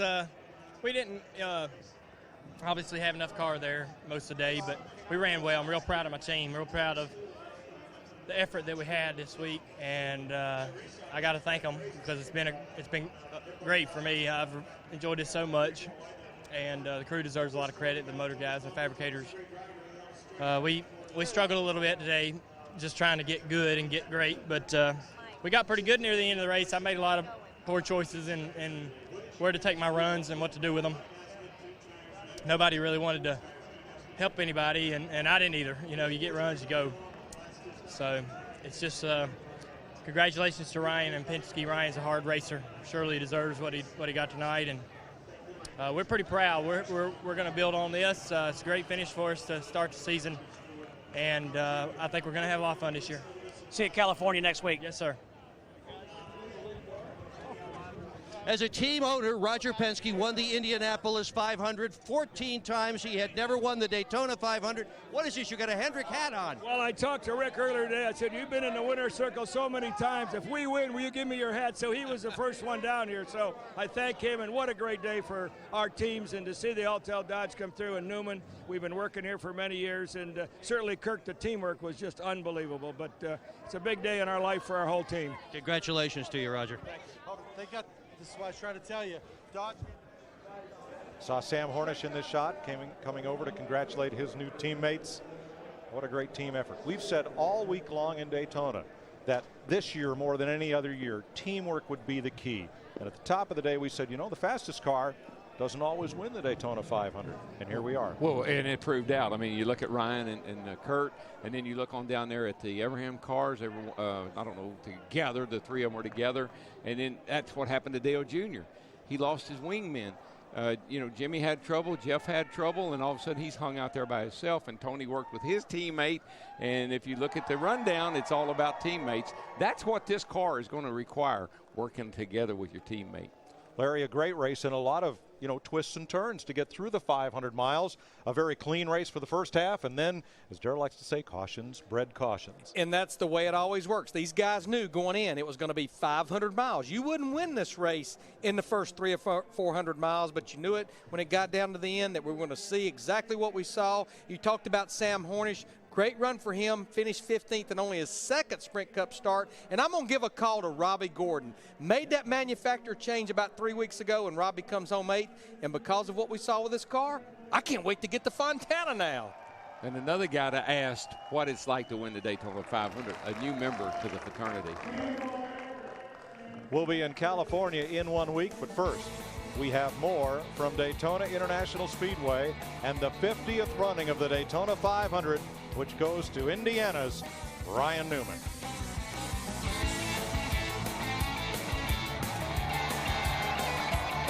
You know, every day at 3 o'clock, Budweiser Brewmasters in St. Louis taste samples flown in from all 12 of our local breweries to ensure that every Budweiser tastes the same, coast to coast. That's a sweet job. In the last 3 months, there's a lot's changed for me. Starting with my team, the colors on my car, my sponsors, garage, the suit, even my number changed. It's gonna change my future. From the day I started driving, I know one thing that sure hasn't changed. Chevy, built to last, built to love. You won't see them prancing in the end zone or preening for the cameras. Nope. They're too busy defending their turf and sometimes wearing it. All in the name of protecting the quarterback, the offensive lineman. Guys like Nasty, Stink, Jumbo, and Jimbo. State Farm salutes the centers, the guards, the tackles. Because we know there's no substitute for great protection.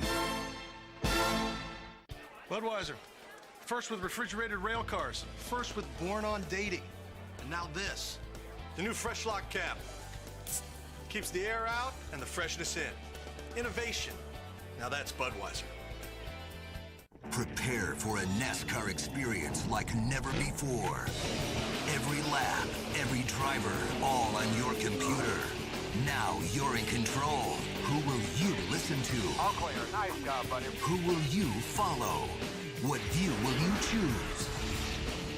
Check out Track Pass Race View. Available now only at NASCAR.com. Log on to subscribe. Track Pass Race View. Your driver, your view. Fox Sports welcomes you back to the Daytona 500, the 50th running. In a tender moment, the father of Ryan Newman, the winner here, Greg Norman, who started his own automotive business back in 1980, and enough success to support the family and his son in racing, and an emotional moment. As he said, his son delivered the same promise he told him at age 8. He would be a top-notch racer, and went on to win the Daytona 500 with Jeff Hammond, Chris Myers, as we look at the unofficial final results. And maybe Kurt Busch got the last laugh, helping push his Dodge teammate past Tony Stewart into victory lane. Oh, definitely so right there. We saw a lot of muscle right now by those Dodges right there at the end of that race. But we also saw what teammates mean to one another. You know, there was Penske, you know, doing what they had to do along with Gibbs. You know, Tony had a shot at it if he could a little bit more help. Again, all the Dodges are up there. You've got to believe that everybody working together, that was the difference of them finishing and winning this race. And such a historic Daytona 500, a 30-to-1 long shot if you're looking at the odds in Las Vegas. And that's one thing we know, Jeff, as much as we like to figure out the power of Hendrick Motorsports with Dale Earnhardt Jr., Tony Stewart, Joe Gibbs Toyota, in the end it was Dodges who, at least coming into this race, not a lot of people said would be at the lead pack. They hadn't shown a lot of strength all during testing. I mean, they basically have been behind, and here in the end, I mean, they started slowly but surely, you know, sneaking up on it. You know, Reed Sorensen was a factor in the Budweiser shootout. I mean, everybody's been kind of like a player, but a very quiet player. So when you look at the big scheme of things, you say, well, golly, how in the world can they take down Toyota? How can you outrun Hendrick? Well, I think they pretty much showed you how you do that. You do it with teamwork, you keep working on your race car, and you got to have somebody who wants it bad enough to go up there when it counts and lay it all on the line. And that's what Ryan and basically his teammate Kurt Busch did. I mean, they laid it on the line when it counted. And the 30-year-old from South Bend, Indiana, with help from his crew chief, who was standing by with our Dick Berger. Dick? And that crew chief is Roy McCauley. How much of a team effort was this win? Well, it was a really team effort with you know, the two's help, the Alltel Dodge, Ryan Newman, the 12 team in general. You know, I can't say enough for Penske Racing as a whole. I do want to say a couple things, though. You know, Dick, I've known you for a few years, and I've always said when I get the big one, I'm going to take your hat. But first, I want to say a couple things. I just want to say hello to my wife at home. Couldn't have done this without her. The team couldn't have done this without her. And my mom and dad. And Ryan Newman, thank you. Thank you very much. Now, Dick, I'm going to take your hat. Congratulations, Roy McCauley. I'll take yours. All right, thanks, Dick, and congratulations to Roy. 42 lead changes, 16 different leaders. And early on, Kurt Busch, you heard him talk about being pushed to the back of the pack. He got nudged into the grass, had to work his way back to the front. Jeff Gordon, who did get back to finish the race, suspension problems took him out of the race with about 55 laps to go, and then Roush Fenway Ford's getting together. Yeah, those teammates right there, the 6 car of David Reagan gets loose, slides up there and collects the 17 car of Matt Kenseth. Again, not good sometimes when teammates get together like that. Jimmy Johnson involved here. Former Daytona 500 winner, back-to-back championships. Did get back to finish on the lead lap. Clint Boyer, who last year finished upside down on fire, spinning here, bringing out a caution. In fact, we had a rash of 5 cautions over the last 50 laps. And a crash here as well. Casey Mears bringing out a caution. Yeah, right there you see last year's winner Kevin Harvick gets in the back of Dave Blaney, makes basically a chain reaction. A lot of guys get into one other. In the 22 car, Dave Blaney did not finish here. Here's one of the wildest runs here all night long. The 5 car, Casey Mears tries to pull up in front of the 20 car of Tony Stewart. Tony gets in the back of him, knocks him in the outside wall, ends his night. And ending the longest career string, 81 races without a victory. You see the help from Kurt Busch, a couple of blue Dodges, and Ryan Newman in the 12 car. With his father, Greg, spotting for him, his grandparents here, pulling into victory lane for his first Daytona 500. And the celebration continues. Let's go back upstairs and Mike Joy. Thanks, Chris. Ryan Newman and team in victory lane in what is a bittersweet 50th Daytona 500. for the sport's ruling France family. Last year, Lisa France Kennedy's husband Bruce lost in an airplane crash.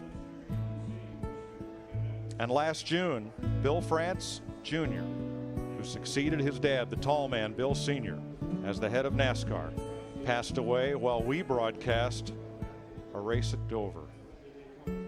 But Bill Sr.'s dream of a great superspeedway was designed to be here for generations, and it and this sport will endure.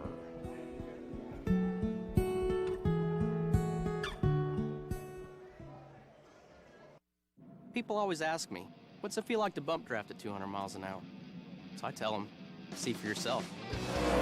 With NASCAR Hot Pass, you get 5 different camera angles, so you can see what it's like to trade paint with the boys. And live team audio lets you hear us complain about our cars all race long. And the best part, you don't have to hold it in for 400 laps. NASCAR Hot Pass only from DirecTV puts you behind the wheel with Tony and your other favorite drivers. Stop being a spectator and start being a driver.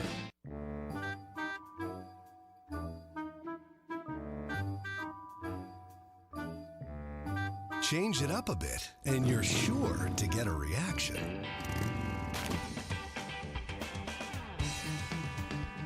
Don't let erectile dysfunction slow things down. Talk to your doctor about Viagra, America's most prescribed treatment for erectile dysfunction. To learn more, cruise on over to Viagra.com.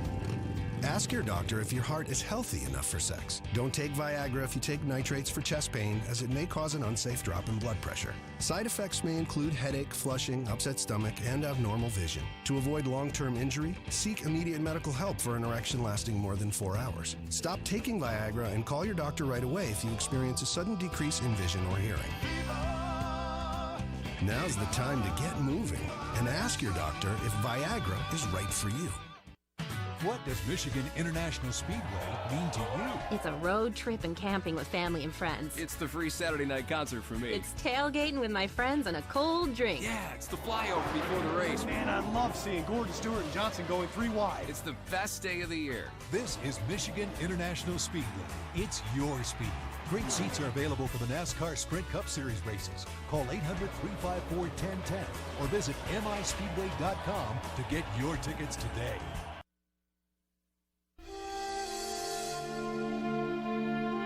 In the world of auto racing, teamwork is the key to success. And the same is true off the track. That's why Fox Sports is proud to team up with Autism Speaks, to make a difference in the lives of children with autism. Autism is a complex brain disorder that now affects 1 in 150 children. But with your help, we can change the future for all those who struggle with this heartbreaking disorder. Please visit autismspeaks.org to learn more about autism. With your help, we can help. Fox Sports establishing a Fox Sports Supports, a long-term charitable initiative devoted to raising awareness, financial assistance, and volunteerism for select health-related charities. And to learn more about autism and how you can help, please visit autismspeaks.org. And our aerial coverage throughout the 50th running of the Daytona 500 brought to you by Goodyear, the official tire of NASCAR, helping NASCAR drivers get to the finish line for over 50 years. 9th time we've had a Daytona 500 finish settled by a last lap pass, and Ryan Newman etching his name in history. He has definitely done that right there. He has an opportunity to put his footprints as well as his signature in concrete for the Walk of Fame. But probably more importantly, the record books, the history that was made here tonight can never be replaced or duplicated because there will only be one running of the 50th Daytona 500. And next week we head to California at California Speedway. Plenty of tickets still available. And I think this gives us a signal, Jeff, all the anticipation of Speed Weeks and coming into this race. We really don't know what to expect for sure. No, but I can tell you this much right now. We talk about momentum, and you better watch this 12 team going to that racetrack next week. It's going to be a great season, NASCAR on Fox. When we had a chance to remember names like Petty, Yarborough, and Allison, we shifted forward with names like Gordon, Earnhardt, and Stewart. In the end, it was Ryan Newman in victory lane in the 50th running of the Daytona 500. Promotional considerations provided by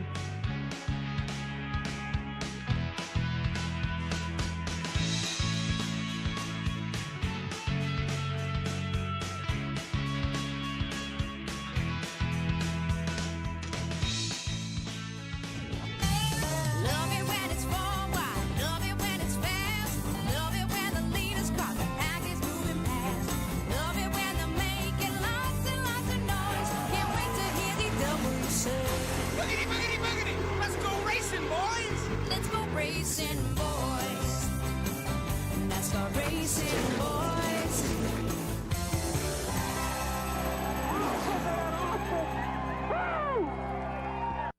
Some people say that NASCAR isn't a real sport. And yet this is a place where real men strap into 800 horsepower beasts for 4 hours in 110-degree temperatures at 200 miles an hour. Where families and rivalries, patriotism and history all come together in a bumper-to-bumper, shoulder-to-shoulder, coast-to-coast blaze of glory. What's more real than that? This copyrighted telecast may not be reproduced, retransmitted, or used in any form without the authorized written consent of NASCAR Broadcasting. NASCAR would like to thank all of our loyal fans for your continued support, and we hope you enjoyed today's broadcast. This has been a presentation of Fox Sports, home to the Daytona 500, the World Series, the BCS, the NFC Championship, and FoxSports.com, the world's favorite